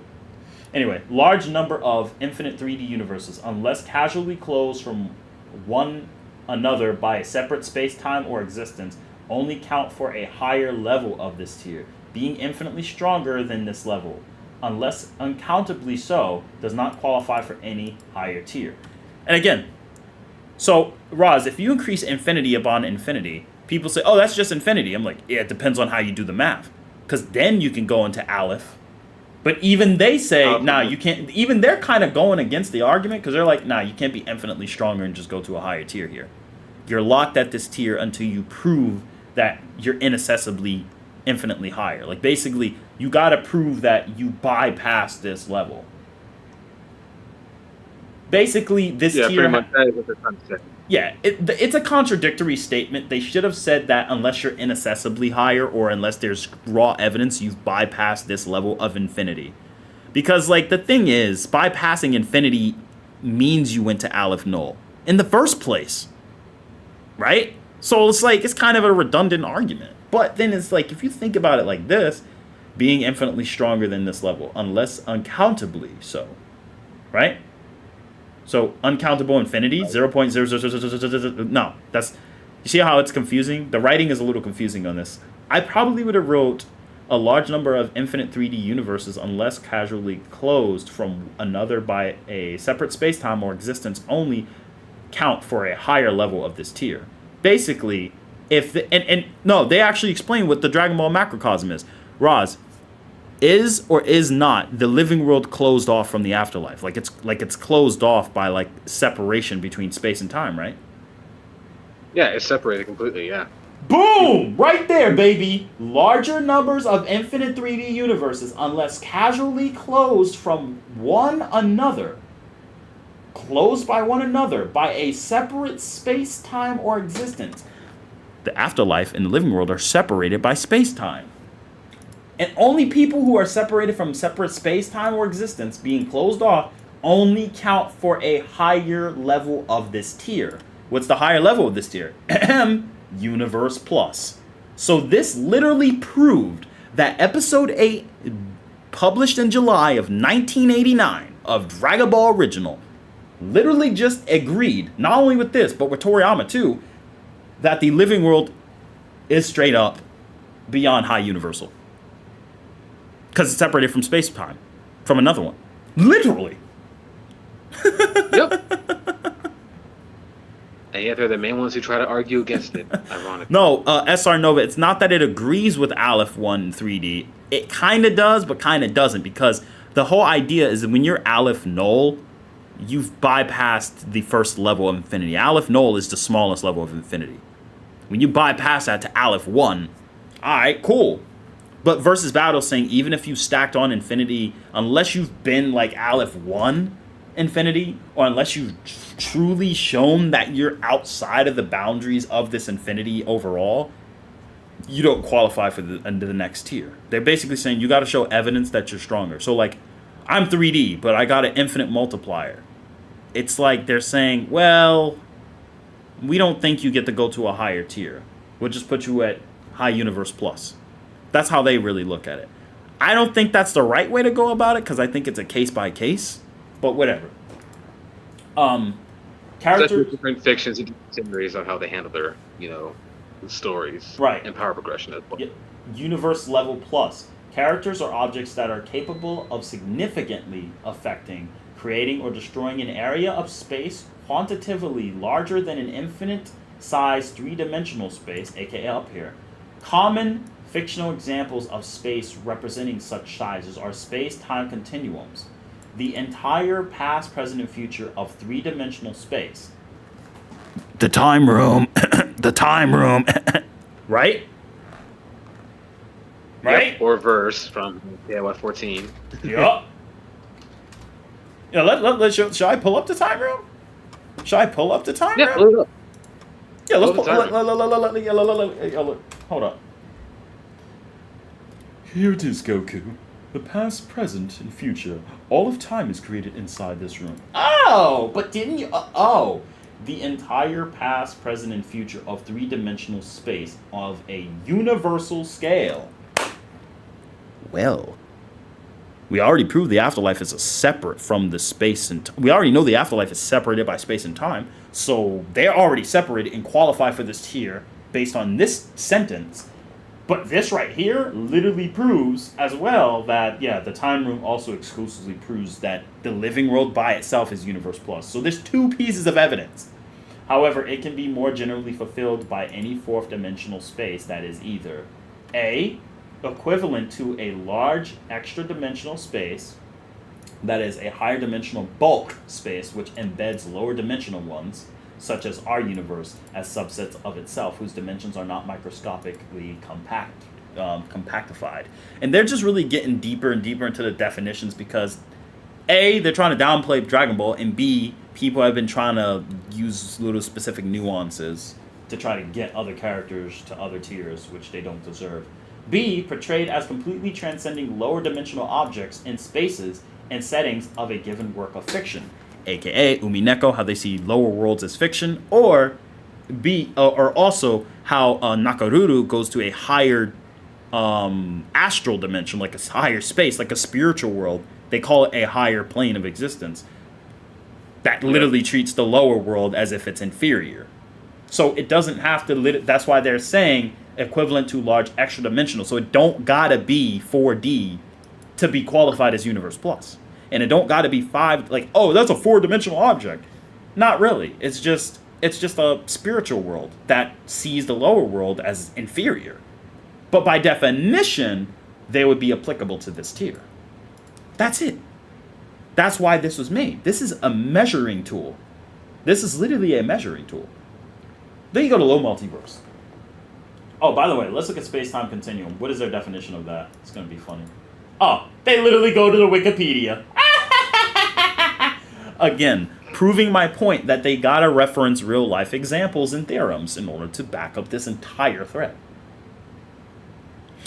A different time flow of a universal scale is kind of wrong. I don't know why they put that. It doesn't need to be as big as the universe.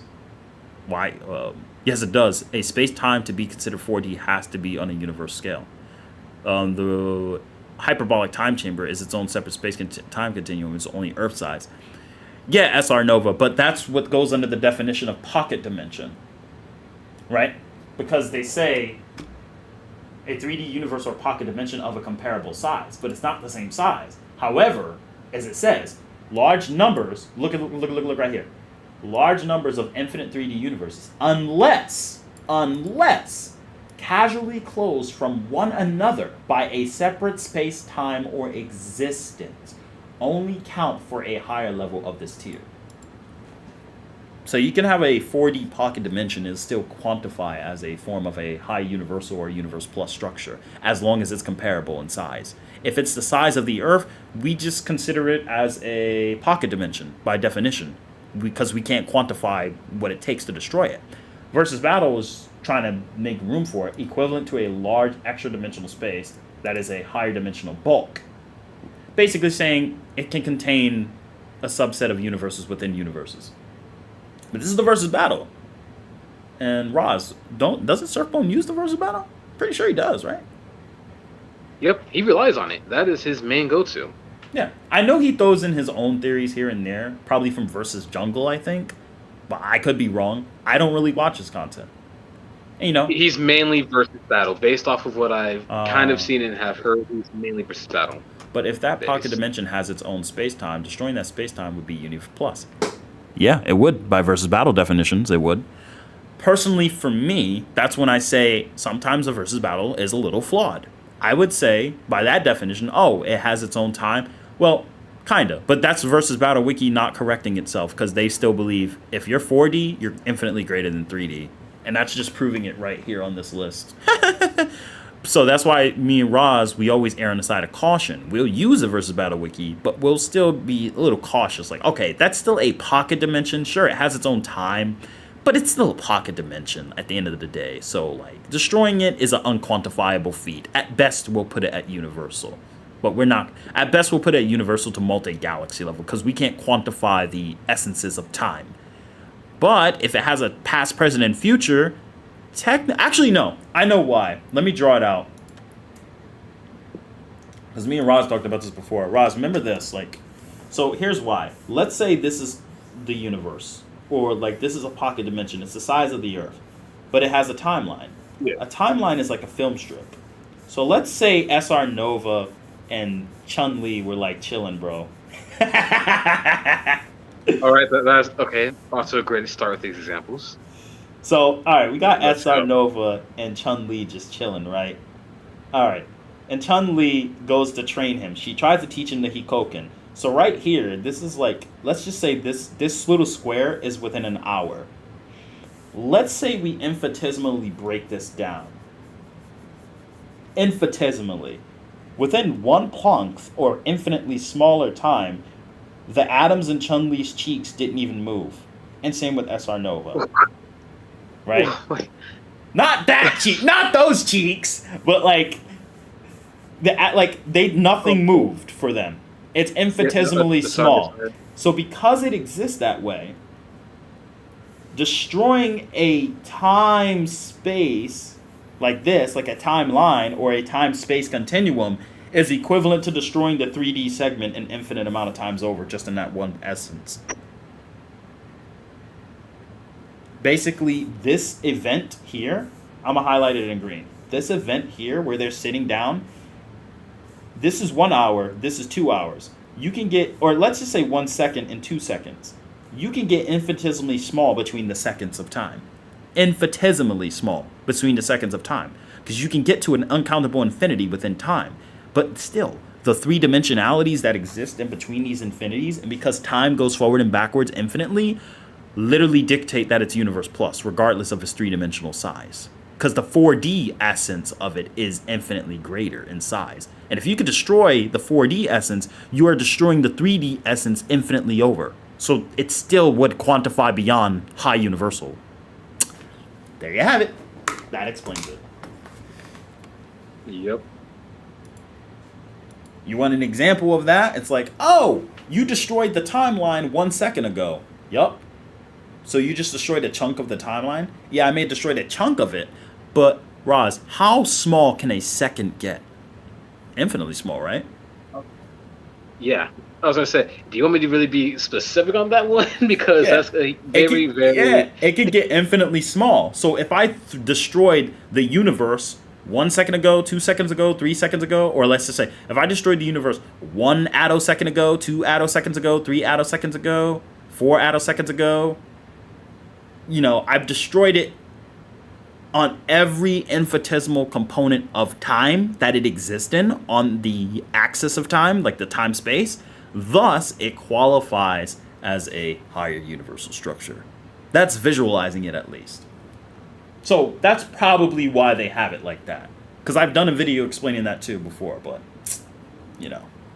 So no matter the size of the dimension, as long as it's its own space-time, the space-time would be 4D unless the dimension is goofy and has two spatial dimensions. Yeah, like if it's something stupid like that, then we just have to. That's when it becomes a case by case. It gets difficult because then it's like, okay, now the author's just writing just writing crap. That's why we always say you gotta really like look at this. Now let's look at low multiversal characters or objects that can significantly affect, create, or destroy small multiverses, which can be comprised of several space-time continuums ranging anywhere from 2 to 1,000 or equivalent. I'm glad they got rid of that stupid 1,001. Yeah, that was really stupid. I never got that. Why it have to be 1,001? Like that's such a specific number.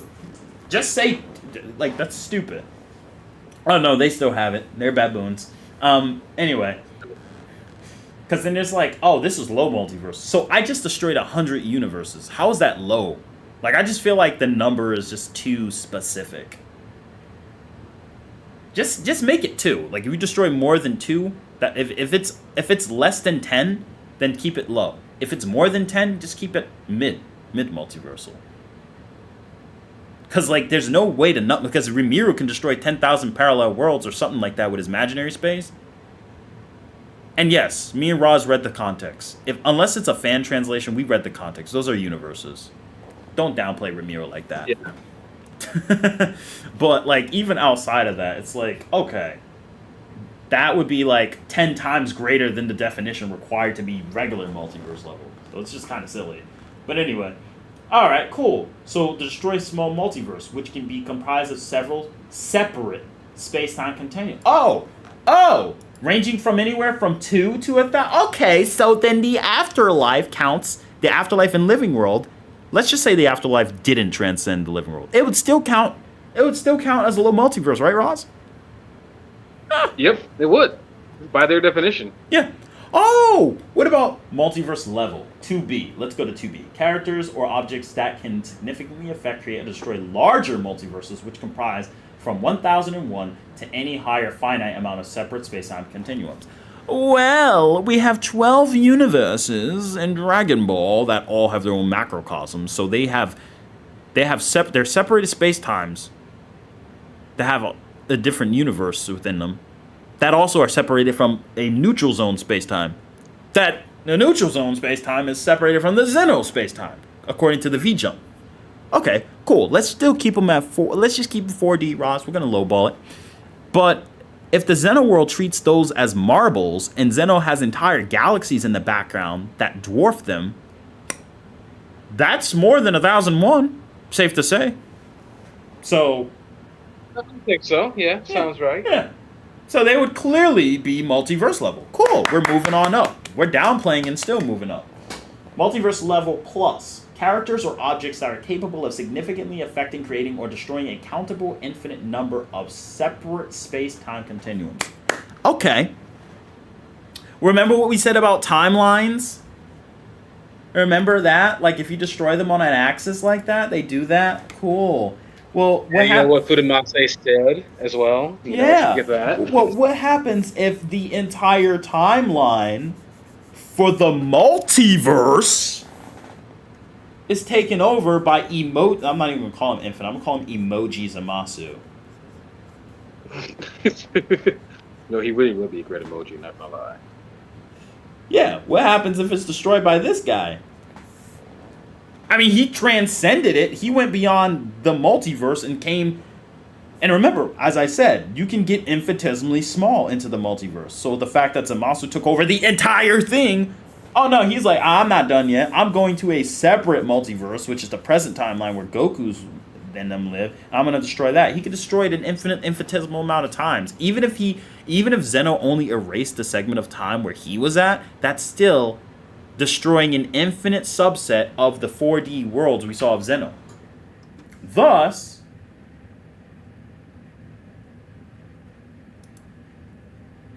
am I still alive? Okay. Yeah, you're still alive. Okay. Sorry, I heard something in the background.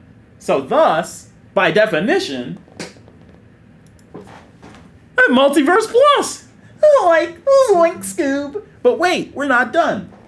Extra dimensional. Characters or objects that can significantly affect spaces of qualitatively greater sizes than ordinary universal models in spaces, usually represented in fiction by higher levels or states of existence, or levels of infinity, or as referred below, which trivializes everything below them into insignificance. Kind of like what Zamasu did to the multiverse we just talked about, normally by perceiving them as akin to fictional constructs or something infinitesimal. Yeah, like Zamasu just did to this timeline, right? Right? Yep. Yeah. Okay, cool. So then by definition, characters or objects that can universally affect, create, or destroy spaces whose size corresponds to 1 to 2 higher levels of infinity. Wait a minute, I thought you said with adding infinity to infinity, we can't go beyond high universal. That's why I said it's a little bit of a contradiction. That's why I said that. It's a little bit of a contradiction. But anyway, we're not going to talk about Why that. did the operatic bias? Yeah, that's why we gotta be careful with this. But anyway, create or destroy spaces whose size corresponds to 3. Hold on, no, that's regular. Okay, corresponds to 1 to 2 higher levels of infinitely greater than the standard universe model. In plain English, in terms of dimensional scale, this can be equated to 5 and 6 dimensional real coordinate spaces. Well, if the 5D is literally considered infinitesimal, that treats the lower realm as infinitesimal, Zamasu, by our very definition we just did on live stream while downplaying every single statement, we downplayed the super universe that Broly and Gogeta broke, we downplayed the afterlife for transcending the space-time continuums that separate the world of spirit and time, the hyperspace dead zone of Garlic Jr., and in conjunction with that, including the time room and the living world and the demon world, bro. We didn't even talk about the demon world. We bypass all that, and not even including the Suguro space. We bypass the fact that the afterlife transcends that, and in Daizenshuu 7 has a separate extra dimensional world where Goku raced the south. I think it was the south or the east Kai. I think it was west Kai. I think it was South. Yeah, no, it was west Kai. It was west Kai. The girl. No, the girl. Yeah, it was West Kai. Because North Kai is King Kai. Then East Kai. Yeah, I think it was West Kai. Pretty sure it was West Kai. No, is it West Kai? East Kai? Isn't West Kai the one that King Kai hates? I think, yeah, West Kai. Yeah, so it's East Kai. The East Kai had her moped. And she raced Goku in what they describe by verbatim. They say, Cho no Jigen. Which, Cho means super. And for those who are questioning this Cho means super, I mean, it's called Dragon Ball Cho. You literally hear them say "Cho Broly" in the opening because they're saying and then in English when they came out Super Broly, Gogeta, like they in the Japanese they literally say "Cho Broly." Even heck, Tales of Symphonia, Roz, doesn't Lloyd Irvin when he does Demon Fang says when he does Demon Fang it's Majiken, but when he does Fierce Demon Fang, I don't know why they call it Fierce Demon Fang, but in the Japanese it translates to Super Demon Fang because he says Cho Majiken, right? I think so, yeah. Yeah, he literally, and then I think in Freak, what's the? Oh my goodness. What's the? How do you? I forgot what the character was, but doesn't like Kyo say like Chohi? Or like something like super fire or eternal. Like he says super flames or something. Like he uses the term Cho. But anyway, bottom line, we're done with that definition. The bottom line is like we ignored like 3 different contexts. No, 4. We ignored the neutral zone, we ignored the super spatial dimension, we ignored the afterlife, and we ignored the Zeno realm. Even there are things we can ignore and things we can't ignore. We can't ignore the verbatim statements of the original 1989 episode 8, and the Daizenshuu statements. We can't ignore the fact that Zamasu bypassed that so-called universe that was literally has a separate space-time. Because if Toriyama said it has a separate space-time, even if you ignore Daizenshuu, Toriyama said it has a separate space-time for the afterlife and living world, so it's still 4D, doesn't matter. But when you get to Zamasu, you know Zamasu transcended time, because Toriyama said, oh, he transcended time. So then Zamasu by definition is 5D. You can't, that's why I said you can't have Dragon Ball lower than 4D. I mean, lower than 5D. You can't. You can't. Like, that's like saying, yo, KOF Roz is only like 3D, bro. like you can't, like, if you go by the lowest low ball, Psyche lowest low ball is 4D. No, wait, he said transcend time, meaning you gotta go beyond. Psyche, by pure statements and definition, being scaled beyond the 7 kings, is literally 5D. You can't have them any lower. Yep. I mean, a guy who can burn the very concept of time itself and turn it to ashes. Yeah, you know. Oh, he said uncountable infinity. Let me read the definition again. Uncountable. But again, uncountable just means you cannot progress no matter how much you count. Because regular infinity, you can't really count to infinity at all. But hang on, SR just asks, why is transcending time inherently 5D? Because time is usually considered to be the 4th dimensional structure and bread and butter of pretty much like every single fiction and theory out there. Yeah, not only is it the bread and butter of boson theory, string theory, superstring theory, and M theory, but it's the bread and butter of multiple multiverse theories from Tegmark, Michio Kaku. No, Michio Kaku follows M theory. Tegmark, though, for sure. It's the bread and butter of multiple different fictional theories. And even in other religions, the 4th dimension, in their case, is the astral realm. Because the astral essence goes beyond time. Because when you're a soul in other religions, you don't age. That's why they say... Time doesn't apply to you anymore. Yep, that's exactly why KOF mixed religion and M theory. Because they actually have membranes. But they actually mixed it because Nakaruru transcends time. But she does it by becoming a spiritual beam of light. Or essence of light. A spiritual light, not physical light, a spiritual light. Xanadu can sense her presence distorting space-time. Verbatim. Yu Yu Hakusho Forever literally translated that for me. And she was like, yeah, that literally says space and time. That, like, space and time is shifting. Just from her existence, she shifts space-time alone. So, but she's a spiritual being. But that's how they Japanese or Eastern culture treat spirituality. Some mangas use more Western concepts and string theories, like KOF, or Daizere does it too. Daizere uses it, because they use spirituality.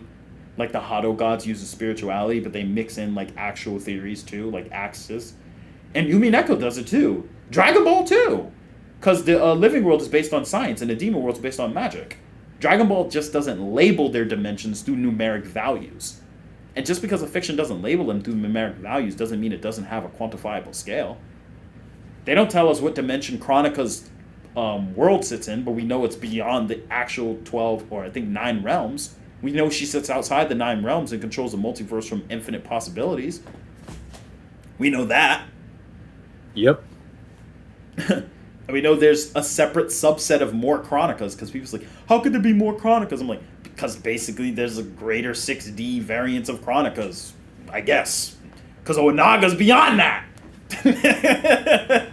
Well, so far, actually, at least in MK, there's only ever been one Chronica, because Chronica was the keeper of like all time across all of time and space and reality. So there's only one. What happened with Shang Tsung again? Because I know you had the answer for that.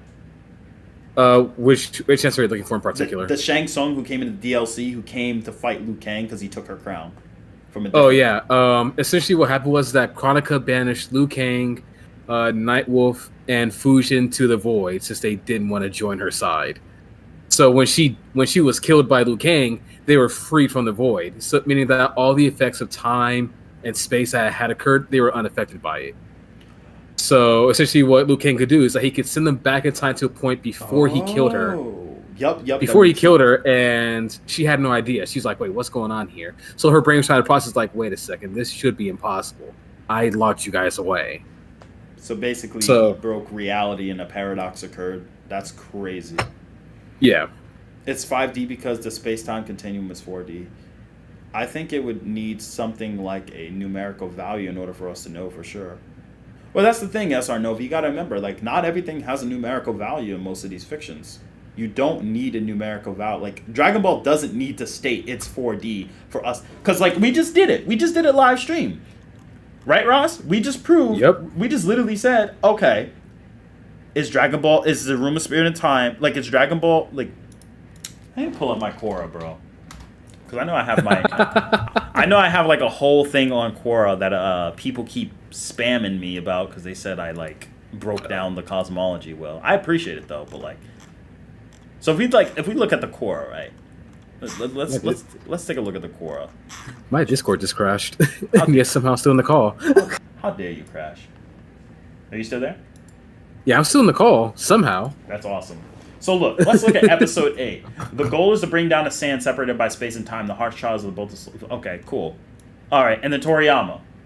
Oh, I thought up of a ball-like world so it's easier for us to read and wrap around it. The central big ball has the worlds called the living world and afterlife. And then even Koyama verbatimly agrees they're separate. We literally know they're separate in other instances of the Fusion Reborn movie. Like, legit. So, like, you got to be a baboon to not know that. No offense to anyone who disagrees. I'm not trying to make fun of you. I'm just saying, like, that's kind of, you know, you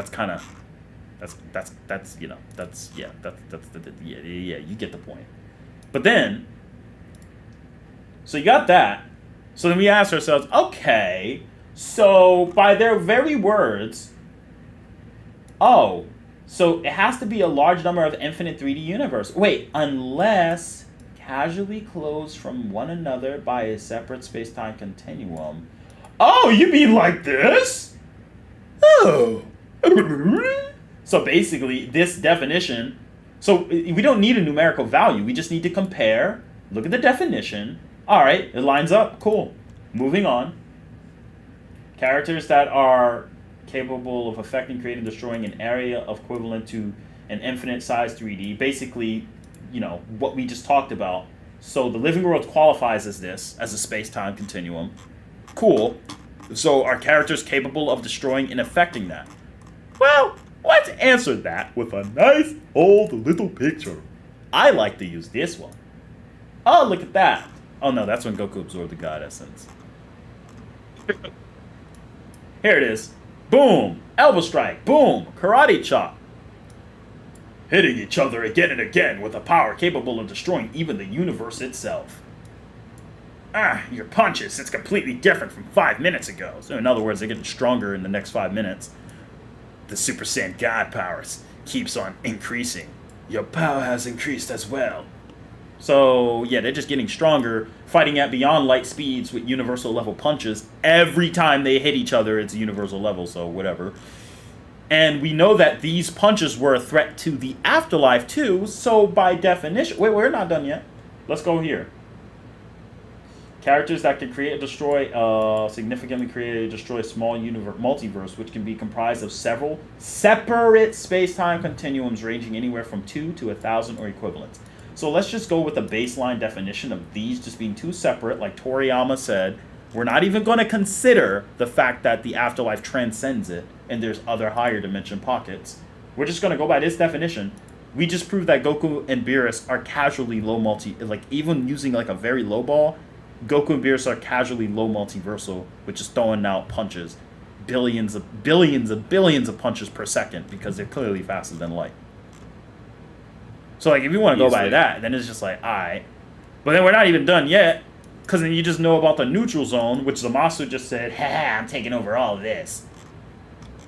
And so if you want to go by these definitions, or the space between universes, which is confirmed in the actual later chapters, then you follow this definition, because, again, you got to go into the Xeno world to get into that stuff. It gets a little more complicated, but the whole bottom line is that. But, like, all of this falls apart anyway, because the afterlife should always be higher, because it doesn't have time,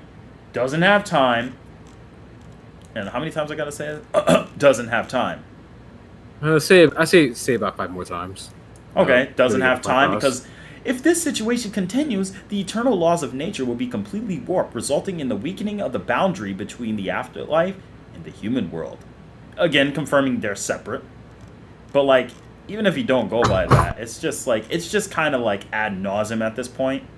There really is no need to like keep going that deep, especially when you got the dead zone from Garlic Jr. literally being a higher dimension. Yep.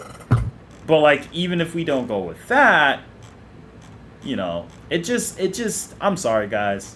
It's just the argument can go in so many different ways. And it's very clear that with the afterlife being the way it is,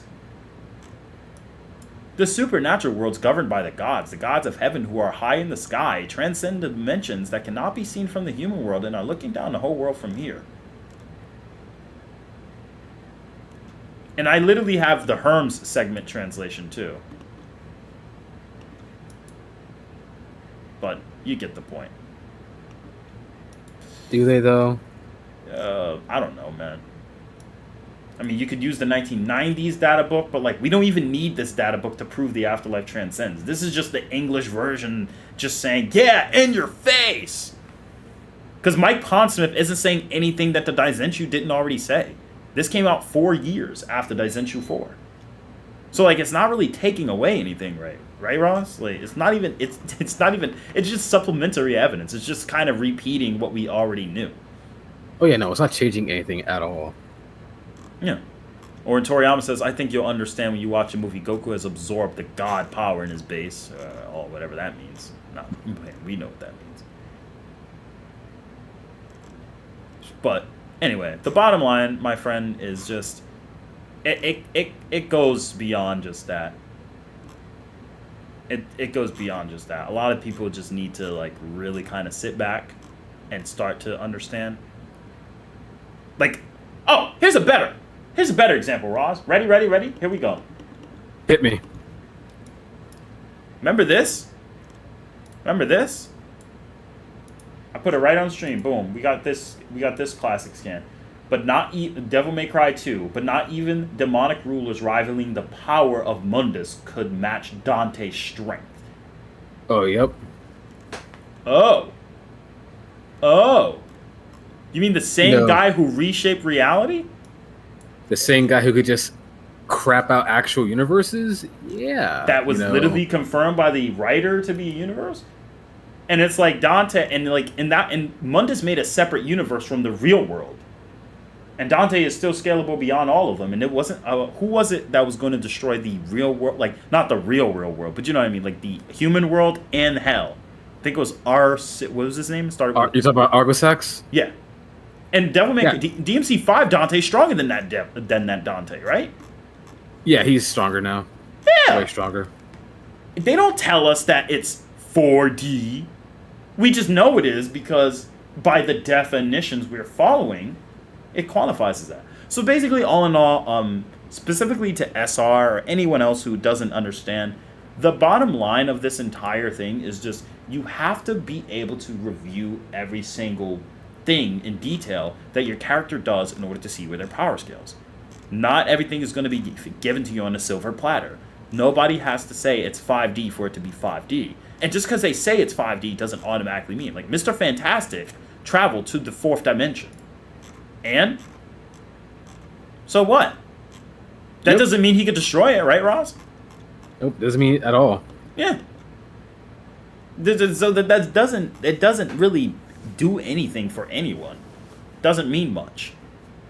So, again, these are why we say you gotta, like, be cautious when you do these power scalings, because characters don't need to state what they're capable of to do it. KOF doesn't use any dimensional numbers. But we know for a fact if we lay it out and look at these definitions and follow them, we'll get the answer we're looking for. Heck, versus Jungle. Bro, who the hell is Lily? Alright, versus Jungle. Alright, let's go to versus Battle Jungle. Is it? What the heck? Where is it, Roz? It's the versus Jungle, right? Is that what it's called? What is it called? I don't even remember, honestly. The last time we went on that was like, I think a couple of months ago for another stream. Mm-hmm. Probably more than that. Probably last year. I know Stride was in the stream when we did it. Yeah. So yeah, I think that was earlier this year. Yeah. Isn't there another one called Omniverse? Yeah, Omniversal Battlefield Wiki or something like that. Yeah, let's go there. Surfbone said he's going to drop a video debunking all 5D outer scaling for DB. Sure, I mean, you don't need to do a video to debunk outer versal Goku. I mean, just look. Just be like this. Okay, let's just look at the definition. Okay, outer versal. Let's just go to low outer versal, whatever. Alright. Characters or objects that can affect structures with a number of dimensions greater than the set of natural numbers. Okay, Aleph Null, I guess. But that already occurred for these dimensions, so that's kind of redundant. Meaning in simple terms that the number of dimensions is Aleph 1, an uncountable infinite number. Oh, no, that's not uncountable. Aleph 1 is countable.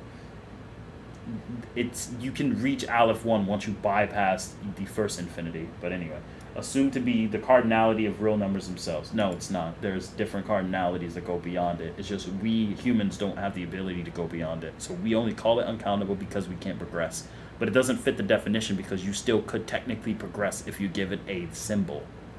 Anyway, and therefore, that such objects fully extend to high B, which only have a countable infinite number of dimensions. Yeah, that's why this here is what me and Roz call complex hyperversal or multi-hyperversal. What me, Andre, and Roz call multi-hyperversal or complex hyperversal. Because it's literally just going beyond the infinities. This is the definition they should have used right here. High outer versal. Characters or objects that can affect structures that are larger than what the logical framework of defining 1A and below can allow, such as exceeding any possible number of levels contained in the previous tier, including an infinite or uncountable infinite. Practically speaking, this would be something completely unreachable to any 1A hierarchy. That's what the real definition is. So this is just what me and Roz consider baseline outer versal. A concrete example of a structure would be an inaccessible cardinal. Yeah, in other words, the 0 here and then the cross around it. Yep, it's a 0 with a cross in between. Yeah. Alright, pretty cool. Good. Yep. Alright, yep, Even just the amount of infinite cardinals being between the first inaccessible. Yep, exactly. Which is epsilon null. Yeah, this is the actual definition. Characters who rule structures completely exceed the logical foundation. Yeah. But being omnipotent in anything similar is not nearly enough to reach this tier alone on its own. However, such statements can be used as supporting evidence in conjunction with more substantial information. There you go. This is good. These two are good. These two need to be labeled. Roz.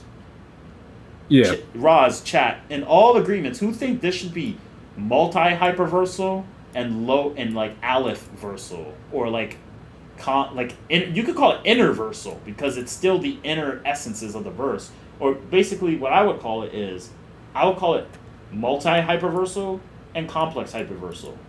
Or multi-hyperversal. For complex. Yeah, exactly. Because that's literally what it is. You're just adding extra numbers to it as a modifier.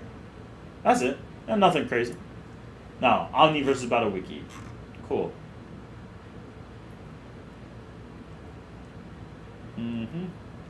Cool. Alright, characters, the tiering system. Cool. Let's look at their tiering system. Tiering system. Our tiering system is the most important thing in the wiki and is the crux for how we scale verses. Cool. Below average human level, good. They have old school, yep. Urban, yep. Multi-city block, nuclear, tectonic, multisolar, cosmic, universal. Characters who could destroy all of the physical matter within an observable universe at full power. More specifically, usually via an omnidirectional blast, or that encompasses all the stars and planets within a universe. They don't specify that it has to be our universe size, so they're not really that good. Characters who have an infinite degree of three-dimensional power, alternatively four-dimensional power that is shown as completely qualitatively superior to three-dimensional beings, but is less than the universe in scale, or that allows them to create large parts of the universal continuum. Take note that 4D power should logically always be superior to accountable infinite 3D power, so characters with this tier are not necessarily comparable. Yeah, that's their definition of scaling. But what qualifies you as a 4D being means you gotta be able to have an infinite degree of three-dimensional power. Alternatively, four-dimensional power that is shown as completely... Okay. So what qualifies as that? Or that allows them to create larger parts of a universal continuum. Okay, large parts of a universal continuum. The afterlife is a large part of the universe continuum, so it already fits this category. We're using a different metric, but the definition still fits. Afterlife still 4D, baby. Let's go. Same with Nakaruru's realm that she returned to. Small scale time space abilities as hacks, not as okay. Further, that we consider most small scale time space abilities as hacks, not as AP. Okay, that's kind of stupid, but okay. Other requirements for high universal level: characters that have infinite power, infinite growing power, characters who can obtain low multiversal, multi-universe. All right, that's stupid. It's the same dang thing, but whatever. Universe plus. This is for characters who can destroy and create an entire 4-dimensional space-time of one universe. Not just a physical matter with one, for example, an entire time. Okay, so guess what? Since you said space-time by definition, what does that mean? I guess that means that, okay, so still the same as versus battle, so we're still in there. Multi-universe. Characters who can destroy or create up to 1,000 universe space-time continuums. Okay, so we leave into Zeno's world, and we're up there already. Multiverse. Characters who can create and destroy 1001 to any higher finite number of physical universes. Characters can affect most of, but not all, infinite multiverse, also assigned to this tier. Okay, still Zeno's world. Multiverse plus. Characters who are capable of affecting an infinite number of universe space-time continuums, each of them having their own space-time flow, and not be interconnected. Otherwise, that would be low to C, but above baseline. Characters who are capable of affecting an infinite number of universe. Oh, but separated, so like their own space-time flow. That perfectly gives Zamasu the 5D.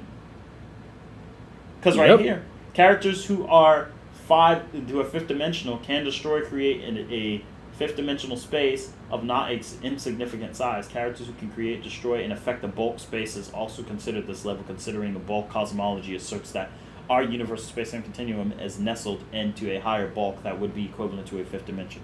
Yeah, but that's under, again, look at, asserts that our universe, aka Roz, that's a theory, isn't it? A theory in its entirety. Yep. That's literally a theory. That's not even proven. These are just theoretic. They're choosing and they're cherry picking theories to fit a particular metric that we have to use to power scale. But by their definition, Zamasu still sits here. Also, fun fact: the creator of this wiki does not like me. That's funny. All right, these are 6 to 11 dimensional characters, Megaverse level. Okay. Even 6-dimensional characters can logically easily destroy a more than countable infinite number of 5D space. Okay, so the classic. Okay, well, if we just proved that the other lower worlds that have separate time flow, as you said, to be 5D, going by the Zeno world and the actual other statements, then yeah, you can get Goku up here. So this is just the classical definition. There's like the classic definition, so nothing crazy there. So all right, cool. Where does this wiki have Goku at? You don't want to know. I do want to know now. Okay, go ahead. I warned you. Wiki Goku. Let's see. Son Goku. All right, Super Saiyan 1, 2. All right, Ultra Super Saiyan 2. All right, Ultra Super Saiyan. Well, it's technically called grade 2. He had grade 2 and grade 3. He had grade 1, 2, 3, and 4. So if you're going to use this, then you might as well just put the other grades. Super Saiyan 3, God, Blue, Kaioken times 10, Ultra Instinct. Oh, that's Sign, and that's Ultra Instinct. Just call it just call it Mastered Ultra. I get it. Like, it's not the official definition, but just call it Mastered. I mean, the episode itself the title card of the episode said Ultra Instinct. Who cares? Whatever. Canon. 3 and... What?! Universe level. Capable of fighting a held back Beerus and nullified it. Okay. Fought against Jiren, universe level. Fought against Jiren, who is stated to have power comparable to God Destruction. After mastering Ultra Instinct, he was able to... What?! I told you didn't want to look. This is retarded. They literally go against... They're just like the versus battle. They're literally chimps. I mean... Versus battle is baboons. They are chimps. Okay? Listen, that's alright. Like I said, the creator of this wiki does not like me. I literally, Roz, I literally went over every these are Devil May Cry skin. I literally went over every Dragon Ball definition possibly and proved. Look at where he places Ness. I proved that I literally proved on stream with not even every scan, but with a majority. I lowballed and used every scan from mostly Toriyama. Because Roz, I only used, I'm saying Dragon Ball's 5D with just Toriyama only statements. No Daizenshuu. Well, kinda. You gotta use the Daizenshuu to some degree, unless you're a freaking idiot. No offense. Okay, I shouldn't say that. I take that back. I don't want to be mean. Unless you're okay, you know what? Yeah, if you're a chimp. If you're a chimp. But the whole point is, Roz, hold on. Let me cook real quick. I literally used the very definitions of the actual anime, manga, data books, side data books, as in third-party data books, Toriyama, screenwriters, and provided sufficient evidence that by definition, they have to be 5D. On both versus back. Their own definition says it. And they have the audacity to have them at Universal?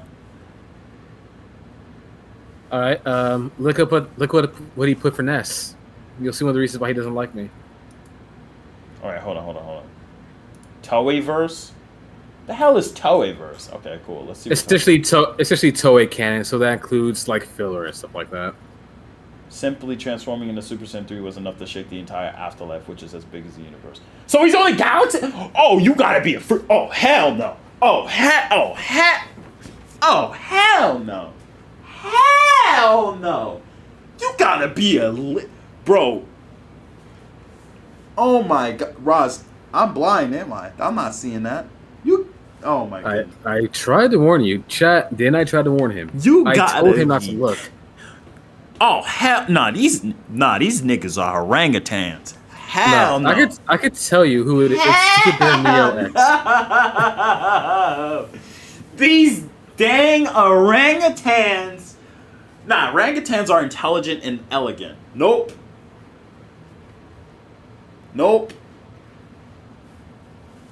Listen, These ATARi. goddamn buffalo, bald-headed, baby-back baboons decided to sit here and say, you gotta be galaxy level to shake a universe? Hold on, which is as big as the universe. Even though the afterlife is way bigger than that. You gotta be galaxy level to shake a universe? ATARi. But no, Roz. One more thing. Let me look. Roz, how many galaxies fit in the universe? About 100. Let's just lowball and say 100 billion. All right, Yeah. 100 billion.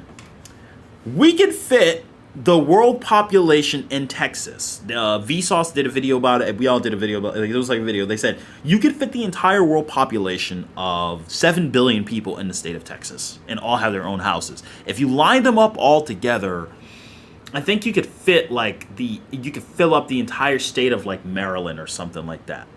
Okay. Or let's just take a car. How many cars are on the Earth? Let's look that up. How many cars are on the Earth? 1.474 billion cars. Okay, According to Hedges and Company. 1.474 billion. Okay. Click to enlarge. So- This so- graphic shows how many cars there are in the world. So we grouping just- the world's Yo, 1.474 shut up, lady. billion I cars don't by care. region or All continent. right, I get it. If you want to Thanks. know how many cars are I there on get Earth, it. here you go. I- There I- are about 1.474 billion vehicles Stop. on Earth in 2023. Shut up. Thank you. Okay, so the main thing I'm trying to say is there's 1/100th less cars. Okay, cool, whatever. So there's 100 less cars. Yo, let me just get this straight. If I go outside right now, and I just go up to one of my neighbor's Chevrolet, and I start shaking the crap out of it, is everyone in the world gonna feel it? No. What if I throw it and create a seismic earthquake with the energy and joules it would take to destroy a car? Is anyone gonna feel that level 0.001 earthquake? No. Not at all. God dang, bro. What kind of logic is that? It reminds me of like that. Remember that video that Seth did about Gogeta versus Broly, and it was like they was talking about how like, and Seth said like there was a calc that showed that was only solar system level. I was about to say that's why. Hey, look, I ain't saying nothing personal against him, but I'm just gonna keep it real with you. That was the most chimpanzee argument ever, and I said it. I said like, bro, that's the stupidest argument ever. Who the heck made this? I looked at the guy who made the calc. I'm like, just because you make a calc don't mean the calc is accurate. Because then the funny thing is, Webcam Parrot tried to call Screw Attack's calc for Yusuke, and Yusuke and Yomi inaccurate, said he'd make a debunk. Never did that. And I did their same calc, and I was like, oh shoot, they're actually on point. Slightly.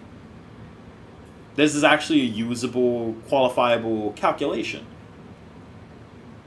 Oh, but we can get Naruto 30 times the speed of the Raikage, even though that scan itself, Swagkage kind of like debunked that and was like, bro, that's not really liable. Now, is Naruto 100 times faster than the speed of light? Yeah, but you wouldn't use the Raikage to do that.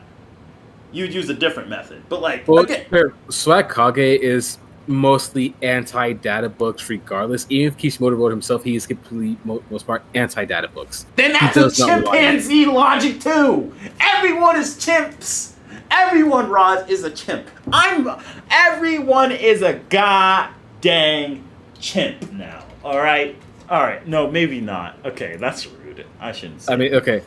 Sorry, so now that you're rosy calm, I'm not calm yet. Hello, monkeys. Just hear this. Now, the creator of Omniversal Battlefield Wiki, Super Bear Neo X, does not like me because I've called him out on his downplay. He also said that Ness beats Beerus. Now, look at where he put Ness on the wiki. Just look it up. Just look it up and see the. I bet you my Ness is better than his. Just look up Ness. I bet you my Ness is better than his. Alright, I played Mother. Let's see. Alright, you got the clay mode. Clay model? Why does the clay model exist? That's not canon. That's just a model. Alright. Yep, cool. Cool. 2, 6, 4. Universe Plus. Become one with the universe. Overlaps it with space. Okay. That's accurate? But after defeating Nightmare, he was touch and comprehend the truth of the universe. Yes.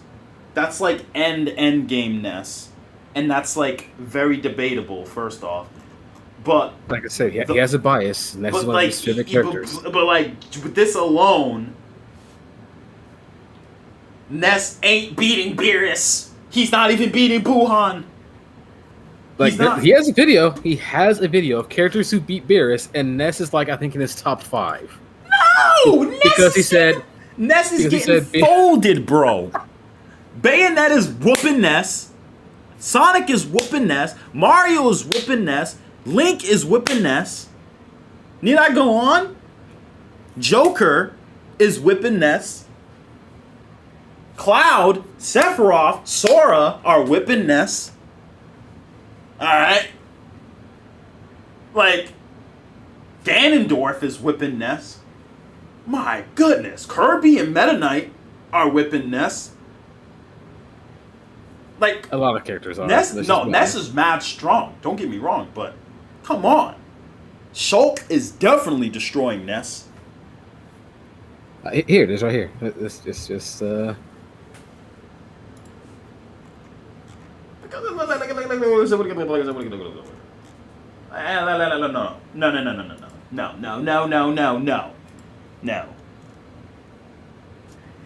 Hello, monkeys.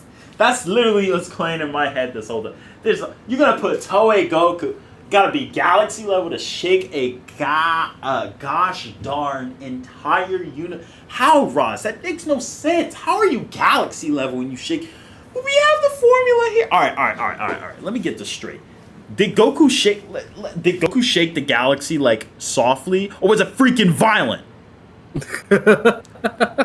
The Grand Daikaio was literally. It was pretty violent. The Grand Daikaio is literally. Thank you, Roz. I appreciate the $2 donation, my brother. The Grand Daikaio The Grand Daikaio, for crying out loud, is literally like saying, "Whoa, I feel like I'm on a teeny in the ocean and Goku's a hurricane." Ah! Click the link, ATARi. While he's in a separate dimension separated from Janemba, all the way in the heaven realm, while Goku's in hell. Powering up. ATARi, click the link. Hold on, Ross. Goku's in hell, powering up. His energy alone reaches to heaven and shakes them violently. And literal sign. Wait, Roz, if I was correct, wasn't signs and like advertisements for the tournament falling apart and walls were cracking? Yeah, I mean, yeah, it was. Cause see about it, they could like even Goten and Trunks could feel like Goku fusing with Vegeta from their sheer from the sheer power alone.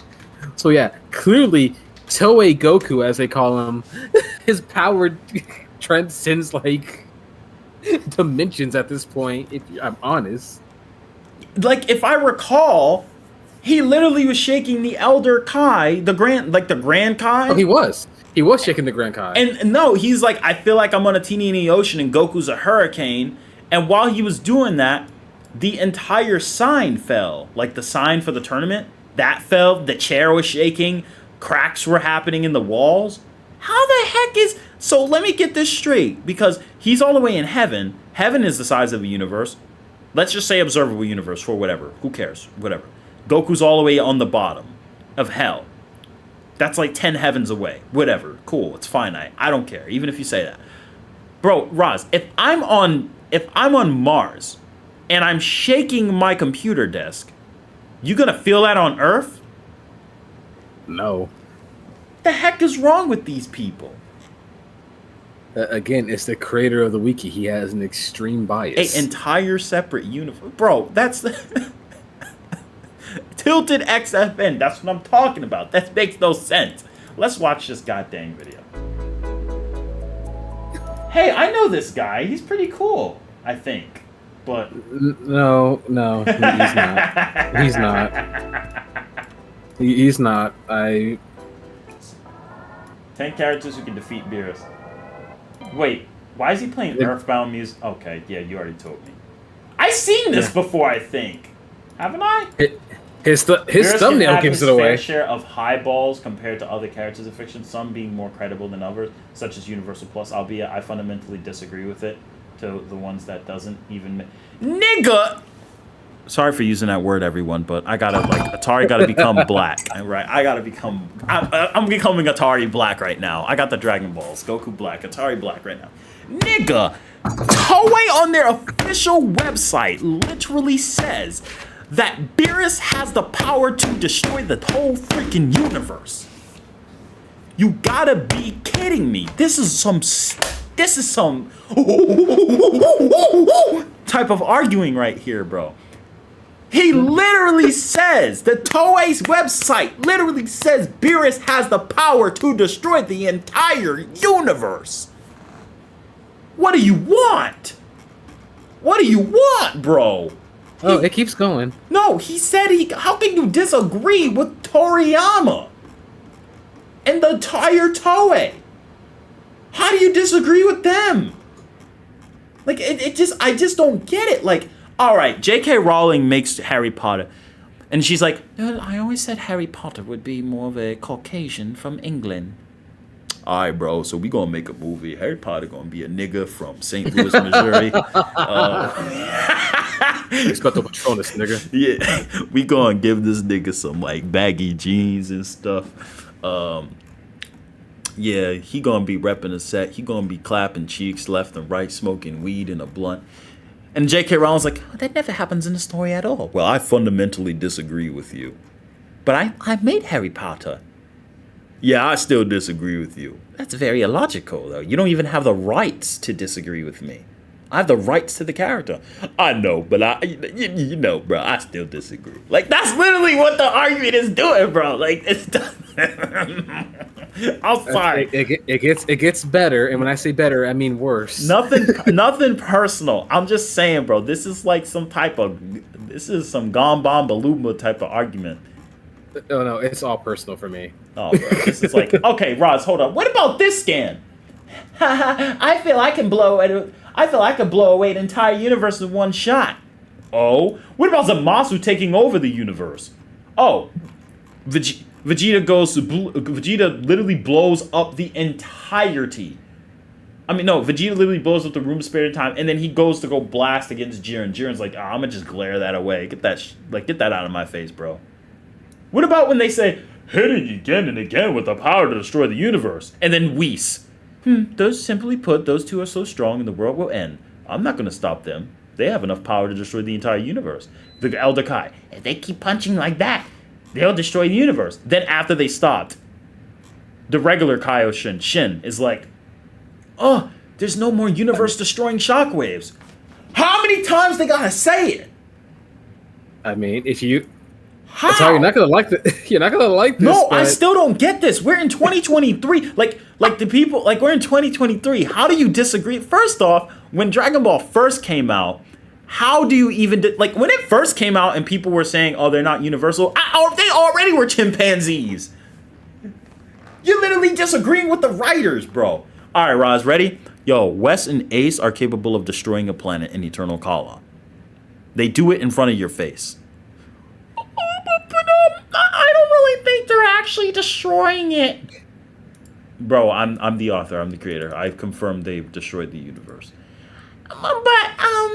I fundamentally disagree, bro. I'm sorry. I just can't. Why not? Because I don't want to. Yeah, that's the only freaking logical thing you could say. So guys, chat. No, I'm gonna ask the chat this. Chat. Based on this scan, all right. This is old school Eternal Kala. This is Wes laying down, does pyro jump, jumps off Neptune. Here he is moving at 1,976,737,500,700 miles per hour, and then clacks Ace right in the face. You see it here, folks. I'm not making this up. That's Earth. That's Venus. That's Mercury. And you already know what this is. That's Ace. He's all the way over here after being sent flying. Chat, where do you scale this feat? It's right in front of your face. I'm the author. Where do you scale this feat? I want to know right now. And also, while you're at it, is this feat consistent with this feat when he says, "This is getting annoying, Celestial Crusher"? And when Wes deflects it, here's the Orion's belt, and there you have it. What? Where do you guys scale? Where do you guys scale this? Huh? Where do you scale it? I need to know. I need to freaking know. No trolling. Like, where do you actually scale this? Chat. Where do you scale this? Where do you scale it? Go ahead. I'll wait. Oh,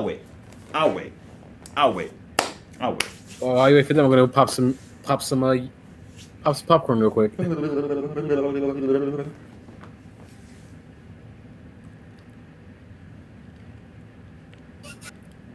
Yeah. Enjoy the video while I go get popcorn. No. I'm waiting for chat. Dagog.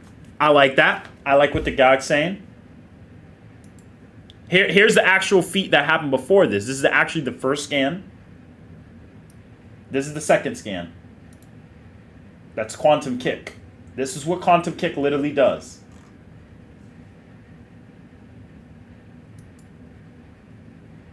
That's Quantum Kick.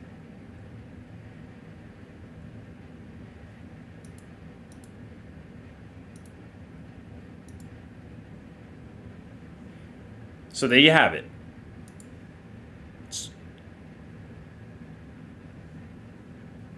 Yep, Quantum Quick, Celestial Crusher.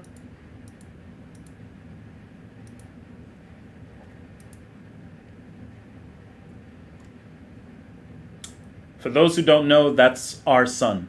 That's our sun right there. You know what this type of logic tells me? Oh, well, I would say that's probably like continental. Nigga, where? Well, I think it's continental. Where, nigga? Where? Where? Where? Where? It's continental. No. Chat, let's go to the next feed. This happens. Let's turn this up a notch. Don't disappoint me. Alright, then this happens.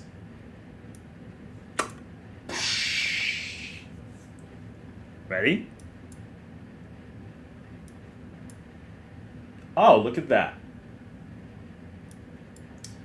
Then we have somewhere in a higher reality outside of time and space. Sir, two mortals are going to destroy the Omega universe. And then we have this. Okay, Chakra, Ascended Monad. What? Monad? You have been summoned to stop or eliminate two mortals with extraordinary powers. Within a few seconds, they will destroy the Omega universe. Granted, we have an eternity to evaluate the situation, since we are outside of time. Oh, sounds fun. So we talking about destroying the universe along with the timeline, or just the observable?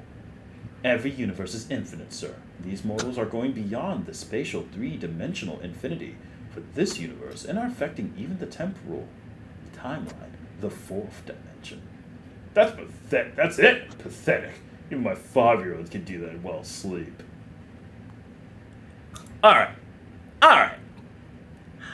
You know, they didn't do it yet, so you know. Oh, here's Monad. Stops the punches, flicks Homeboy into a wormhole, gets flinged outside beyond the portion of the universe Omega. Ugh, I'm being born and dying of old age. In the temporal dimension of the Omega universe. Come on. If you can't exceed causality, being bounded by this lower temporal time, then you can't hope to survive in Kala. Ah! Well done, you actually resisted being bounded by time. And did it in no time. Pun intended, of course. Pyro flick! Bing! Out in the subspace beyond the normal temporal. And then, you know, this is only like continental. Oh, thanks to Gag. I appreciate it. Yeah, exactly, Tilted! This is only galaxy level, bro. Hello, Atari. How you doing? I'm doing pretty good, Potato FY. Thanks, man. It's only galaxy level, Roz. Like, this galaxy. Stop wanking, bro. Hello, guys. It's me, Iago, and this is Aladdin. Guys, are you tired of wanking characters to Universal? Go ahead and be a down player, like me. That's all right. Finish the video. You barely got past 5 seconds. I don't want to. I'm trying to look for distractions, bro. Nope, you gotta finish it now. You got 5 seconds. You gotta finish it now. Everyone wants to see you finish this. All right. Like everyone wants to see you finish this now. Like you only got 5 seconds in and already are seeing the major issues. You gotta finish it now. I personally have fears at just universe level, obviously above baseline, considering DB's macrocosm size and massively FTL plus. Any higher is where I personally disagree based on the reasonings I've seen. What's the reasonings, nigga? One rule I'm going to add is no character that are beyond tier 2. More specifically, I'm not going to use characters that are like 5D or whatever. This is done as to not make this filled with a brand of higher dimensional characters who obviously would stomp relatively easy and thus add no challenge to this. Anyways, now that we've established who this is. Hell no, this nigga getting clapped! Next! This is a special case. Technically, Beerus could beat Superman through this. Changes once Superman gets sun dipped. After. Nick, what the hell is he gonna do? Oh, I'm sun dipped. Okay. Beerus destroys the sun. He don't care. He don't care. And this was made 2 years ago. No! No! 2 years! August 15, 2020.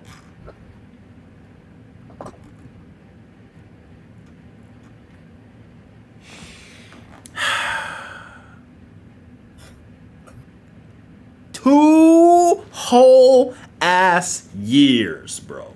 Ross, 2 bubble butt cheeks, ass cheeks years.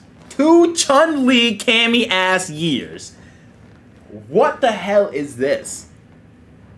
It's only been 2 years. Where have you been? Where have you been? Like, bro, the Tournament of Power ended by then. So you know. So that means he literally knows who Jiren is. Oh no, that was 2020, which means that this is even past the Broly movie because that was 2019.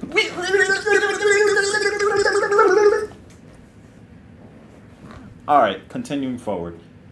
Which is far beyond Beer. All right, Superman could win well in his speed. Supes could just end it with heat vision to Beerus' sprint. No, he can't! You've seen the Broly movie, the resistance to lava. Goku had his eyes open in the lava. Next. Hades from... Like, that's at least reasonable because a lot of people wanked Saint Seiya, so I get it. Like, I'm not going to be mad at this one because Hades is a multiversal being. I don't know why you have him at Universal, but whatever. Okay, to be fair, you probably saw this coming. Honestly, what more can I say than Hades utterly demolishes Beerus one? Hades either races Beerus alongside... No. Like, Beerus is still clocking Hades. In a stats equalized battle, Beerus still clocks. But the point is like, I get it, because Hades act... Like, Roz, Hades isn't someone who's going to just get... Like, in a normal battle, Beerus will clock him. But, like, at least Hades is beyond low multiversal. You know what I mean? Yeah. Hades is strong, yeah. Yeah. Like, we actually... Like, that's not bad. But then but that makes the video even more bad because you downplayed Hades. Alright. Asura from Shin Megami... Okay. Alright. Reasonable. Shin Megami Tensei. But then why you have you just... I'm not gonna put anyone beyond 5D! But you just literally put Asura, bro. Liar. Anyway. Lord of the Rings, Morgoth? No, Morgoth is getting clapped. Unless you really go with the higher end interpretations. But no, nobody does that. Iwatani doesn't... I don't really know. This is quite literally nothing Beerus can do here. If he attempts Hakai, it gets reflected at Nafubi can defend from multiverse wiping attacks. That also erase it. You just literally said, nigga, you ain't gonna put characters who are beyond multiversal or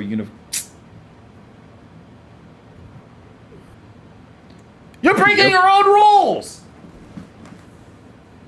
Yep. Ugh. And even then, Beerus is clapping. Number 6, Ness. Oh, hell no, Ness! Get the hell out of here. Ness gets edge guarded by Beerus. Roz, you get it? Ness gets edge guarded by Beerus. Yeah, I get it. Yeah, seriously, not bold. Ness by the end of Earthbound basically becomes the universe itself. Yeah, I mean, yeah, I agree, but like Ness ain't beating Beerus. It's not enough. Venom, end of Marvel No! Shut up. I don't even care what your reasoning is. No.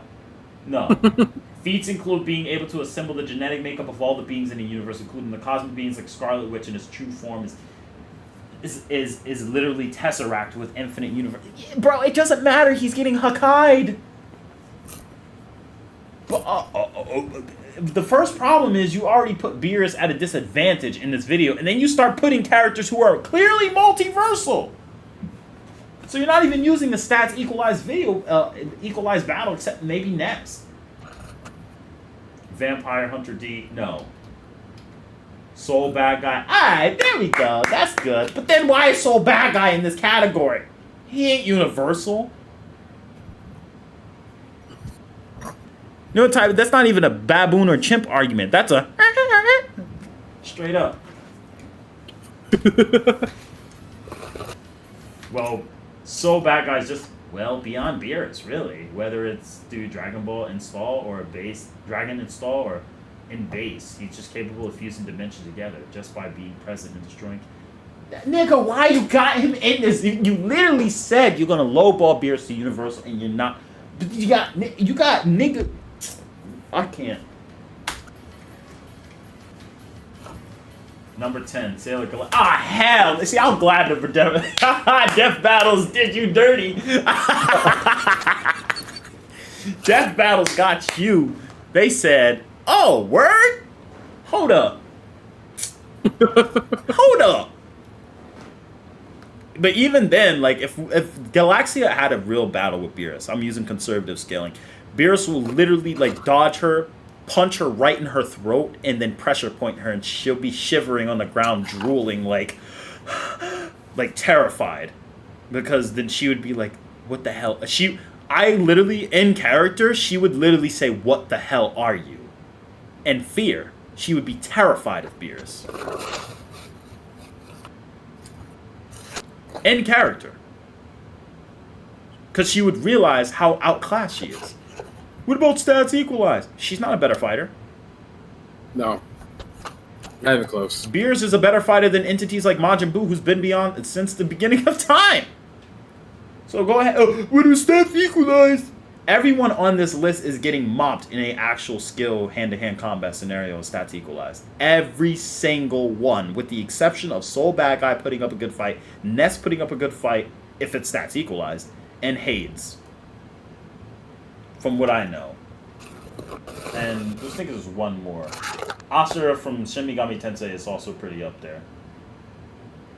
But other than that, it's like, it just doesn't make sense. Why are you putting characters who are clearly multiversal?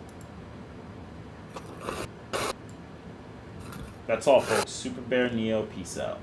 Super Bear Neo, God bless. Like, on a serious note, God bless you. Like, IRL, God bless you, and I hope good things come your way. In a sense of, like, me just being a wholesome person and me wanting the best for everyone. But when it comes to the versus battlefield, now we're coming into the real territory. I'm about to roast it. Nah, I'm playing. Let me stop. But Roz, like, yeah, like, on a serious note, that was, like, really unbearable. I really think that was, it showed a lot of, like, problematical arguments. The arguments contradicted the actual purpose of the video. So I'm not really going to take that serious. Like, it upsets me because it goes to show that people are biased. And they don't really care. And you're saying he made this wiki? Yep, he made the wiki. He's crazy. Let's see Xenogoku 2A Multiverse Plus. At least that's accurate. At least. I'll accept it. I think he should be way higher, but at least he got that. So, we're not gonna go crazy over that. I'm just tired.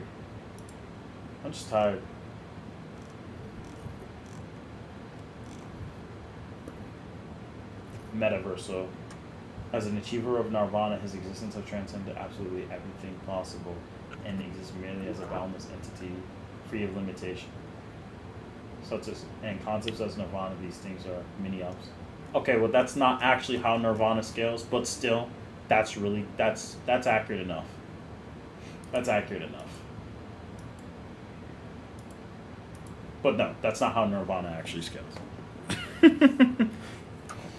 Nirvana as a concept does try to scale like way, but there are a couple nuances in the actual scriptures of the Sanskrit that kind of goes against that.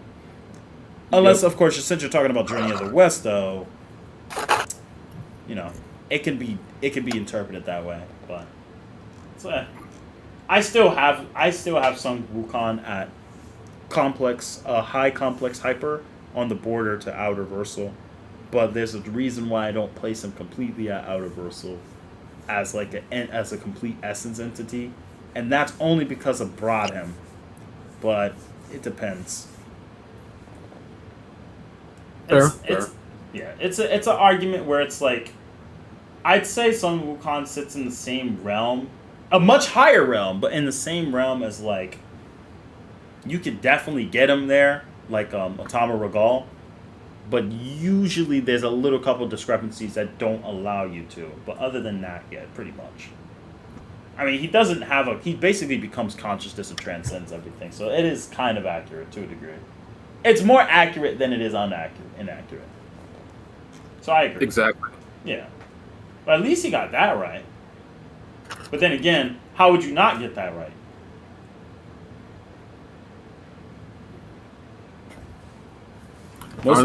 Most debunks in scaling are just propaganda. No, Ness getting the same treatment Beerus did to Gotenks. Ness can't even register Beerus' power. And like, if you want to get technical, Ness beat Gygas in a situation at his peak. Ness actually isn't one with the universe. He just had that as a temporary boost. It's like saying Shulk is always at a multiversal level, when Shulk isn't normally at that level. Actually, I think Shulk is, though. I forgot how the ending is. I'm not going to spoil, but yeah.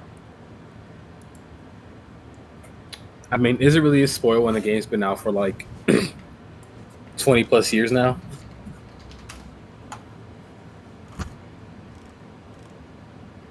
Multi-galaxy. Bro. Did you just put Sephiroth at multi... I'm a punch. Okay. So it's war.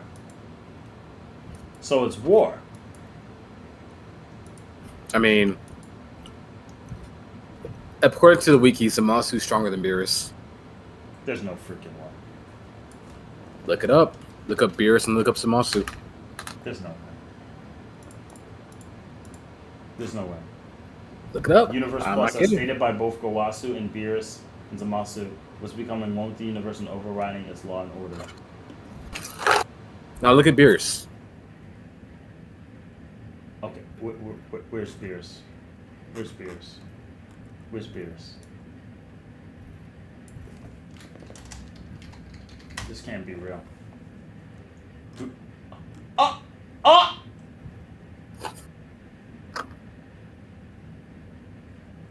Oh! No! No! No! Why? Goku can beat, but what? Jiren weaker than? Oh! You gotta dude. Don't. No! Whis is weaker than Zamasu! Whis is weaker than Zamasu! No! Oh, Zeno-sama, where are you? Multiverse Plus, good. I mean, Universe Plus, good. I guess. You do realize that means that according to this guy, Zamasu and Zeno are on the same tier, It's right? considered top 5 in the universe and thus is superior to the merge of Masu. I don't care what your reasoning is. The fact that you had the audacity to make Whis weaker than Infinite Zamasu is a crime. Like, that's a crime. Toribot? Unknown, likely 2A. What? Nigga, shut the hell up. That's Toriyama. I have him on this damn list. Pardon my language, everyone. I'm sorry. I'm a little teed right now. Gogeta. Okay. 3A. What? Oh. Gogeta's weaker than Infinite. Gogeta's weak. Bro. Gogeta's weaker than Zamasu. You got. Rod, so what do I do? I don't know what to do anymore. I don't know what to do. I mean, Why? Why is Zamasu? They have Grand Peace at Universe Plus for being stronger than Zamasu, but not Whis. I don't know, bro. Good games. told you, bias. Like, why? Why? This is terrible. I feel like an idiot. I feel like a crackhead trying to learn about encryption algorithms inside graduate school at Harvard. Really specific on that one. Really specific.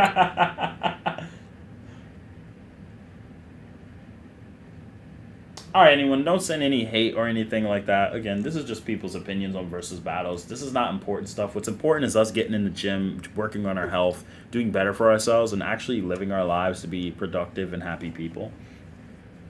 I just got to say that this is just a little bit funny because to me, I'm just thinking like, there's no way like you guys like are serious about this, but They are 100% serious. I mean, if they are, then so be it. I mean, I'm not even gonna let it bother me anymore. Where's Toki Toki at? 2A, good. Even though he's the reason every dimension exists, including Beats World. But if you don't want to say Beats World is higher dimension, just stay smoking crack, whatever. I don't like this list. I just don't like it. First off, they choose bad pictures of each character.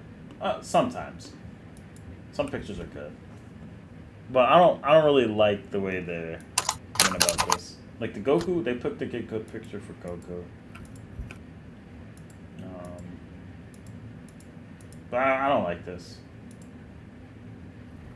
That's not Super Kaioken.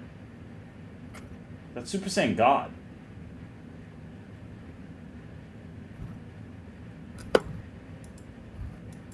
That's Super Saiyan God. That's not Super Kaioken. Oh, yeah. Just do this.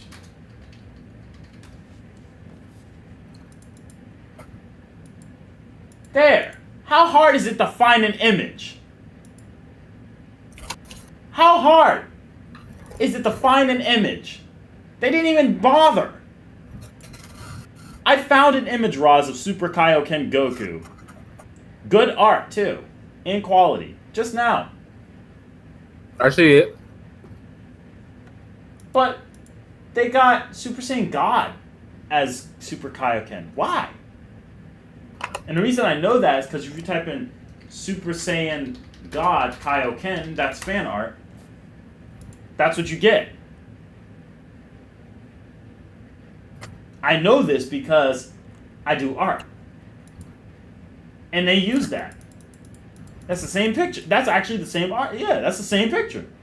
Why? Why so hard? Ay, ay. Clown box. Clown box.